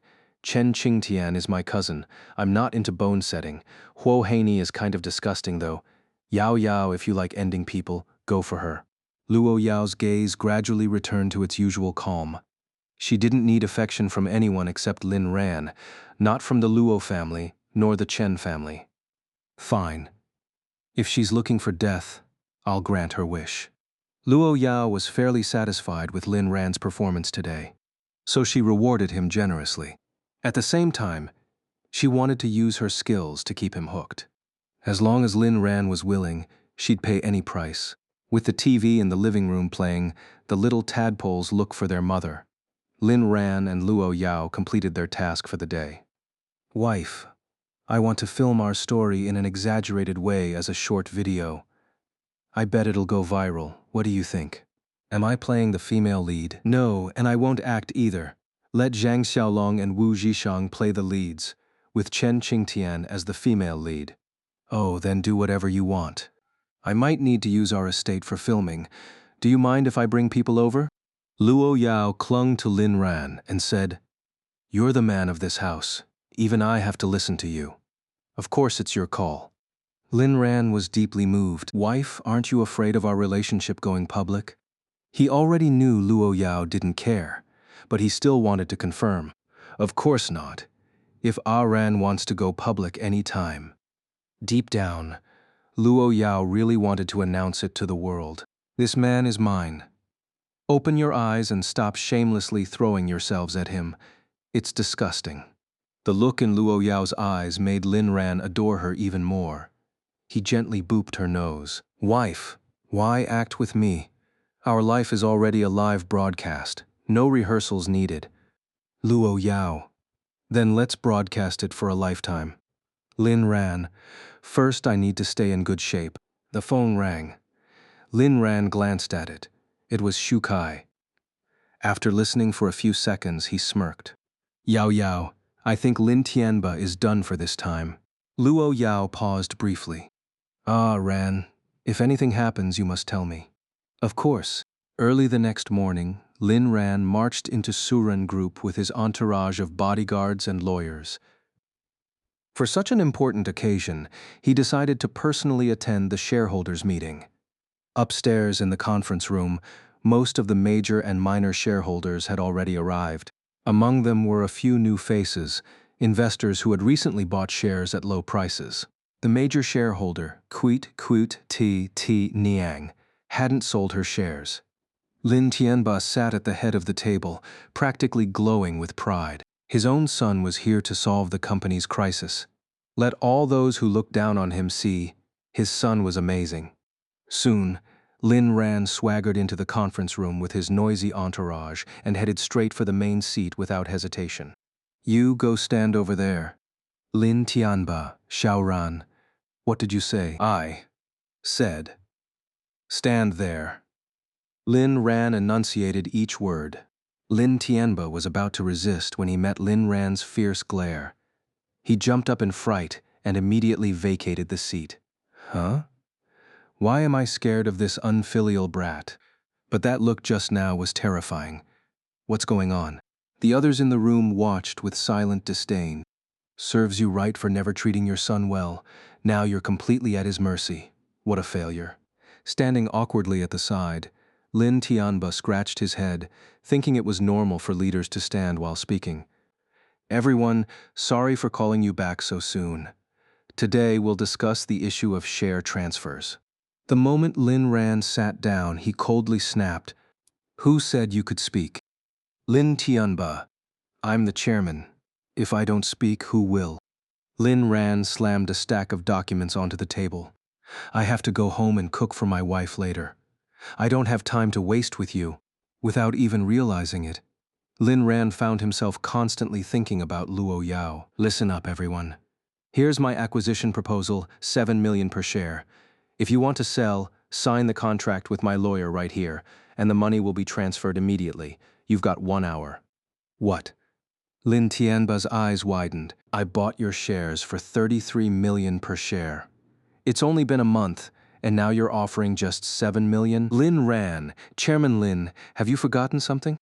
Lin Tianba. With a single glance from Lin Ran, Wang Bao stepped forward, startling Lin Tianba. Dad Lin Dad. Moral boundaries are broken step by step. After calling Lin Ran Dad the first time, the second and third times became much easier for Lin Tianba. Kuo Tenyang couldn't hold back a laugh. My apologies, young Master Lin. Please continue.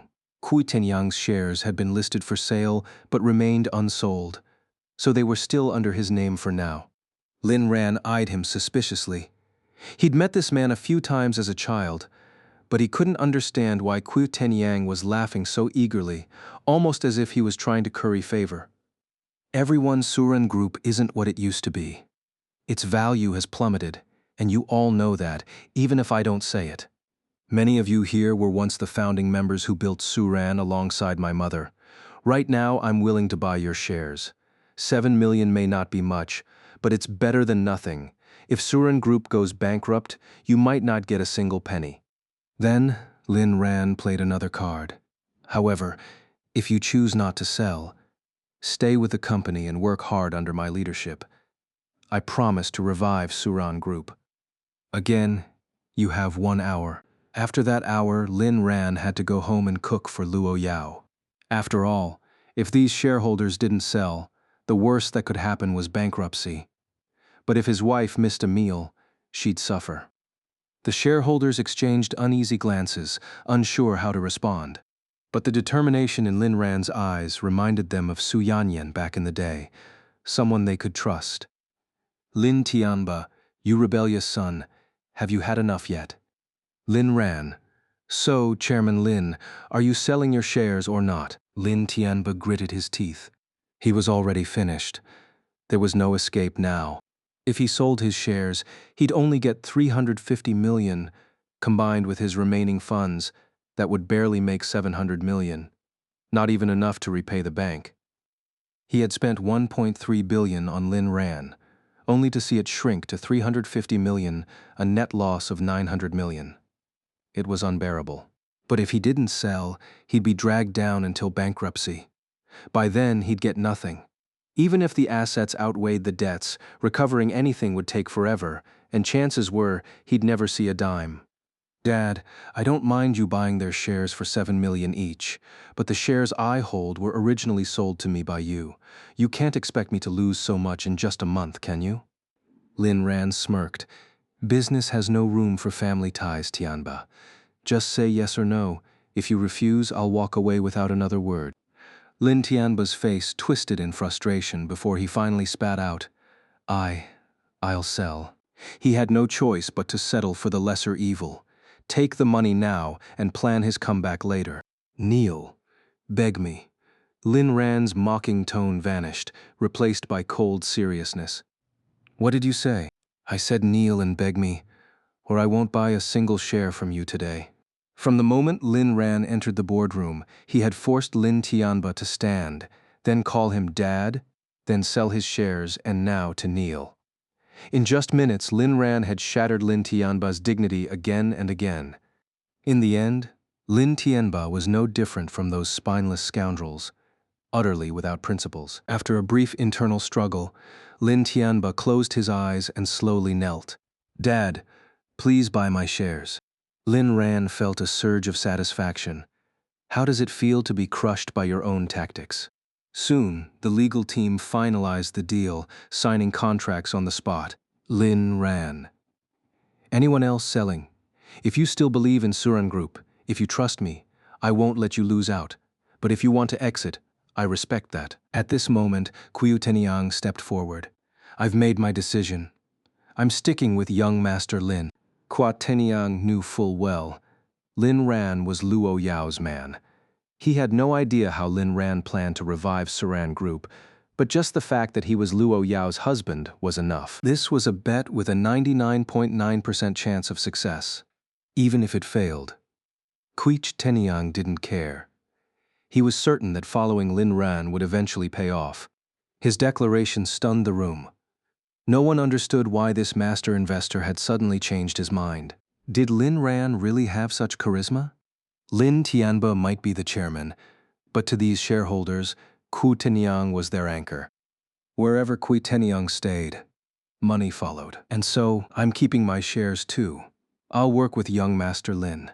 Young Master Lin, you're my boss now. Looking forward to it. I'll still sell. My family needs the money. Various responses emerged, but most chose to hold on to their shares for now. In the end, Lin Ran spent 500 million to acquire 70% of Surin Group's shares. Q Tenyang retained his 15%, while the remaining shareholders collectively held the last 15%. Lin Tianba was dumbfounded. Something felt off. After all this, was he the only major shareholder forced out? Lin Ran stood up, walked over, and patted Lin Tianba's cheek. Surprised, my unfilial son, from today onward the tables have turned. Take your money and enjoy the last few days of your wealthy life. Lin Tianba. Lin Ran, just you wait. Lin Ran smiled. Oh, one more thing. I've already had Shukai contact the bank. Given your massive debt, they might declare you in default and demand immediate repayment. Lin Tianba froze as if struck by lightning, his mouth hanging open in shock. If the bank called in his loans, he'd never recover. Sure, the bank would pay a small penalty for early termination, but compared to the amount at stake, it was nothing. The real problem? He didn't even have enough to repay them, not even with the money from selling his shares. Once that was gone, how could he ever make a comeback? Just as Lin Tianba was on the verge of collapse, Lin Ran decided to twist the knife even deeper. There's one more thing I forgot to tell you. The area next to Lin Yuan's scenic estates was never a garbage dump that's located in the suburbs.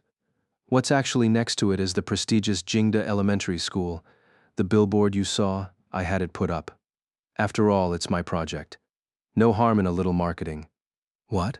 Shock. Horror. Suffocation. Lin Tianba froze on the spot, finally realizing where things had gone wrong. So, all of this had been Lin Ran's doing. You ungrateful brat, you. Slap. Lin Ran withdrew his hand and took a towel from Wang Bao, wiping his fingers meticulously. Cough. Lin Tianba, overwhelmed with rage, spat out a mouthful of blood. Wang Bao swiftly opened an umbrella, shielding Lin Ran from the spray. Lin Tianba collapsed to the ground, his face twisted in terror as he pointed a trembling finger at Lin Ran. You. But no further words came out. Pathetic, Lin Ran thought. With a mindset like this, you still dream of a comeback? Keep dreaming. This man is no longer part of our company. Throw him out.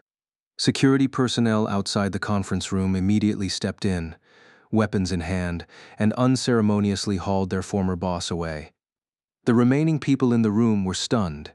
They had heard Lin Ran's words loud and clear. No one had expected that Lin Ran, who had kept a low profile all these years, would play such a devastating hand. Not only had he completely outmaneuvered Lin Tianba, but he had also resolved the company's crisis in one fell swoop. No, not resolved. There had never been a crisis to begin with. It had all been Lin Ran's scheme. Everyone stared at him, a mix of admiration and fear in their eyes. This young man was ruthless, decisive, terrifying. Those who had sold their shares were now drowning in regret, cursing their own blindness. But they kept their emotions in check. Investments were like that. Once the move was made, there was no taking it back. After all, not everyone was as shameless as Lin Tianba. Suddenly, a commotion erupted outside. A security guard rushed in to report. Trouble. The home buyers have stormed in. Lin Ran waved a hand. Let them in. The guard hesitated, glancing around uncertainly. Quat Teniang snapped. Are you deaf? Do what the boss says. Snapping to attention, the guard hurried out. Moments later, a crowd barged into the conference room. Where's Lin Tianba? Bring him out. I'll kill him. Lin Ran raised a hand. Calm down, everyone. He's already transferred all his shares to me. Your grievances are now mine to handle. Some kid like you. How the hell are you gonna fix this? Lin Ran's brow furrowed. What do you want? A refund. Fine. Someone process his refund and take note of his details. Next time he wants to buy, the price goes up 20%. The man laughed mockingly. Ha, you think I'd ever buy your garbage properties again? Keep dreaming. The shareholders in the room exchanged glances, looking at the man as if he were an idiot. Soon the refund was processed, and the man received his money on the spot. Suran Group's swift action left the protesters stunned. They had been protesting for days. Why was this young man suddenly so accommodating? Lin Ran addressed the crowd. Anyone who wants a refund can get one now. But let me make this clear. Linyuan Scenic Estates is a school district property. I'm saying this on record, with video proof. If any of you regret this later and want to buy back in, sorry, we won't sell to you. The crowd exchanged uneasy glances. They had gathered 50 or 60 people to storm the place, all demanding refunds. As for Lin Ran's words, capitalists were blood-sucking monsters. You couldn't trust a single thing they said. So, most of them chose to take the refund. Lin Ran had them directed to the finance office to queue up. Only a handful silently slipped away. There were still some smart people in this world. After Lin Tianba was thrown out, Lin Ran suddenly remembered his 2 dogs were still squatting in the company. A mischievous thought crossed his mind. Glancing at the time, he saw he still had half an hour before he needed to head back to cook. Where are Lu Yuemei and Lin Jian? A former secretary of Lin Tianba quickly spoke up. In the converted storage room on the 7th floor. Lin Ran smirked. Uncle Q, I'll leave the rest to you. I have some business to attend to. Quich Teniang panicked, scurrying over to Lin Ran and whispering urgently, Young Master Lin, please don't call me that, I don't deserve it. Uncle Quick, you were my mother's old acquaintance. Of course you deserve the title. Quich Teniang scratched his head awkwardly. Young Master, I may have known Madame Su, but I've been working under President Luo all this time. You're her husband. How could you call me uncle? He spoke so quietly that no one else heard. Lin Ran blinked. Luo Yao? Yes. Last time it was President Luo who arranged for me to list those shares, tricking Lin Tianba into cutting his losses. Suddenly everything clicked for Lin Ran. So, Luo Yao had been by his side all along. Very well. From now on you're the chairman of Suran Group. Quet Tin Young stood frozen. Lin Ran had single-handedly resolved the company's crisis. Anyone with half a brain knew Suran Group was about to reach new heights. And at this pivotal moment, Lin Ran had handed him the reins. Such trust was overwhelming. Years of hard work, and now, with just one sentence from Lin Ran, he was stepping into an entirely new realm. If he became chairman, would he still have to scrape by on unpredictable investments? The investment game was like the stock market, only a tiny fraction profited, and Ku Teniang had been scraping the bottom of that elite tier. What you thought was a sure bet often turned to smoke. Looking back, staying where you started was already an achievement. Most people only lost ground. Boss, I won't let you down. I'll make Suran Group the finest real estate company there is. Lin Ran nodded. Then Chairman Ku, until next time. Take care, boss. Lin Ran headed to the 7th floor storage room with his men, only to recoil the moment he stepped inside. Damn, is this a pigsty? He ordered his men to drag the 2 out. The well-trained bodyguards covered their noses as they entered. When Lu Yuemei and Lin Jian were hauled out, they were still shouting incoherently. Lin Jian, Huan Hawu, Huan Hawu. Lu Yuemei, who are you people? Breaking into private property is illegal, you know. Lin Ran looked down at the mother and son with amusement. Private property? This is Suran Group's territory. Your husband has already sold it. Naturally, I'm here to escort you out. Yao Ran. Gage? Wang Bao brought over a chair, and Lin Ran sat down imposingly, gazing at the 2 pinned to the ground. One's a cripple, the other's a mute. How entertaining. Beat them up first. We'll talk later. Brother Wang, I'm leaving this to you. Wang Bao immediately grew excited. He'd long despised this mother-son pair. In the past, Lin Ran had often upset the young lady, and many times it was because of these 2.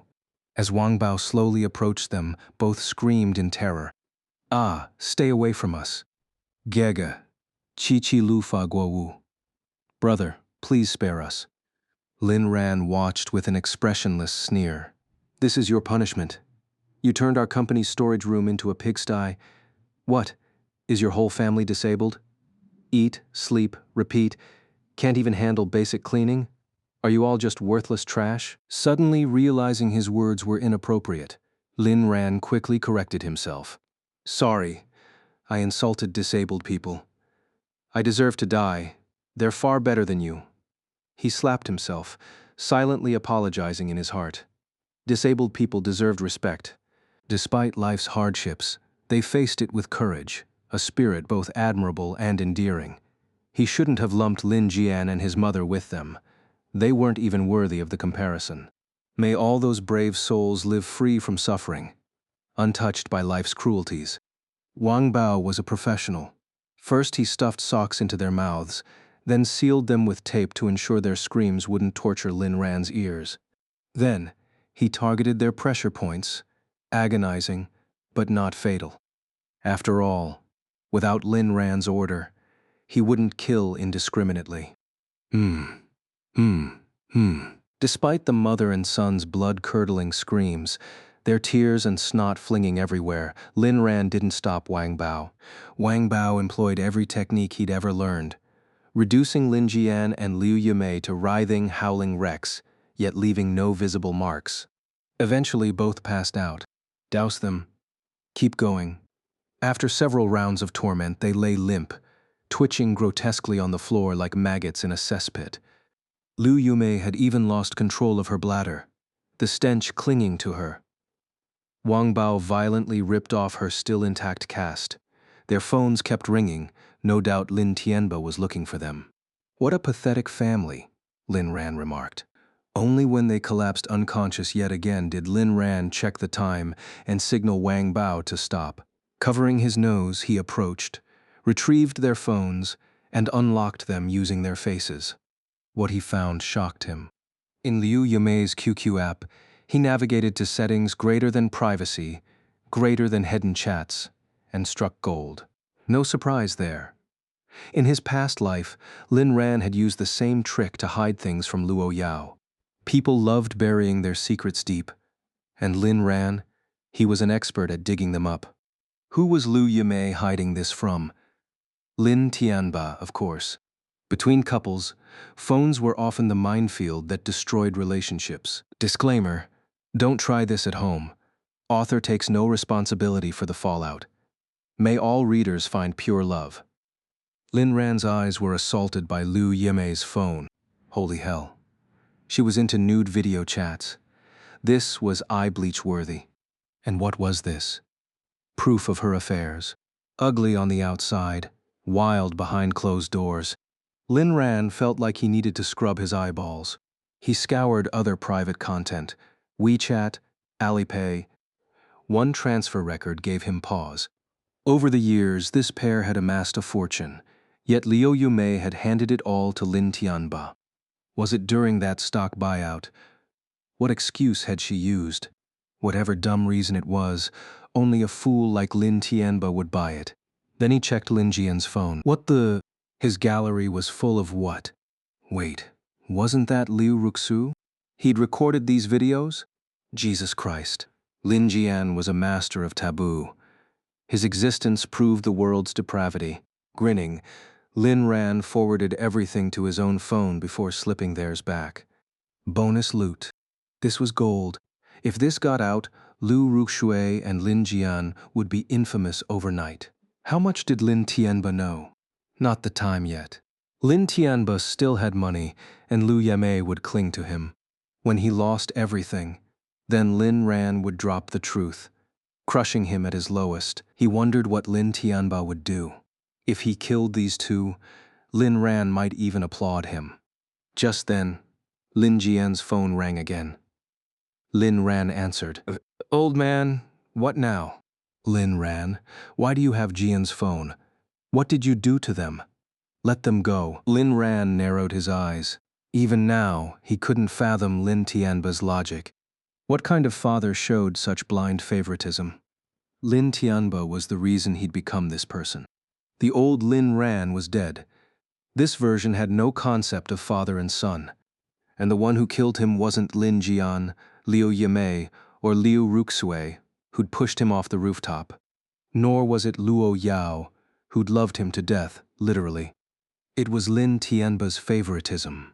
Without it, Lin Ran might never have fallen this far. Favoritism was too generous. Lin Tianba had no love. Everything was his fault. Oh, them? They're half dead already. What? You lunatic. I'll call the police. Lin Tianba roared. Go ahead, my wife's Luo Yao. Who do I have to fear? A pause on the other end. You really think Luo Yao would sacrifice everything for you? Dream on. You're just her plaything. The moment you threaten her interests, she'll dump you without hesitation. And when that day comes, don't bother begging me. I won't lift a finger. Lin Ran smiled. Would Luo Yao do the same? The answer was no. In this world, no one understood Luo Yao better than Lin Ran, and no one loved herself more than Luo Yao did. If one day he became the enemy of the world, he had no doubt that Luo Yao would destroy it all without hesitation. None of your business. Damn it, let my wife and son go. Lin Ran's gaze turned icy as he spoke slowly. Beg me. You, Dad Lin, please let my wife and son go. A twisted smile curled at the corner of Lin Ran's lips. Fine. Then you'd better catch them. Hanging up the phone, Lin Ran turned to Wang Bao. Strip them naked, tie them together, and throw them out. Wang Bao was stunned, thinking to himself that young Master Lin really knew how to have fun. After saying this, Lin Ran left Suran Group. When he reached the ground floor, he saw Lin Tianba waiting anxiously outside. You unfilial son, where are my wife and child? Lin Ran grinned and patted his face. Don't worry, they'll be out soon. With that, Lin Ran walked away without looking back. His mood was rather pleasant, though his poor eyes were the only annoyance. They were practically ruined today, unable to endure any more eye-searing scenes. Lin Tianba tried to confront Lin Ran but was blocked by bodyguards. He then attempted to storm into Suran Group but was stopped by security. You ungrateful traitors, after all these years I've fed you, now you dare stop your master? All the security guards frowned.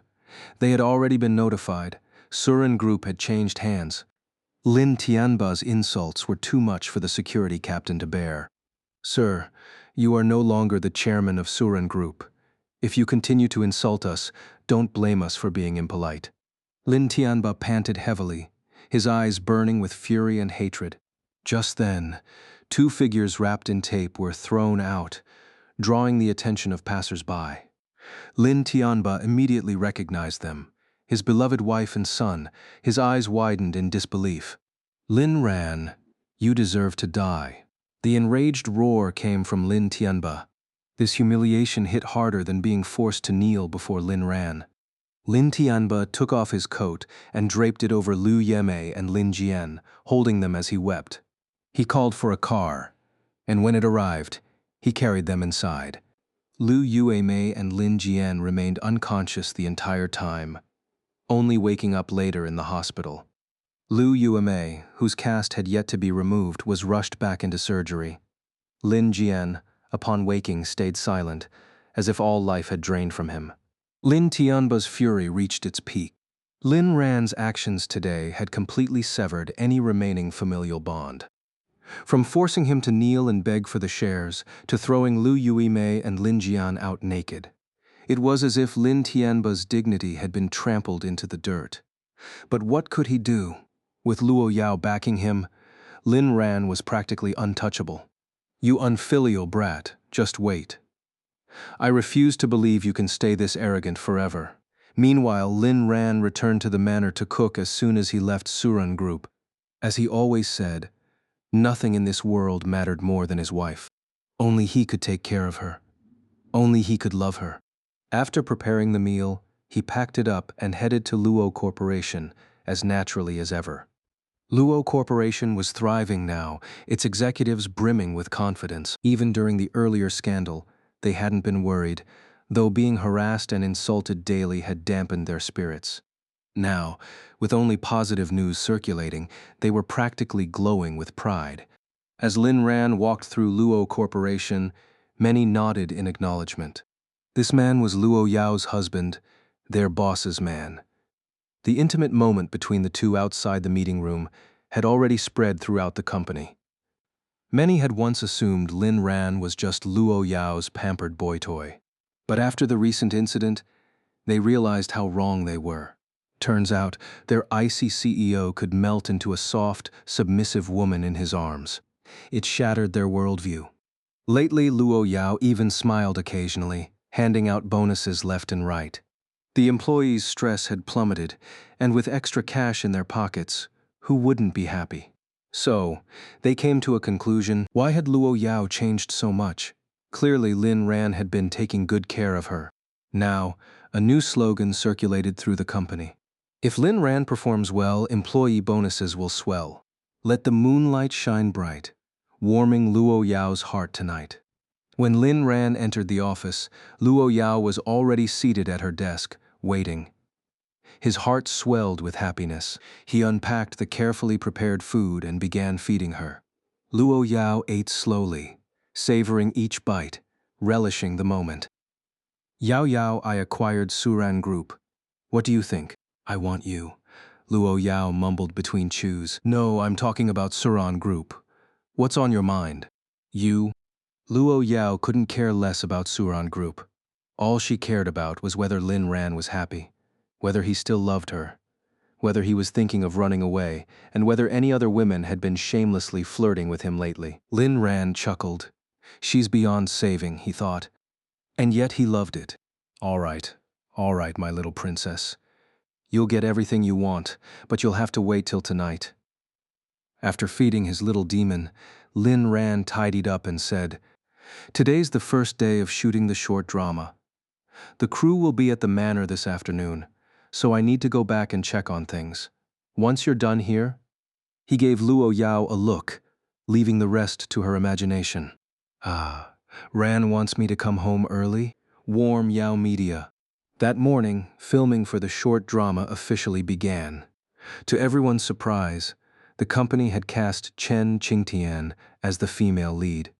When she arrived at Warm Yao Media, the entire office was stunned. Their company had enough clout to hire an A-list celebrity?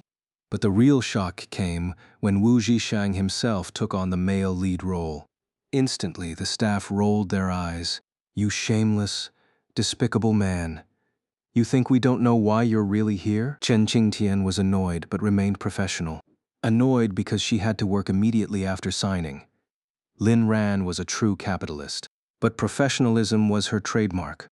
When her agent found out about the contract, they nearly came to blows. Luckily, Chen Qingtian was an independent artist, and her agent was privately hired. She had the final say in her career. Other companies would freeze disobedient artists. Chen Qingtian fired disobedient agents.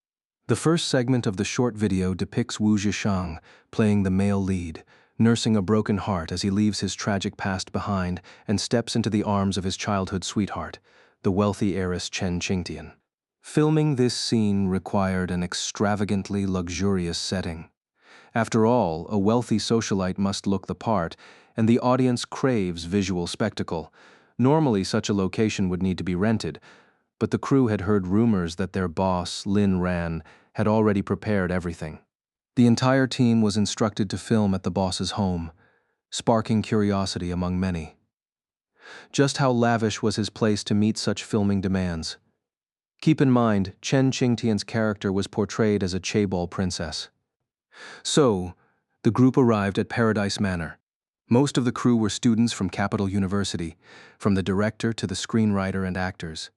Aside from the male supporting role, Zhang Xiaolong, nearly everyone else was still in school. They had only theoretical knowledge, lacking practical experience. Now that the company was giving them this opportunity, everyone was eager to prove themselves. This was also why college students were so sought after. Affordable, diligent, and high value for money.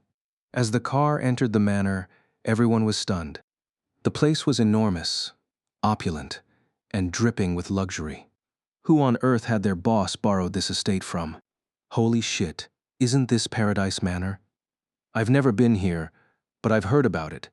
It's the most luxurious estate in all of China, bar none.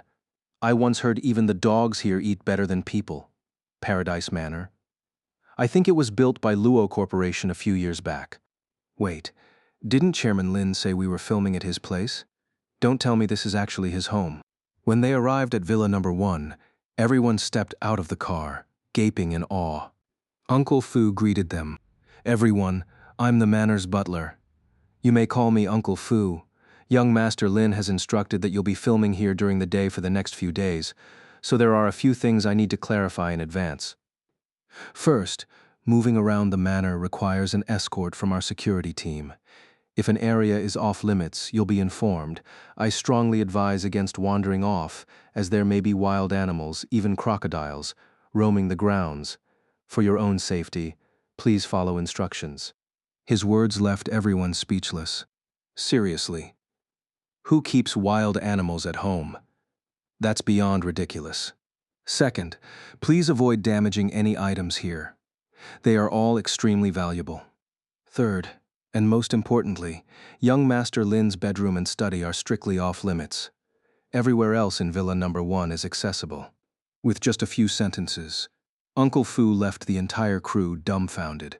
Did he just say young Master Lin's bedroom? Did that mean this manor actually belonged to Lin Ran? He wasn't lying. This really was his home. But wait, wasn't Paradise Manor built by Luo Corporation's young heiress? How come our boss lives here too? I get it now. Back when Luo Yao visited our university, I had my suspicions. Now it's clear our boss is being kept by CEO Luo. That's great news. With Luo's wealth, we don't have to worry about the company going under. So that's how it is, boss. I could cry. He sacrificed himself, bending to the enemy, just to create job opportunities for us. Hey, keep your voice down. Are you insane? Who are you calling the enemy? Just then, the sound of brakes echoed outside the villa. Lin Ran stepped out of the car with effortless ease, tossing the keys to a valet before swaggering inside. Since everyone's here, let's get started. Even Wu Zhishang, Lin Ran's friend, was stunned by the sheer extravagance. This was his first time here too. Lin, you've been living like this and didn't tell me. You're dead to me. Wu Zhishang's gritted teeth suggested his envy was genuine. Don't hate the player, hate the game. Even Chen Qingtian was left wide-eyed. The luxury here surpassed even the palaces she'd visited. She sidled up to Lin Ran and whispered, "Cousin, your place is insane. We're family now that you've made it big. You've got to pull me up with you. Wait, scratch that. You're already filthy rich. I think we should renegotiate my contract." "Don't hate the hustle, cousin. Money talks," the others quickly greeted him. "Hello, boss." Chairman Lin. This was the real deal, a living, breathing money god. Even if he was riding on someone else's wealth, he'd reached heights they could only dream of. Lin Ran smiled, urging them to work hard, then handed a lunchbox to a maid before settling into a plush seat on the second floor to watch his team film. The villa was usually quiet, occupied only by maids and Uncle Fu. The lively buzz of people was a rare change. Should he ask Luo Yao for a child? But she didn't seem to like kids. Wait a minute. They never used protection. So why hadn't she shown any signs of pregnancy? Was she taking pills? Could those be harmful? When Luo Yao returned, he'd have to ask her. The filming crew first followed the bodyguards to capture exterior shots, with many grand scenes filmed by drones. With the bodyguards' permission, they shot every accessible location. Of course, certain restricted areas were off limits. Even if they filmed there, they wouldn't dare include the footage in the final cut.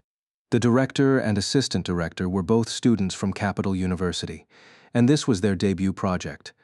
Though it was just a short drama, they approached it with utmost seriousness. Only after returning to the villa did they begin filming the indoor scenes. To Lin Ran's surprise, Chen Qingtian, a top-tier actor, showed no arrogance whatsoever. His professionalism and dedication left everyone impressed. His manager and personal assistant hovered nearby, keeping a close eye on Chen Qingtian, rushing over during breaks to offer drinks, snacks, and attentive care, a testament to their diligence. After watching for a while, Lin Ran shook his head and spoke up. "If you keep filming like this, it'll never go viral." Everyone exchanged puzzled glances, unsure what he meant. Lin Ran stepped in to guide them himself. "You're putting in the effort, and the acting isn't bad.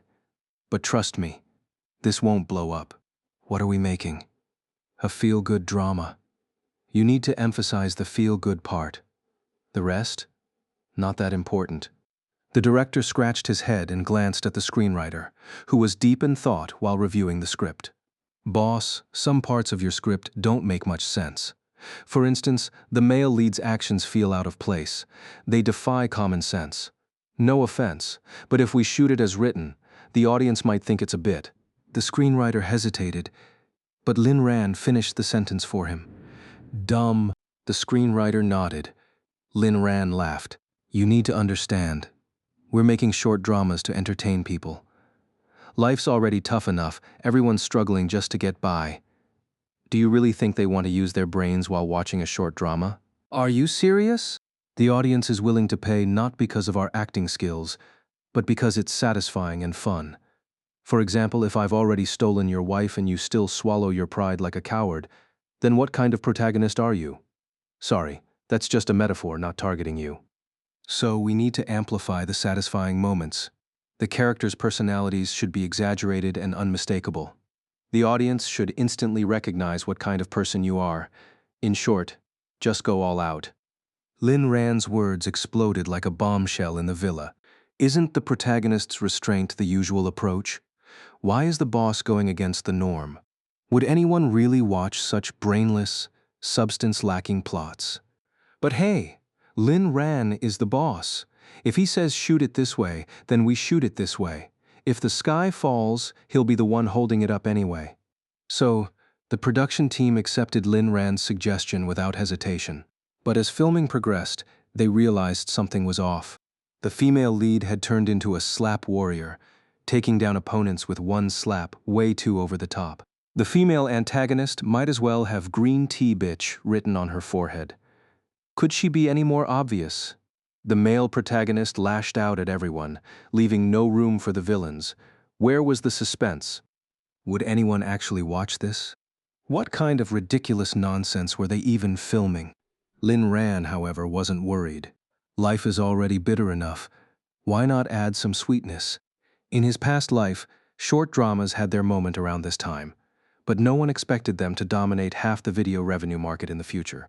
Those seemingly silly, nonsensical plots, turns out they were exactly what people loved most.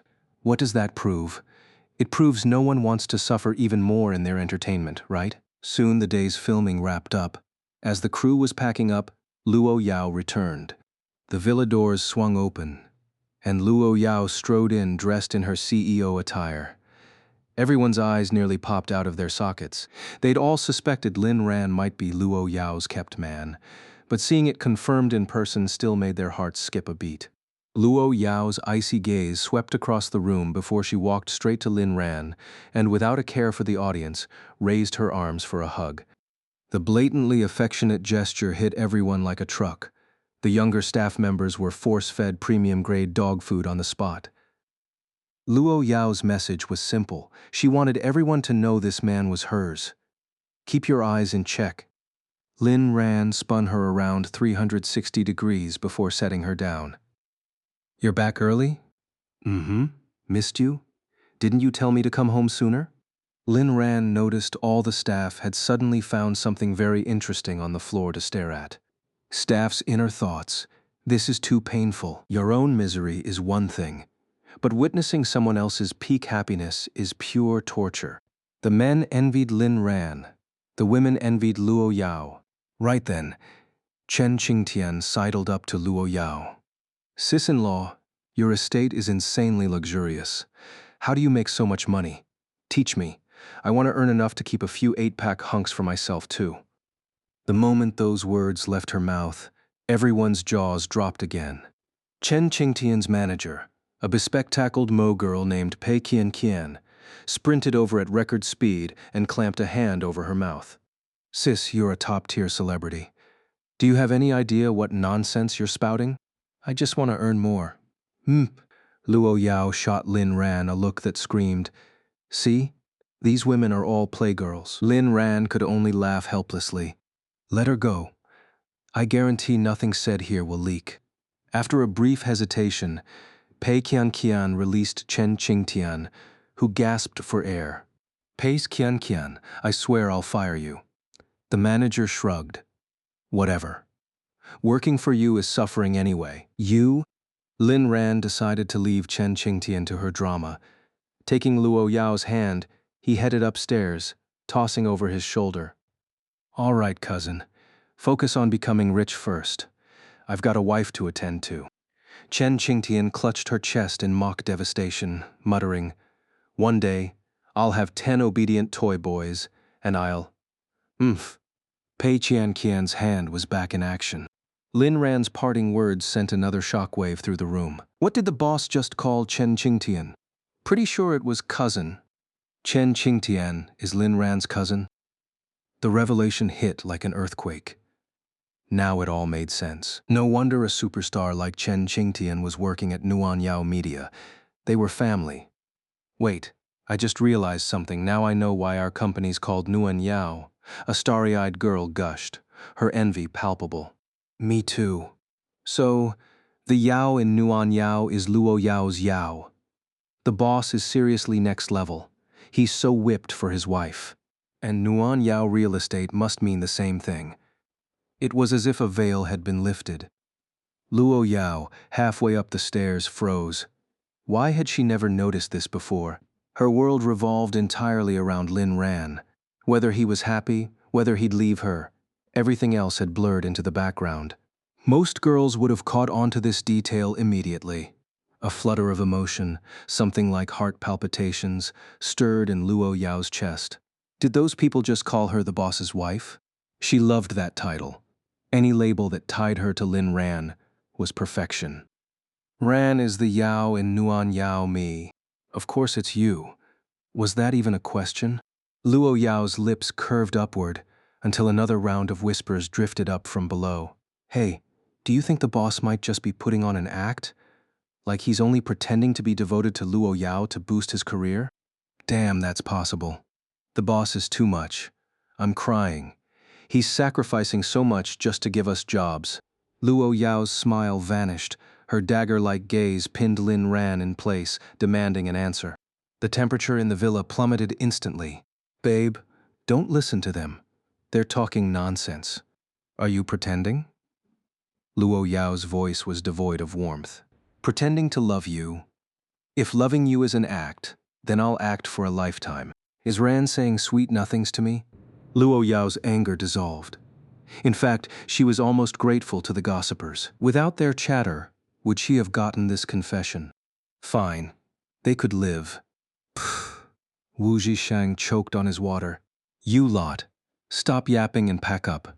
No gossiping about the boss. Director Wu, we're not gossiping behind their backs. We're saying this right in front of you and Chairman Lin. Director Wu, is it true that our boss is being kept by Luo Yao? Wu Zhishang was so angry he wanted to swear. What kind of question was that to ask right to his face? And the way they phrased it was downright rude. Kept? What an ugly term, even if it was technically true. You all want to lose your jobs? Should I fire you right now? Come on, Director Wu. No need for that. I'm part of Gen Z. If you fire me, I'll sue you for unfair dismissal. Wu Zhishang was speechless. He was finally getting a taste of what these college kids were capable of. They worked hard, sure, but they also had that fearless, doe-eyed energy, unable to hide a single secret in their gaze, yet so emotionally fragile they couldn't handle the slightest criticism. Fine. You want to know?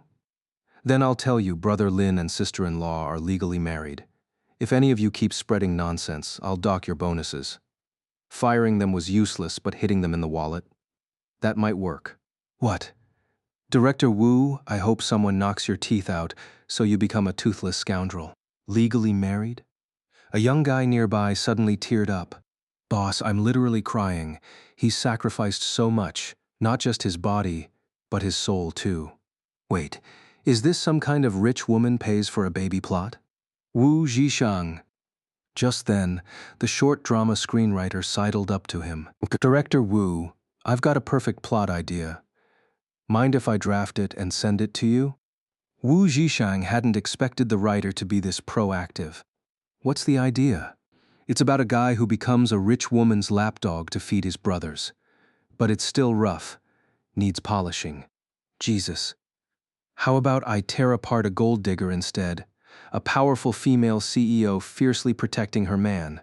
The writer pondered it and realized that might actually work. Director Wu, you've truly grasped the essence of short dramas. Yours is even more brain-dead than mine. Before Wu Zhishang could react, the director chimed in. Director Wu, should we edit some messages for the audience into the main footage? Wu Zhishang thought for a moment. No. If this were a novel, we'd put author notes in the comments section for readers to find. But this is a short drama. That'd break immersion. At most, we can add them in the credits. Got it. One more thing, the crew wants to take some photos. Honestly, they've already sneaked quite a few. What should we do? Let me ask Brother Lin. Wu Zhishang didn't dare disturb Lin Ran directly, so he sent a message instead. Wu Zhishang, Brother Lin, sister-in-law, do you mind if the crew takes photos here? If you do, I'll make them delete everything.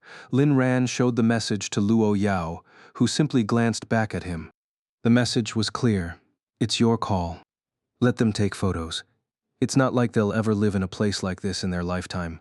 Might as well let them have a memento. Wu Zhishang nearly choked on his own breath.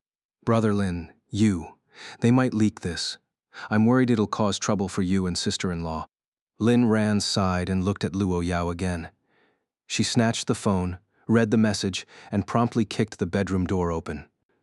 Wu Zhishang, if you've got nothing better to do, get lost. Wu Zhishang froze.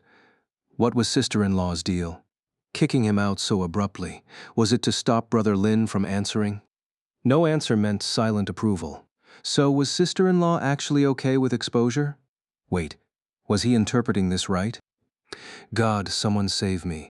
Lin Ran walked downstairs again and patted his shoulder with a smile. Still here, hoping for a free meal? Wu Zhishang shook his head frantically. Brother Lin always knew best. No denial meant tacit permission, so he'd leave it be. Let the student crew do whatever they wanted. Wu Zhishang quickly herded everyone out. The crew, still shaken by Luo Yao's icy outburst, stayed silent. But in their hearts, they were all thinking, our boss has sacrificed way too much. Chen Qingtian took one last longing look at the villa, vowing to become as rich as Luo Yao one day, so she could keep a harem of pretty boys and a few athletes too. Wu Zhishang glanced down at his own abs and sighed. He'd never measure up. Better to keep those little fantasies buried deep inside. Maybe this was for the best. Chen Qingtian had once warned him. Falling for her would end badly. He didn't think she was joking. Once everyone was gone, they cleaned up meticulously, leaving no trace behind. The villa returned to its usual quiet solitude. During dinner, Lin Ran caught Uncle Fu's eye, and the older man immediately understood, ushering everyone else away. Yao Yao, we're alone now. I need to ask you something, and I want an honest answer. Luo Yao's expression didn't change. What is it? Lin Ran tilted his head, studying her with a meaningful gaze. Have you been taking precautions? Luo Yao nodded without hesitation. Of course, I've been on medication. Unless, Ran, do you want a child? Lin Ran shook his head. Not now at least, but Yao Yao. Doesn't the medication harm your body? Luo Yao's eyes gleamed. What if it does? Then we'll switch to something safer. I won't let you get hurt. As he spoke, Lin Ran idly wondered which brand of chewing gum had the best texture. Luo Yao's heart skipped a beat, so that's what he was worried about. Ran, you're concerned about my health? Of course. Your well-being means more to me than my own life. Luo Yao threw herself into his arms, gazing up at him. Don't worry. It's a secret formula passed down in the Yi family. completely harmless. Only then did Lin Ran relax slightly. Ran, it's been so long since you last fed me with your mouth. Lin Ran paused, then slowly set down his chopsticks. Imported ingredients really did taste better. The next morning, Capital University's forum exploded over 3 scandals. The first involved Liu Ruxu. Last time, Shen Jingbing had publicly exposed her in the library for hooking up with other men despite having a boyfriend. Whether she admitted it or not, Liu Ruxu was now universally branded a cheater. Shen Jingbing had even presented photos and videos as evidence. Though no one saw the explicit details, witnesses close to him that day swore the content was eye-searing. Did you hear? Liu Ruxue was in some guy's car wearing nothing but her underwear. Actually, I heard she was completely naked in there. Wait, no. She brought Huo Haini into the car with her. The rumors grew wilder and wilder, pushing Liu Ruxue to the third most trending topic on the school forum, with many students demanding her expulsion. The school, however, remained silent. Walking across campus, Liu Ruxu no longer enjoyed the admiration she once did. Everywhere she went, she felt the weight of pointing fingers and hushed whispers. Wow, so this is the kind of person our school's beauty queen really is. Eye-opening. Liu Ruxue finally responded on the forum. It wasn't me. Stop spreading lies. But no one believed her. Instead, the rumors only intensified. She even confessed to Lin Ran before. Thank goodness he turned her down. Smart move. Wait, did you guys not know? Lin Ran and Liu Ruxue are actually cousins. What? Not blood-related, though, and just like that, a second scandal was unearthed. The Saran Group's change in leadership couldn't stay hidden for long, and Lin Ran's identity was thoroughly exposed by the school's relentless internet sleuths. His background wasn't particularly complicated. It's just that no one had bothered digging into it before. Now that Lin Ran was the new owner of the Saran Group, combined with his existing popularity, attention naturally gravitated toward him. The reason for this sudden spotlight, aside from his recent achievements, credit also went to Lin Jian's lackeys. With Lin Jian absent from school lately, his followers grew restless. Some among them were surprisingly resourceful, soon uncovering shocking news. The Saran Group had changed hands. Lin Tianba had been ousted. At first, many assumed Lin Tianba had made a wise decision. After all, the Saran Group had long lost its former glory. But then, insiders revealed the truth. Lin Tianba had been forcibly removed. Lin Jian and his mother had been literally thrown out. Soon after, a set of jaw-dropping photos surfaced on the forum, images of Lin Jian and his mother bound together with duct tape as they were ejected. The forum's automated moderation swiftly deleted the pictures, but they still circulated in some students' private albums. It was explosive, even more scandalous than Liu Ruxu's drama. As people dug deeper, they uncovered something even more shocking. Lin Ran was the Saran Group's new owner. No one had expected him to wield such influence. Just like that, Lin Ran's true identity as the Lin family's legitimate heir was laid bare.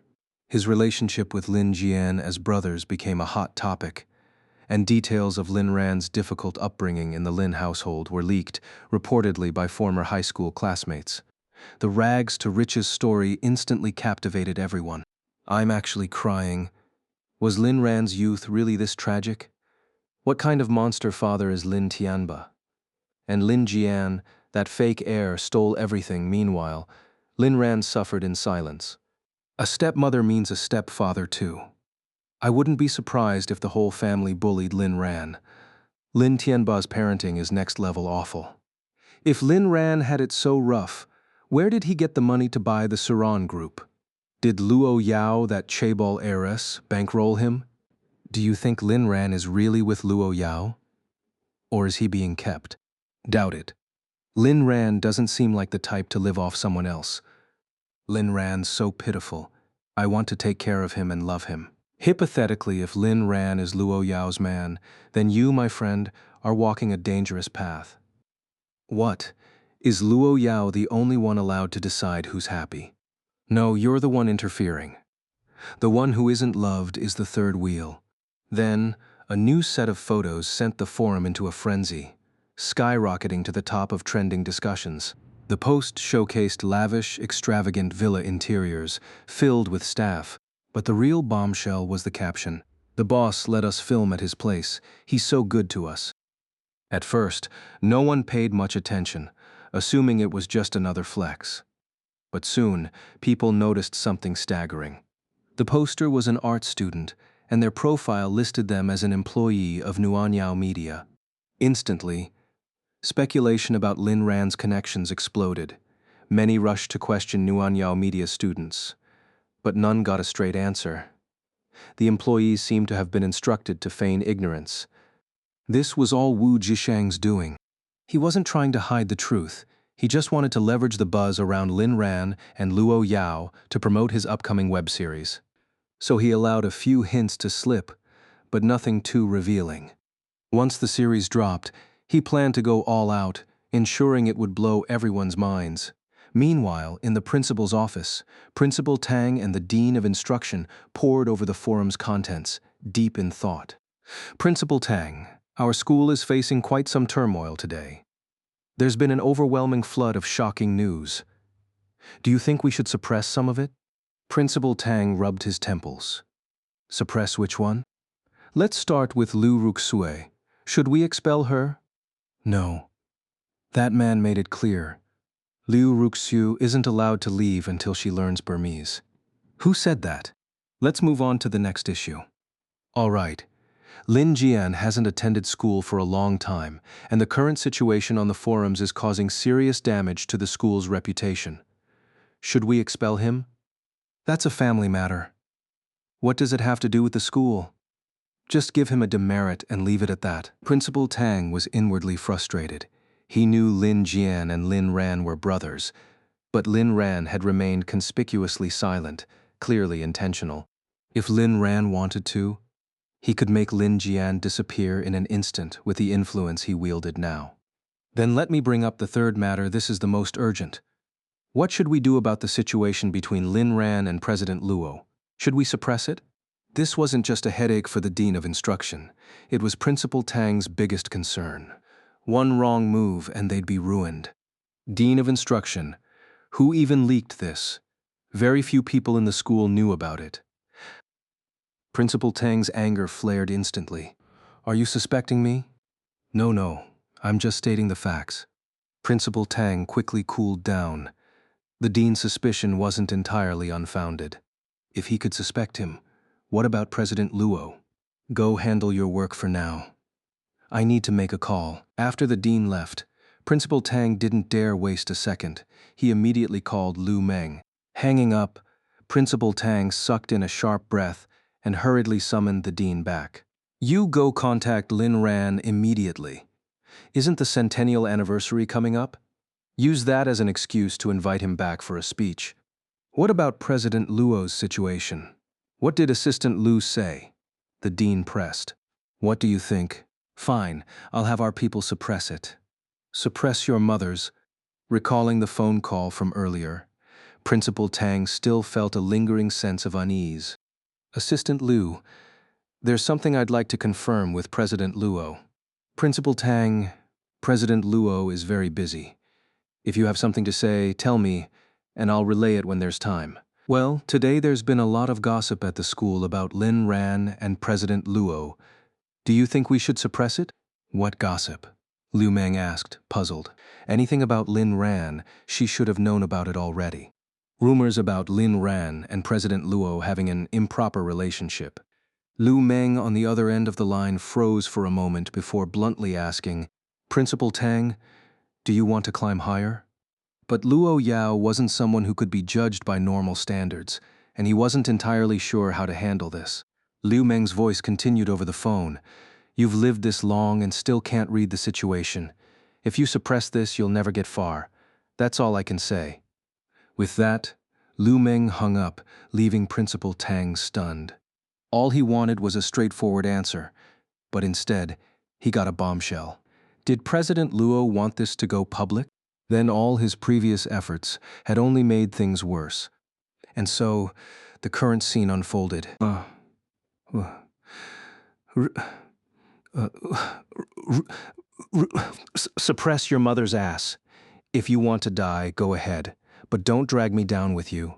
The dean of instruction was dumbfounded. Why the sudden outburst? So we just let it be? Letting it be isn't an option. We need to fan the flames even more.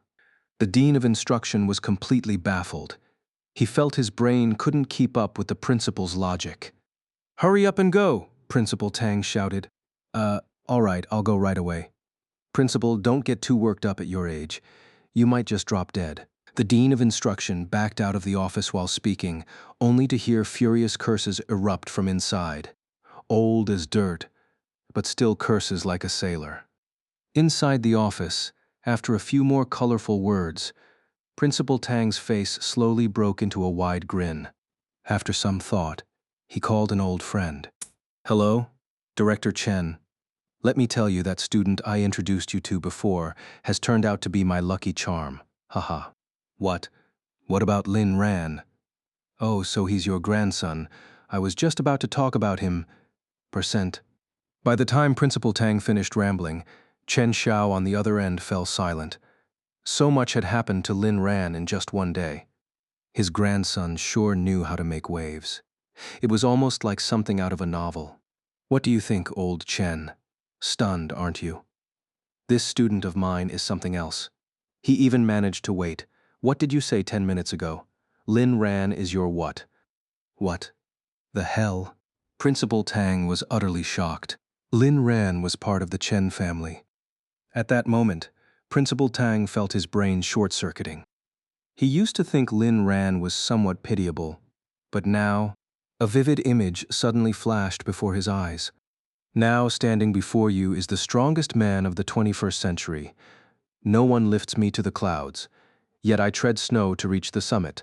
A trailblazing young entrepreneur, a man who single-handedly achieved revenge, the beloved of the nation's top female tycoon, and a third-generation scion of a prominent red family. Principal Tang quickly shook his head, dispelling the fantasy, but everything still felt surreal.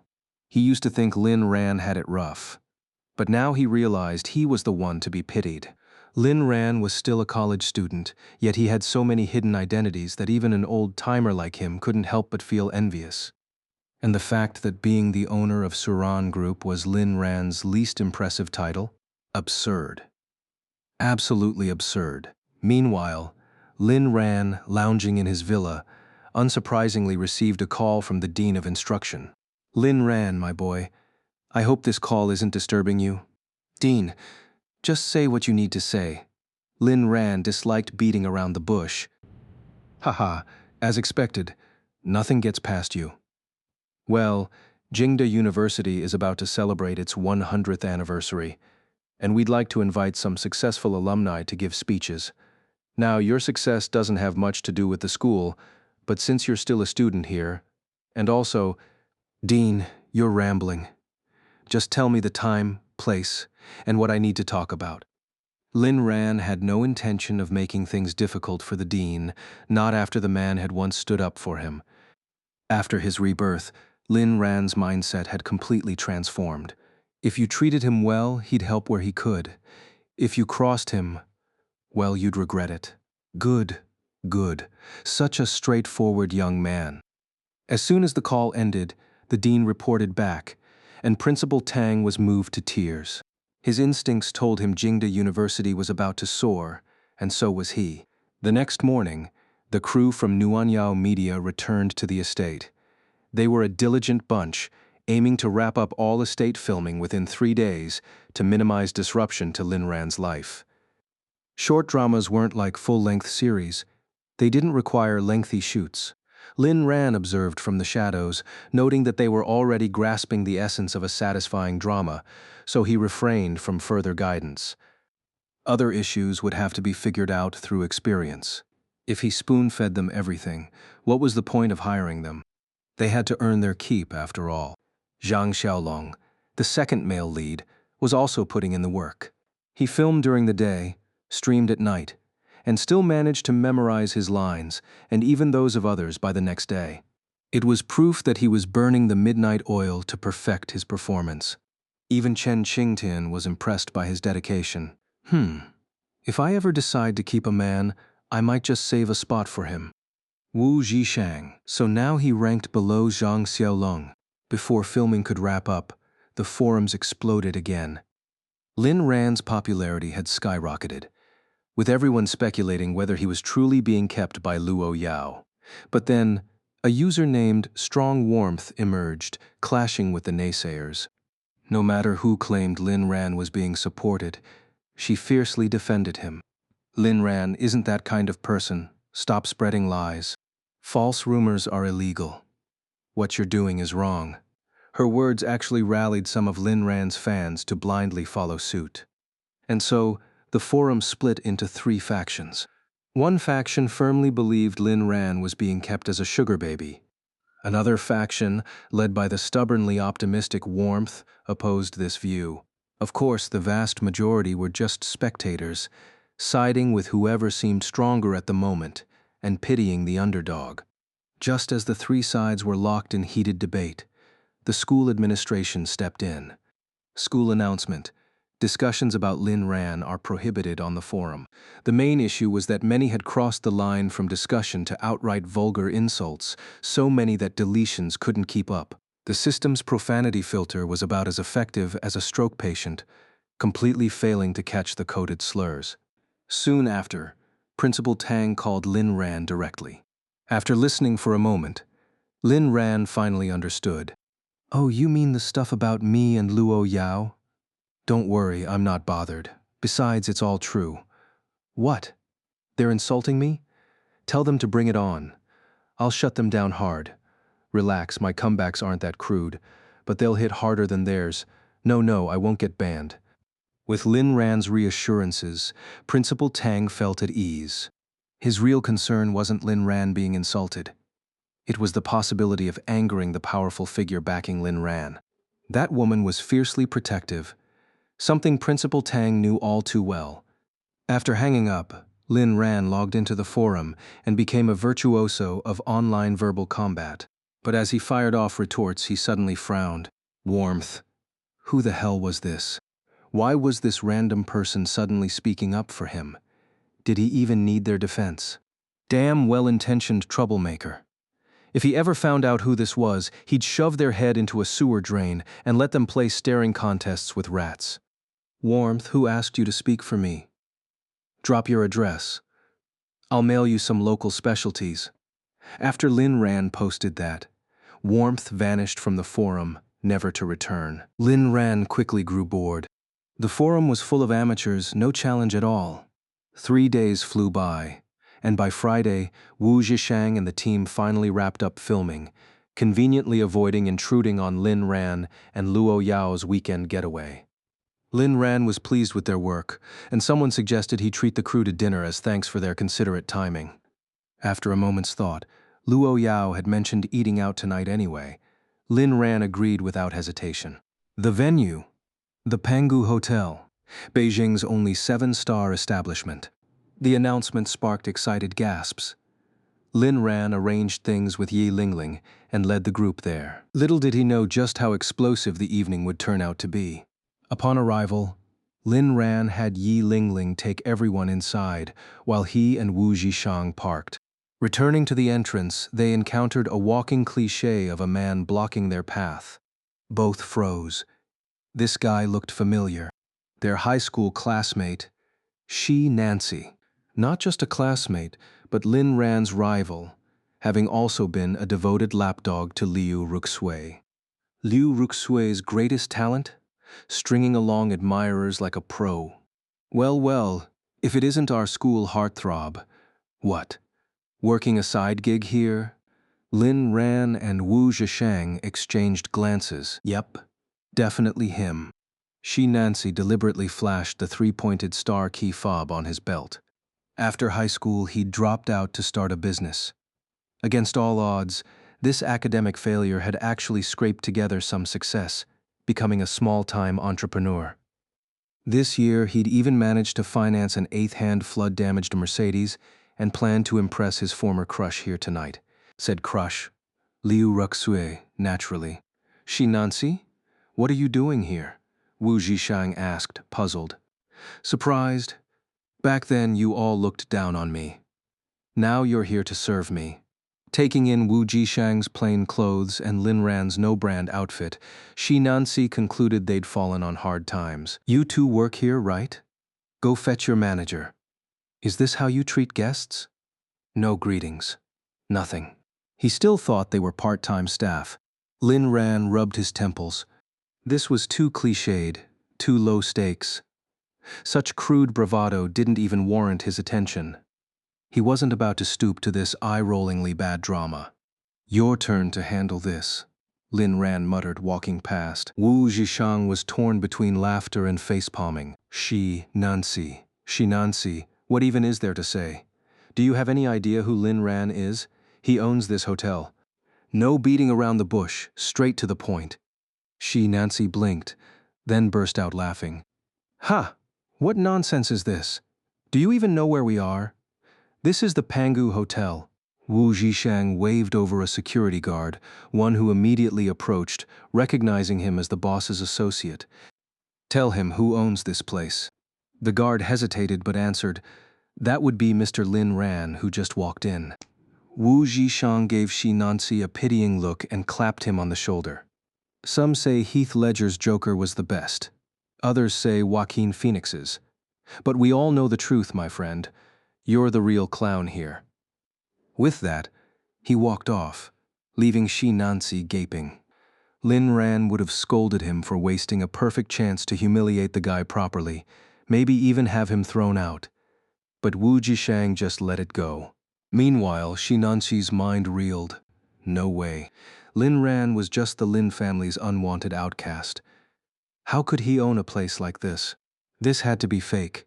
After struggling for years to achieve his modest success, was he really just a joke compared to Lin Ran? Before he could process this, Liu Ruxue arrived. Nancy, sorry to keep you waiting. Why are you just standing there? Liu Ruxue gazed at the Pangu Hotel, memories flooding back, of the time Lin Ran had utterly crushed her pride here. Oh, Ruxue, let's head in. Did you know? This is the finest hotel in Beijing. Shi Nancy couldn't possibly admit that he had just been humiliated by Lin Ran. He had his pride to maintain. Liu Ruxue was puzzled by Shi Nancy's stuttering, but nodded anyway. With that, Shi Nancy took Liu Ruxue's delicate hand and led her toward the lounge area of the hotel lobby, while she blushed and kept her head down. Welcome, sir. Do you have a reservation? Yes, I booked a table in the lounge. Shi Nancy reveled in the feeling of superiority. Once seated, he asked, Ruxue, how have you been lately? Not well. Liu Ruxue burst into tears.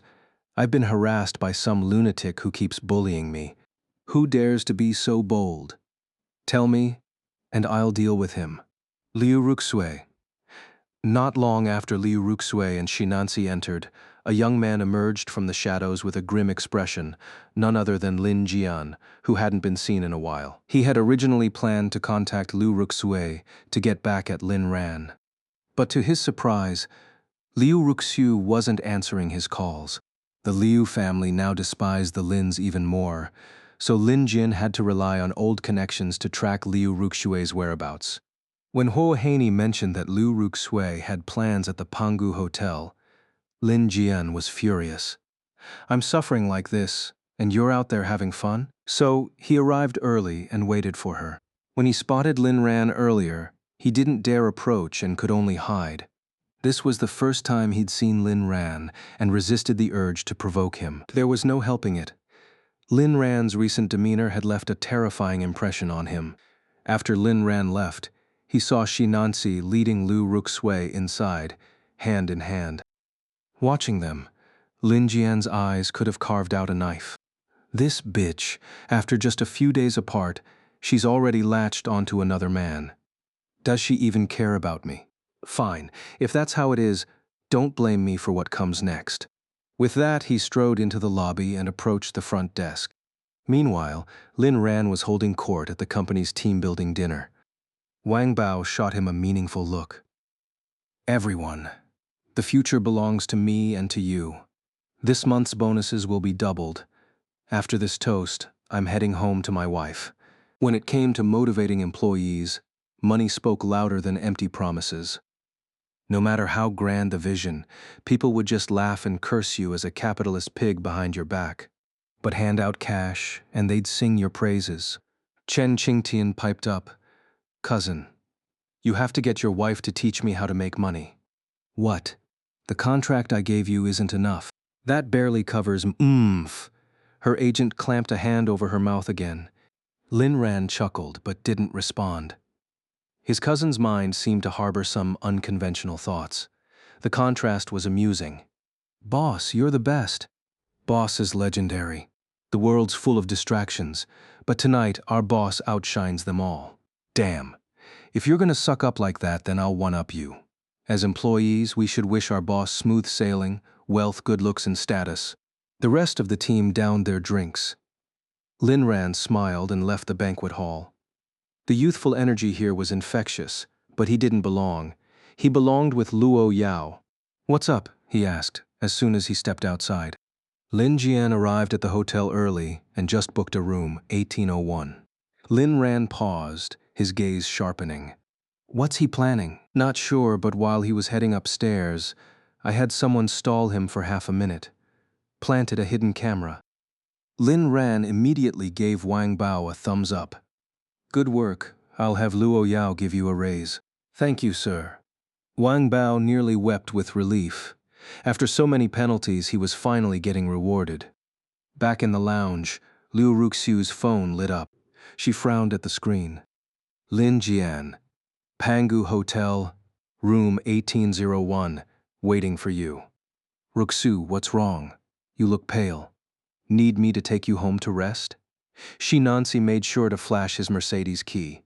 Liu Ruxue forced a smile. "I'm fine," she said, though her mind was in turmoil. Lin Jian was here, in the same hotel, with a room already booked. Had he been following her? Was he angry because she'd ignored his calls? That had to be it. She'd only avoided him because of the gossip online, afraid their relationship would be exposed. She hadn't meant anything by it. Had he misunderstood? "Nancy, I have to go. Something came up. Enjoy your meal." "What's so urgent?" "Ruxu, I went through so much trouble to get you here. It's my cousin. His family's going through a hard time. I need to comfort him." "Cousin? Lin Jian or Lin Ran?" "Lin Jian." Nancy relaxed. He had no idea about the recent Lin family drama. "Oh, Jian, haven't seen him in ages. Let me drive you." He dangled his keys again. Liu Ruxue's frown deepened. His pretentiousness was grating. "No need. I'll go alone. Take your time." She stood, leaving Nancy looking like he'd swallowed a lemon, just as he was about to protest. "Next time, okay. I'll make it up to you." Instantly, Nancy transformed into the picture of understanding. "Ruxu, don't say that. I just worry about you. If you don't want me to come, I won't."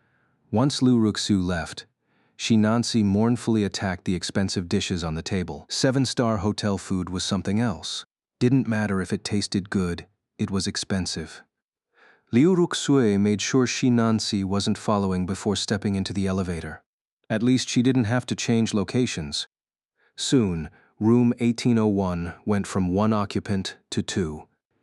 Lin Jian looked rough, his body covered in untreated injuries. When Liu Ruxue tried to hug him, he dodged. Still hurt. Not healed yet. His evasion stung. "Lin Jian, what did you want to talk about?" He asked a question that made her flush. "Do you love me?" "Of course I do. You're the one I love most." "Good. Prove it." Without another word, he reached for her. Liu Ruxue eyed his battered state with concern. "Are you sure you're okay like this?" "Of course. Don't you know me by now?" Unbeknownst to them, every move was being watched. Elsewhere, Lin Ran leisurely opened an app on his phone. The moment the feed loaded, he squeezed his eyes shut. What the actual hell? "Liu Ruxue, you're despicable. How can anyone stoop to such a level? Have you completely abandoned your dignity, or even your humanity?" There's a path to heaven you refuse to take, yet you insist on barging into hell where no door exists. Then don't blame me, as your elder brother, for catching you red-handed. Last time, Lin Ran saw Lu Ruxui in Lin Jian's phone, but only the woman's face was visible, not the man's. This time, well, unfortunately for them, there was surveillance. This surveillance was originally set up for Zhao Miao Miao and Liv Jian. Later, Luo Wuyo moved in. Being more professional, she had the cameras removed from that room immediately. Today, Wang Bao, ever the sharp-eyed one, reinstalled them. And just like that, Lin Jian and his companion walked straight into the trap. Though Lin Ran had guessed that Lin Jian's date might be Lu Ruxu, seeing the two of them together still shocked him. This Lin Jian wasn't just skilled in orthopedics, he was also quite the surgeon in other ways. Maybe we should leave the cameras up. From now on, let's not rent this room to ordinary people. Reserve it for scumbags and cheats. Seems like this room has a special connection with them. Understood, young Master Lin. Lin Ran truly hadn't expected Lu Ruxue to stoop this low, crying loudly, yet still putting in the effort. He closed his eyes and handed the phone to Wang Bao. Download and save the rest. I'll tell you when and where to release it. Wang Bao took the phone and began admiring the footage himself. Meanwhile, in the room, Lu Ruxue was sobbing uncontrollably. She admitted she had loved the wrong man. Who would have thought that Lin Jian, usually so gentle, would torment her like this?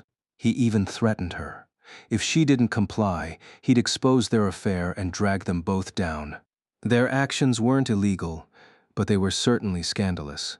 Liu Ruxu's reputation was already in tatters. If this got out, she might as well jump off a building. Helpless, she had no choice but to give in to Lin Jian's demands. An hour later, Lin Jian was the first to leave. On the first floor, he ran into Shi Nancy, who had just finished eating. Lin Jian, what are you doing here? Shi Nancy was baffled. Wasn't Liu Ruxue supposed to be with him? Lin Jian was equally surprised to see Shi Nancy. Why was this annoying trash still around? None of your damn business. Shi Nancy, where's Ruxu? Lin Jian, I said, none of your damn business. Shi Nancy, the hell's wrong with you? Can't you talk properly? Lin Jian, I'm your damn father. Shi Nancy frowned. Why was Lin Jian here? Had Liu Ruxu really gone to meet him? Just then, Liu Ruxu, having tidied herself up, came downstairs. Lin Jian, you are so cruel. She trailed off, finally noticing Shi Nancy standing in front of Lin Jian. Hearing her words, Shi Nancy's mind went blank.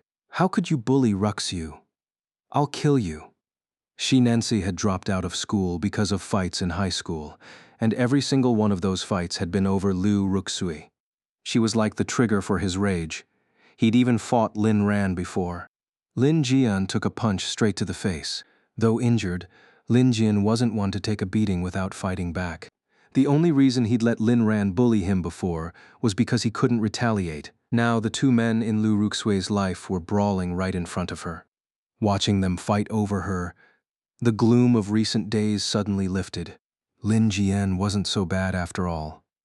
Maybe she could have his love while stringing Shi Nancy along for financial support, all while training Yu Qingnan's endurance. At least until she won back Lin Ran's affection. Then she could cut ties with these men for good. After all, no one could compare to Lin Ran. Without realizing it, her love for Lin Ran had surpassed her feelings for Lin Jian. If Lin Ran and Lin Jian stood before her now, she'd choose Lin Ran without hesitation. Shi Nancy threw a front kick.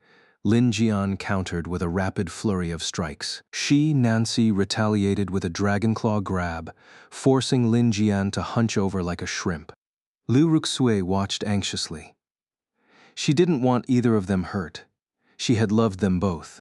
So she stepped forward, tearfully pleading, "Stop it. Stop fighting, please." Lin Ran sat in a corner of the first floor, thoroughly entertained. In his mind, he added, "Don't stop. You're not hitting hard enough to kill each other." Finally, after Liu Ruxue's relentless mediation, the two men stopped. In the chaos, Shinansi accidentally knocked her over. She was still weak from earlier. Ruxu, are you okay? Get your hands off my sister. Lin Jian shoved Shinansi away, but seeing Liu Ruxue and Shinansi touching right in front of him, was too furious to help her up. Liu Ruxue, hurt by Lin Jian's coldness, wore a heartbroken expression. Why is Lin Jian looking at me like that? Shinansi, meanwhile, regretted his actions. He'd just fought Liu Ruxue's cousin. What was he thinking? But pride kept him from backing down. Pointing at Lin Jian, he spat, "You just wait. I'll be back." Normally, he'd never dare provoke Lin Jian, not just Liu Ruxue's cousin, but a young master of the Lin family. But no one got to bully Liu Ruxue on his watch. Lin Jian scoffed. "Bring it on, then." With that, he stormed off, ignoring Liu Ruxue entirely. As soon as Lin Jian left, Shinansi rushed to help Liu Ruxue up. "Ruxu, are you hurt? Next time he messes with you, I'll teach him another lesson." But Liu Ruxue, watching Lin Jian leave in anger, was convinced he was jealous. "He's dealing with so much at home, yet he made time for me. And I hurt him by letting Shinansi touch me in front of him." Suddenly, she glared at Shinansi. "Get lost. Just get lost." Shinansi, "What did I do?" "Fine. I'm leaving." Wah. Heartbroken, Shinansi walked away, leaving Liu Ruxue alone again. She struggled to her feet, staggering toward the hotel exit, only for a bodyguard to block her path. "Young Master Lin Ran wants to see you." Liu Ruxue's eyes lit up. Has Lin Ran finally seen my worth? Has he forgiven me? Why else would he summon me? She followed the guard to a room where Lin Ran sat at a central table. "Lin, shut your mouth, or you'll regret it." Lin Ran took great pleasure in seeing Liu Ruxu so disheveled. Tears welled up in her eyes, ready for her signature performance. But Lin Ran cut her off. "Brother Wang, remember, if she sheds a single tear, break one of her fingers." "Understood, young Master Lin." Liu Ruxue's spellcasting was abruptly interrupted, and Lin Ran laughed, a laugh so cheerful it sent chills down her spine. "Liu Ruxue, look at yourself now. How pathetic." Liu Ruxue knew Lin Ran must have witnessed everything that just happened. She opened her mouth, then closed it, hesitating before speaking again. "Lin Ran, I never really loved any of them." Lin Ran cut her off. "Remember what I once told you, if you're going to love two men, you'd better hide it well. But now I realize two is far too modest for someone like you." Liu Ruxu didn't understand why he was speaking to her like this. "What do you mean?" Lin Ran smirked. "Let me count them for you. First Lin Jian, then Yu Qingnan, and recently Shi Nancy, Liu Ruxue. Oh, Liu Ruxue, just how shameless can you be?" Liu Ruxu lowered her head. "Stop lying. My relationships with them were all innocent. Whether I'm lying or not, you know the truth. Let me make this clear, I have all the evidence, including your little game with Lin Jian just now. Would you like to see?" Liu Ruxue's eyes widened, her entire body trembling uncontrollably. "No. Please, Lin Ran, spare me." She was terrified. She didn't doubt Lin Ran's words. He never lied, at least. He never used to. Lin Ran's lips curled into a sinister smile, one that Liu Ruxu found both dangerous and alluring. "If you want me to stay silent, you have two options. First, kill me. But I doubt you're capable of that in this lifetime." Seeing Liu Ruxue lost in thought, Lin Ran cursed inwardly. "You really have the nerve to consider it, huh?" "Second, do something for me. If you cooperate, I won't expose you. I'll even arrange a comfortable place for you to disappear afterward. Otherwise, I'll make sure your reputation is ruined beyond repair." A glimmer of hope flickered in Liu Ruxu's eyes.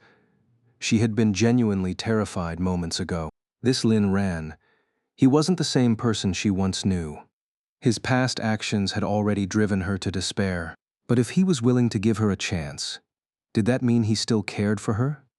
Maybe, just maybe, that was possible. "All right, Lin Ran, I'll help you. What do you need?" Lin Ran grinned. the smile of a man whose scheme had succeeded. Leave for now. Wait for my instructions. And remember, this is Wang Bao. He'll be the one delivering your tasks. Understood? Liu Ruxue nodded. She didn't dare defy Lin Ran now. She had heard the rumors. How he had forced Lin Tianba out of power. How he had thrown Lin Jian and his mother out of the building. This Lin Ran, he was terrifying. Lin Ran, I'll do whatever you say. The sight of her groveling made Lin Ran's stomach churn with disgust. That mouth of hers, who knows what filth it's been tasting just moments ago. Remember this, you're worth less than a dog in my eyes. Call me brother again, and I'll have you beaten to death. Liu Ruxue didn't dare speak another word. She wasn't stupid. She could guess Lin Ran's real target was the Lin family. Lately, her father, Liu Ritian, and her grandmother had been desperately searching for Lin Tianba and the others. But Lin Tianba seemed to be deliberately avoiding the Liu family. Even her aunt, Liu Yuma, was unreachable. The only one who could still contact them was her. But with her scandalous reputation, she had been avoiding Lin Jian too, afraid that Shen Jingbing, that lunatic, might find out. That's why today, she had taken the risk to meet Lin Jian in secret, hoping to ease their longing for each other. And now Lin Ran had caught her. Liu Ruxui's thoughts. My only choice is to help Lin Ran, win back his affection, become his woman, and cut ties with all other men. A foolish, lovesick smile crept onto her face. Lin Ran shot Wang Bao a look. Damn it, she's probably calling me brother in her head again. Beat her. Without hesitation, Wang Bao advanced toward Liu Ruxue, giving her the same treatment Lin Jian and his mother had once received. Only then did Lin Ran feel slightly better. As Liu Ruxue's screams filled the air, his mind buzzed with dark inspiration.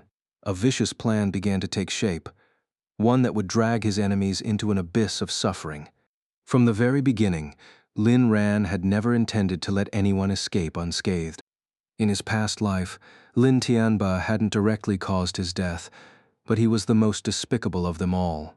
If not for his negligence, his favoritism, his indulgence toward Liu Yueme and her son Lin Ran would never have met such a gruesome end. But for now, Lin Ran would start with Liu Yueme.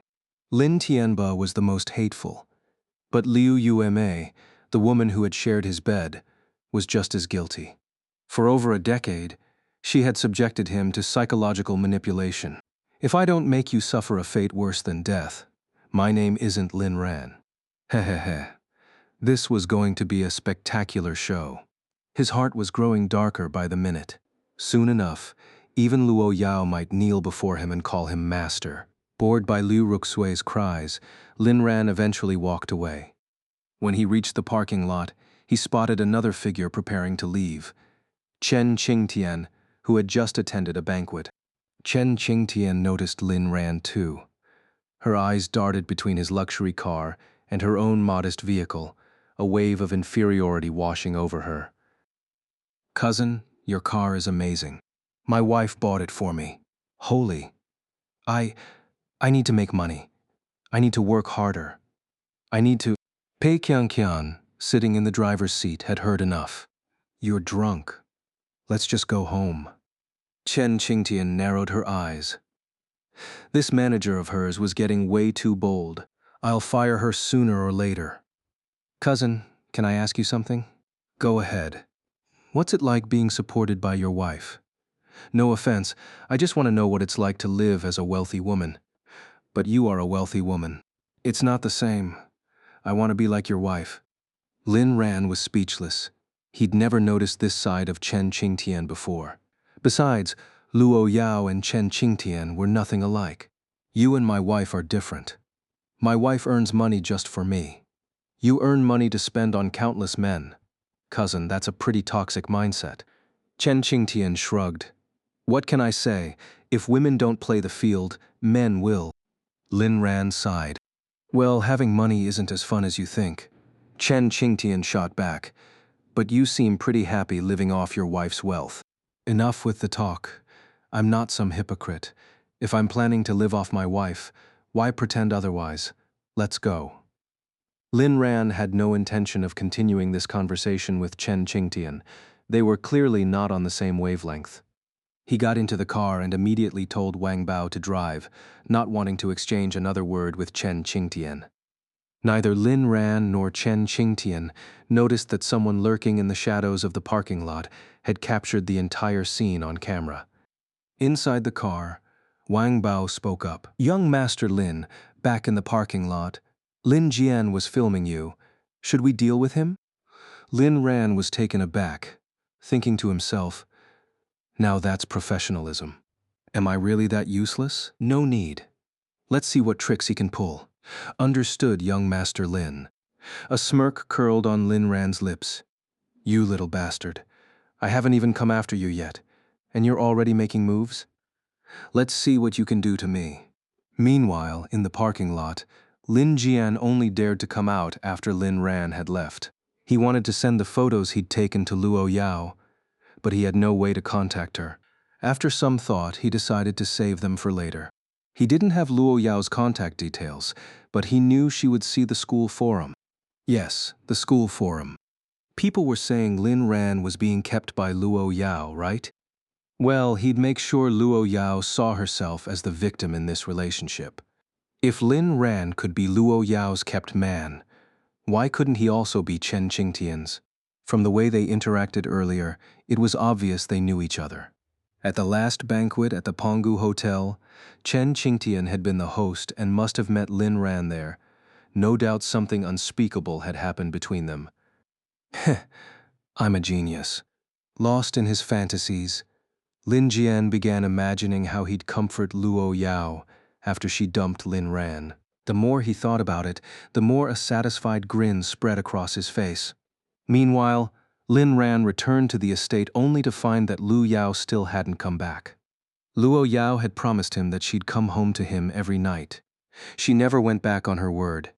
As Lin Ran waited, Uncle Fu received a call from Liu Meng.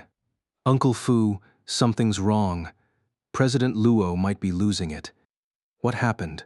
Uncle Fu asked, concerned. At that moment, Lin Ran happened to walk downstairs and noticed Uncle Fu's expression. On the other end of the line, Liu Meng's voice came through. Tonight, President Luo went to a restaurant for a business meeting.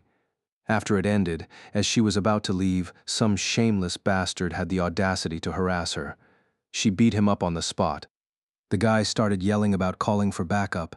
Not that we're afraid of them, but President Luo is furious. The guy arrogantly said he'd have his people deal with her, so she gave him half an hour to bring everyone he could muster, just to see who actually had the guts to try. After Liu Meng finished, Uncle Fu fell into thought. What? Did something happen to Luo Yao? Lin Ran's voice cut in, making Uncle Fu stiffen. "No, Uncle Fu, I'm Luo Yao's husband. I have the right to know if she's in danger. Tell me." Lin Ran's expression was colder than Uncle Fu had ever seen. Reluctantly, Uncle Fu recounted the situation. Lin Ran immediately snatched the phone. "Give me the address. I'm heading over now." Young Master Lin." Liu Meng was stunned, then instantly terrified. "Did I just make things worse? Will President Luo kill me for this?" She had called hoping Uncle Fu would bring backup as a precaution, but now Lin Ran knew. "Yeah, tell me where she is. I'm going to Luo Yao." Liu Meng had no choice but to give the address. She didn't dare lie to Lin Ran. "Young Master Lin, please don't tell her it was me who told you. Just pretend you happened to pass by, okay?" Lin Ran hung up and left with Uncle Fu and a group of bodyguards in tow. Liu Meng still had more to say, but after Lin Ran took the phone, she didn't dare continue. She could still hear President Luo's icy words. "I'm giving you half an hour to call for backup. Let's see if you can last until they get here." And the man in question, he had already passed out multiple times. Liu Meng was worried first, that the other side might bring too many people. Hence her call to Uncle Fu for reinforcements, and second, that someone might actually end up dead. Meanwhile, Lin Ran was speeding toward the scene, still struggling to believe what he'd heard. Harass Luo Yao, who has a death wish. For some reason, even though he knew Luo Yao could handle herself, The mere thought of someone daring to harass her filled Lin Ran with an unprecedented rage. From an outsider's perspective, it was pure jealousy. A woman is always a man's greatest weakness, and Luo Yao was Lin Ran's. Of course, the same went for Luo Yao. Lin Ran was her weakness, and anyone who dared touch him would pay with their life. His foot pressed harder on the accelerator, the car speeding faster and faster until he arrived at the restaurant. But what he didn't know was that 2 minutes earlier, a crowd had already stormed in. Who the hell dares mess with young Master Wang? Show yourself. A burly man at the front shouted. Where's young Master Wang? Where's Wang Qiju? The others echoed, searching frantically. With a bang, the private room door was kicked open, and Luo Yao stepped out, dragging a barely conscious man by the collar. She tossed the waist of a man onto the floor, and one of her bodyguards promptly slapped him awake. Ah, stop. Please stop hitting me. Wang Qiju's words came out in broken gasps from the pain. These the people you called? Luo Yao gestured dismissively at the newcomers. The group that had just barged in stood frozen in shock. Holy shit. Let young Master Wang go right now. Do you even know who he is? Wang Qiju, finally realizing his backup had arrived, twisted his battered face into a vicious sneer. The past half hour had been pure torture. That insane woman had shattered every single one of his fingers just because he dared to touch her. One by one, his fingers had been broken, over and over, until he passed out from the pain, only to wake up and endure it all again. He swore he'd make her pay. He'd make sure she died for this. The burly leader kept shouting, "Damn it, young Master Wang, are you okay?" Wang Qiju was in too much agony to speak properly. If he didn't need these idiots right now, he'd have gutted them on the spot. Do I look okay, you moron? Does it look like I'm okay? Grab that bitch right now. His eyes burned with unbridled hatred as he spat out his next words. I'm going to break her. Got it, young Master Wang. The leader was a hulking man, forming a stark contrast with the frail Luo Yao. The other lackeys quickly closed in as well. None of them had noticed yet that the usually bustling restaurant was now completely empty. Liu Meng had already arranged for the place to be cleared out earlier. Now, standing behind Luo Yao, she looked at these men with pity, thinking to herself, you fools really chose the path to hell. But she didn't intervene because they weren't even worth her interference. Why hasn't young Master Lin arrived yet? If he doesn't show up soon, Luo Yao is going to start slaughtering them. Should I prepare for the aftermath in advance? By this point, several bodyguards had swiftly gathered around Luo Yao. The leader frowned in surprise. He had assumed Luo Yao only had those 2 bodyguards and a woman with her, but now he realized there were several plainclothes guards as well. This might be trickier than I thought.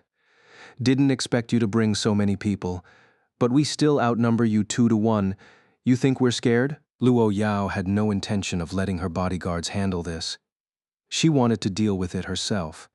For no other reason than the fact that Wang Qiju's fingers had touched her, disgusting her, enraging her, making her want to kill. If Luo Yao didn't give the order, her bodyguards wouldn't move, even if they had to watch her get beaten to death. That was the rule. Little girl, you're really something. Why make such a fuss? Look at our young Master Wang, he's a great guy, if you just agree to. Ah! Before the leader could finish, Luo Yao's foot had already crushed his manhood. He never expected this woman would dare strike first when she was outnumbered. Good idea. Liu Meng later arranged for him and young Master Wang to share a room. Let them have some fun together. Liu Meng nodded. Meanwhile, Lin Ran and his men rushed to the entrance, witnessing the scene from a distance. Lin Ran gulped. The leader collapsed in pain, tears streaming down his face. Damn it, get her. Luo Yao narrowed her eyes. It's been a while since I last fought. Just as Lin Ran was about to step in, Uncle Fu stopped him. Young Master Lin, I need to tell you something. The young mistress truly loves you. She can't live without you. Lin Ran was baffled. Of course I know that. Why bring this up now? We need to. He turned to point at Luo Yao, only to freeze in shock. Luo Yao moved like lightning. Her blade flashed, and the first man who charged at her was left with a glaring scar across his face. Then the second, the third. In just half a minute, she had taken down 10 men. 3 seconds per person. What kind of efficiency is this? This was the first time Lin Ran had witnessed Luo Yao's combat prowess firsthand. He was utterly stunned. If she ever turned on me, I'd have died 800 times over. In the past, she's been way too lenient with me. She really must love me to death. By now, Wang Qiju had also realized how terrifying Luo Yao was. A woman who could cut through men like vegetables, and he had actually provoked someone like this. Who the hell is she? Doesn't she care about killing people? Wang Qiju wanted to run, but his legs had turned to jelly. Only now did he understand. Luo Yao had never taken him seriously from the start. And her bodyguards, they hadn't even lifted a finger.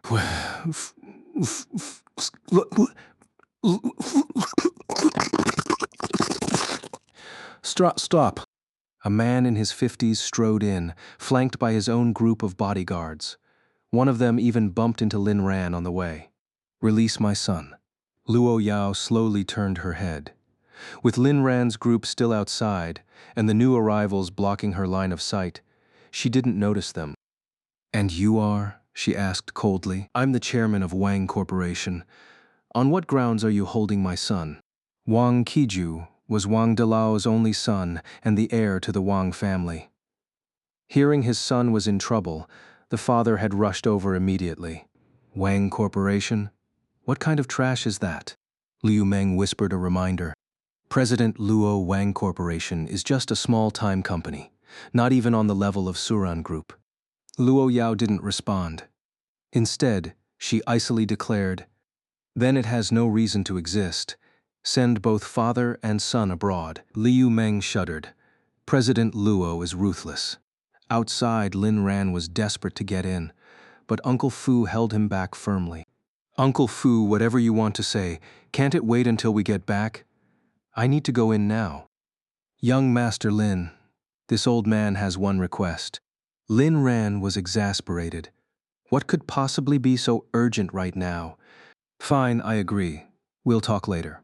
No, I need to say it now. Lin Ran was at his wit's end. This old man is being completely unreasonable. Then hurry up. You've got 10 seconds. That's enough. I'm begging you. Don't leave the young mistress. If you do, she will die. Having just witnessed Luo Yao's brutality, a far more visceral experience than what he'd seen at the Luo family estate, Uncle Fu feared Lin Ran might be scared off again. Are you kidding me? Why the hell would I leave her? Even if you died, I wouldn't leave Luo Yao. Lin Ran had blurted it out in frustration, half joking, with no intention of cursing Uncle Fu. But the old man was deeply moved, as if a massive weight had been lifted from his heart. Even if I die, young Master Lin won't abandon the young mistress. It was the best promise he'd ever received in his life. Back inside the restaurant, Wang Dalao was beginning to grasp Luo Yao's true nature. Just who are you? Liu Meng scoffed. You're not even worthy of asking our President Luo's name. Your Wang Corporation isn't even worth a fart compared to Luo Corporation. Wang Dalao stood frozen. President Luo? Which President Luo? Obviously Luo Yao. Your son dared to harass her. Even if he died, it'd be his own fault. Though Liu Meng had claimed Wang Dalao wasn't worthy of knowing Luo Yao's identity, she deliberately revealed it anyway. Wang Dalao's face paled. If this woman really was Luo Yao, then their entire Wang family was finished. Luo Yao wasn't like other business people. She didn't play nice or believe in peaceful coexistence. She was the type to annihilate her enemies completely. In the business world, someone like her should have been crushed long ago. Yet Luo Yao had defied all expectations, climbing to the top over the corpses of countless rivals. No one who opposed her ever ended well, because she was merciless. She hadn't even spared her own family. Sweat dripped down Wang Dalao's back. Gritting his teeth, he barked, "Attack! Seize that woman. Whoever captures her gets to keep her." Today, if he didn't fight back, Wang Dalao would lose everything. But if he took the risk, there might still be a sliver of hope. Luo Yao stared at the disgusting men around her, her mood growing increasingly frenzied. Heh, You, all of you, will die. Liu Meng suddenly noticed Lin Ran standing frozen at the entrance and quickly nudged Luo Yao. Frowning, Luo Yao glanced in that direction and instantly froze. Yao Yao, Lin Ran's voice pulled Luo Yao back from the brink of her rampage. She blinked, looking down at the dagger in her hand. In an instant, the dagger vanished. Ran, you finally came to save me.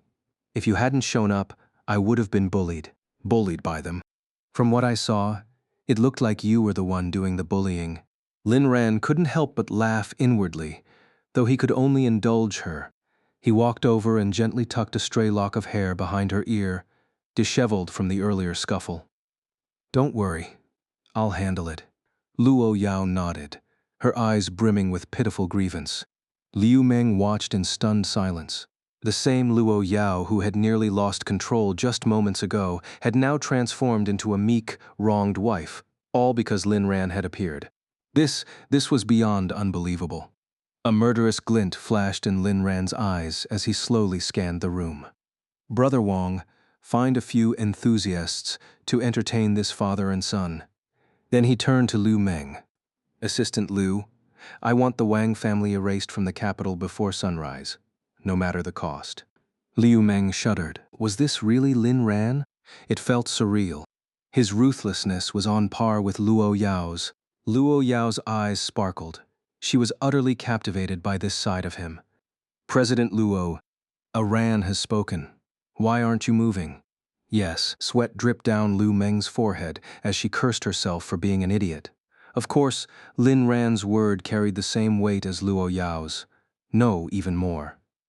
Because this was Lin Ran, when the well-trained bodyguards swarmed in, Wang Delao knew he was finished. The men he had hired from a security company were no match for Lin Ran's elite team. The difference was obvious even to him. Lin Ran's earlier commands had exuded the authority of a king. Wang Delao didn't doubt his capability, not when even Luo Yao obeyed him. Even without this man, his odds were slim. But he wasn't one to surrender without a fight. He glared at Lin Ran. Who are you? What did this woman offer you to help her? I'll double it. Lin Ran stared coldly at Wang Delao, then at Wang Qiju writhing on the floor. Who I am doesn't matter. In my world, no one gets to lay a finger on my Luo Yao. He stepped closer, his voice rising in fury. No. A chill ran down Wang Delao's spine. The rage radiating from this man felt like it could crush him alive. Realizing his fate was sealed, he turned to his own stunned men. Listen, that woman is Luo Yao of Luo Corporation. We've already crossed her. If we don't take her down now, none of us will walk away unscathed. The bodyguards exchanged glances, but none moved. Were they joking? Sure, they outnumbered the opposition, but it was clear they stood no chance. The young master alone had brought over 20 bodyguards, all of whom looked like they could snap a man in half, and that wasn't even counting Luo Yao's personal guards. And now they knew the woman before them was the heiress of the top financial empire. Who in their right mind would dare touch her? President Luo, young master, we're just temps. Please, let us go, we're nobodies. Yeah, we'll hand Wang Delao over to you. We're just hired help, not part of the Wang family. Wang Delao dug his own grave. He deserves this. Wang Delao was dumbstruck. After spending a fortune on these men, they betrayed him without hesitation. You. Before he could finish, something cold and metallic pressed against his back. Be a good boy and do as our young master says. Wang Bao sneered, leaving no room for argument. Wang Delao trembled, cold sweat pouring down his forehead. A gun in broad daylight. Just how brazen were these people? Young Master President Luo, I admit defeat today. Spare me, and I'll hand over half of Wang Corporation as compensation.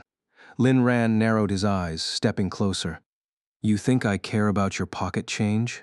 With a flick of his wrist, Wang Bao handed him a telescopic baton, and in the next moment, Lin Ran became a nightmare incarnate. Lin Ran struck relentlessly, roaring, How dare you bully my wife? How dare you hit someone and not apologize?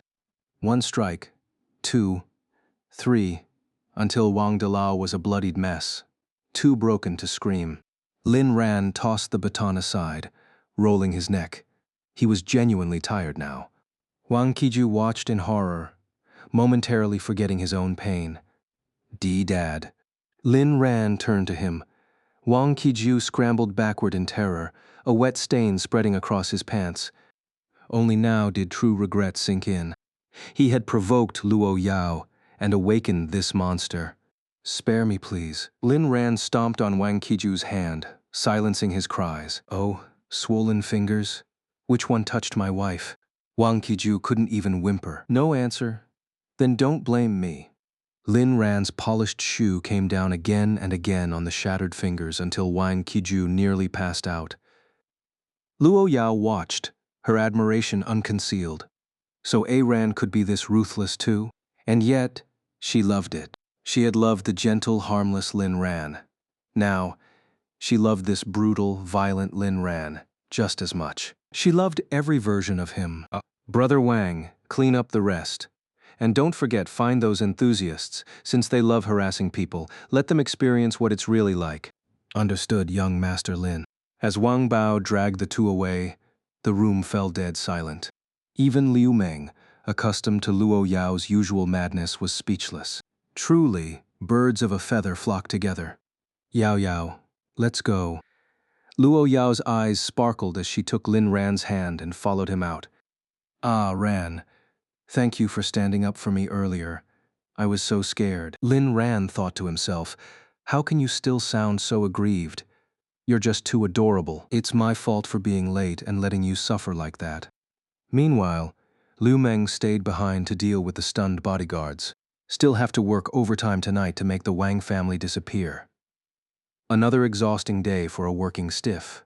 Lin Ran and Luo Yao got into the car, where Uncle Fu and Luo Yao's personal driver, a woman in her 30s, sat in the front. Ah, Ran. Are you really my Ah Ran? Of course I am. I'm your Ah Ran, and I'm also your husband. Do you still love me? Always. What do you love about me? I love you. In the heat of passion. The driver and Uncle Fu flushed crimson, silently thinking, sooner or later, you're gonna end up in jail. The partition slowly rose as the car sped through the city streets. After all, there are countless positions, but safety comes first. Back at the estate villa, Luo Yao clung to Lin Ran, unwilling to let go, directing him straight to their room. Uncle Fu watched the young couple's affectionate display with a knowing smile. I wasn't wrong. Young Master Lin dotes on our Miss Luo completely now. I just hope this happiness lasts forever. She's suffered too much these years. Mentally patting himself on the back, he walked away. In the bedroom, Lin Ran turned off the bedside lamp. Neither could sleep. Luo Yao replayed the memory of Lin Ran fiercely defending her earlier, her heart melting all over again. That line, "No one gets to bully my Luo Yao," was absolutely legendary. So not only does Ah Ran belong to me, I belong to him too. Ah Ran, Shh. I know what you want to ask. I love you. Darkness falls. Close your eyes. The next morning after breakfast, Lin Ran replenished his energy and contacted Wei Xiang. Some might have forgotten who Wei Xiang is. He's Wu Zhixiang's cousin and one of Brother Dao's men. Soon, Lin Ran returned to the underground entertainment den. This time, Brother Dao personally greeted him. Ah, Brother Lin. My apologies for not welcoming you properly earlier. Lin Ran waved it off casually. No need for formalities, Brother Dao. Brother Dao quickly corrected him. Just call me Daozi. Why? Everyone else calls you Brother Dao. That's for my subordinates. Clients are gods. They all call me Daozi or Little Dao. No one calls me Brother Dao. Lin Ran found the rule amusing. Not a gangster myself, and I don't get all these underworld nuances, but Brother Dao seems like a decent guy. In that case, I'll call you Daozi. Lin Ran wasn't completely socially inept. Refusing would have been rude. Beside them, Wei Xiang glanced between Brother Dao and Lin Ran, confused. Brother Dao shot him a sharp look to shut him up. No choice. This man belongs to Boss Luo. But Brother Dao dared not reveal his ties to Luo Yao. His business was shady, and if Lin Ran found out, he might turn against her. And then I'd be dead, literally. Young Master Lin, what brings you here today? Lin Ran smirked, feigning curiosity. What if I said I wanted to check out the first floor? Brother Dao gulped, unsure how to respond. Lin Ran found it odd. Everyone knows what Daozi does: illegal gambling, underground fights, no drugs. So what's the big secret about the last vice? Just kidding. I'm here for business. Brother Dao wiped his forehead, laughing nervously. Business is good, very good. Thank God he's not here to party. Or worse, get wasted on the first floor. Back in the underground room, Lin Ran cut to the chase. How'd that deal I referred to you go?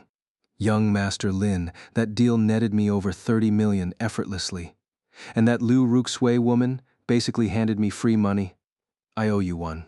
Lin Ran chuckled. No need. You earned it fair and square. Today I'm here with another big opportunity. What kind? Brother Dao motioned for Wei Xiang to clear the room. Lin Ran leaned in. Another Lin family deal. I want to redacted. Brother Dao's eyes widened. Young Master Lin, how did you know about my lucky guess? All right. My bad for not being upfront. But young Master Lin, lust is a dangerous game. As an older brother, I gotta warn you, men shouldn't fool around outside. Lin Ran gave him a deadpan look. Really? Says the guy running an underground empire. But he kept his tone professional. I'm married, and I love my wife. Let's stick to business.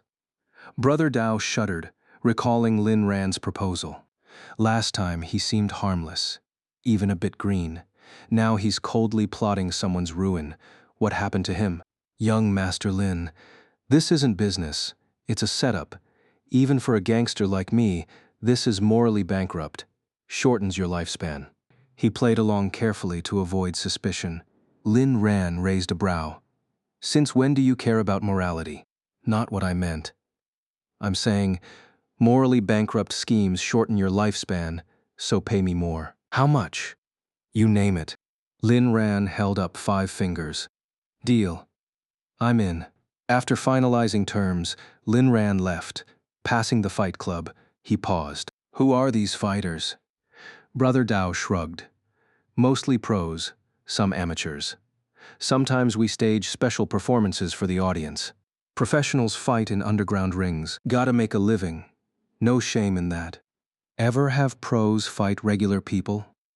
You mean pure spectacle for the twisted crowd? Lin Ran nodded, saying nothing. Might need to get Lin Jian a boxing license someday. When leaving, it was Wei Xiang who saw Lin Ran off. Before getting into the car, Lin Ran took one last look at Wei Xiang. You're Wu Zhishang's cousin. Just call me by my name from now on. Master Lin, you flatter me. I'm just reminding you, sometimes pay more attention to the people around you. Don't trust others too easily. Lin Ran only gave this one warning. Whether Wei Xiang listened or not was his own business. In his past life, Zhang Dehai had betrayed Wei Xiang. Though Lin Ran had already dealt with Zhang Dehai in this life, Wei Xiang was the type to be overly loyal. Someone else might betray him just the same. After leaving the underground entertainment district, Lin Ran resumed his mission of feeding the little demon, his affectionate nickname for Luo Yao. Right at this moment, the campus forum exploded. Lin Jian had made his move. A few photos not only put Lin Ran in the spotlight, but also exposed Chen Qingtian. Anonymous, everyone, these were taken by me in person. Not to stir the pot, but Lin Ran is two-faced, playing the innocent heartthrob while secretly hooking up with a celebrity. And this Chen Qingtian, clearly a fox spirit. The post blew up completely. Not just on the campus forum, but the entire internet was in an uproar. Shocking. A list actress in secret romance? Moral decay or human corruption? One sensational headline after another emerged, casting a negative light on Chen Qingtian. Her agent was frantic, pacing like an ant on a hot pan. But Chen Qingtian brushed it off. What's there to fear, scandal? The company belongs to my cousin. If anything happens, he'll handle it. Wu Zhishang, having you is truly my blessing. Wu Zhishang was the first to call. Bro Lin, should we buy trending tags to suppress the rumors about you and Chen Qingtian? Lin Ran was baffled. What rumors about him and Chen Qingtian? After Wu Zhishang explained, he finally understood. He thought Lin Jian had some grand scheme, but this was it? Did he really think such a flimsy attack could take Lin Ran down? Seriously, do your research before slandering someone. How amusing. Lin Jian's tactics were even weaker than Shen Jingbing's. Got it. I'll head to the company later and handle the PR myself. Lin Ran packed the freshly cooked meal, no matter how big the crisis. Feeding the little demon came first. Besides, he was more worried about Luo Yao getting jealous. Even though Chen Qingtian was his cousin, Luo Yao was wary of everyone, men included. In Luo Corporation's office, Luo Yao listened quietly as Lin Ran explained. She already knew, but this time, she wasn't as angry as before. Instead, she was curious to see how Lin Ran would handle it. Her trust in him had grown bit by bit, and she was willing to give him more space. That said, she wasn't completely unaffected. If she didn't feel even a hint of jealousy, she wouldn't be Luo Yao. Ah, Ran, I'm furious. You have 1 hour to fix this. If you don't, I'll resolve Chen Qingtian myself and put an end to this mess. Lin Ran silently mourned for Chen Qingtian for 3 seconds. Cousin, if not for me, you'd be done for. I'll try. If I fail, well, blame Chen Qingtian's bad luck. After bidding Luo Yao farewell, Lin Ran headed straight to the Warm Yao Media building across the street. A swarm of reporters had already gathered, buzzing like flies drawn to the latest scandal. No matter how hard security tried to shoo them away, they wouldn't budge. Eventually, Wu Zhishang had to intervene. The building housed multiple companies, and the reporters were disrupting everyone's work. Only then did the public learn that A-list star Chen Qingtian worked in this very building. Wu Zhishang had no choice but to invite the reporters upstairs while waiting for Lin Ran. Chen Qingtian had been reading scripts in her office, but the commotion ruined her mood. She stormed out. Can you keep it down? Is this a party? The moment the reporters saw her, they swarmed like sharks smelling blood. Ms. Chen Qingtian, is it true you're in a secret relationship? Qingtian, you're my idol, who is the man? Chen Qingtian smirked. What if I told you it's my cousin? Would you believe me? The reporters froze. None of them bought it. Was she really using family as a shield to cover up an affair? Fine, don't believe me. I won't answer anything else. Chen Qingtian, sources say the man is your boss. Were you coerced into this relationship? In the entertainment industry, Chen Qingtian had a nickname, Mad Beauty, for her unfiltered, no-holds-barred remarks. The fact that she'd risen to A-list status was purely due to her looks. Not that she cared. Which source? Bring them out. Let me see. And you? Are you new? What kind of garbage question is that? Chen Qingtian, your language is unacceptable. Yeah. As a public figure, shouldn't you at least speak civilly? Chen Qingtian pointed at the reporter. I've made it this far for 3 reasons. Pretty, pretty, and pretty. Got a problem with that? She had every right to be confident. Even in an industry overflowing with beauties, no one dared question Chen Qingtian's looks. You could call her untalented, but never ugly. The reporters were speechless. Her shameless flex was an absolute knockout. Many were already drafting their headlines. Chen Qingtian flaunts beauty, insults public. A-list star declares everyone else ugly. Does beauty equal invincibility? The state of the world today. Shocking, A-list actress explosive remarks, human corruption or moral decay. When Lin Ran arrived, he saw Chen Qingtian single-handedly tearing into over 20 reporters without breaking a sweat. Before he could speak, a reporter spotted him. Lin Ran is here. The boss of Warm Yao Media, Chen Qingtian's secret lover? Lin Ran's identity had been exposed, but his familial ties to the Chen family remained unknown. Mr. Lin, did you really coerce one of your employees into a relationship? Chen Qingtian, how many artists have you exploited this way? As a CEO, do you think this behavior is ethical? Lin Ran wasn't about to indulge them. If your heart is filthy, everything you see is filthy. If your mouth reeks, no amount of food can hide the fact that you've eaten shut. The room fell silent. No one expected Lin Ran to be even more ruthless than Chen Qingtian. Mr. Lin, does this mean you're admitting it? Lin Ran, I admit your mother,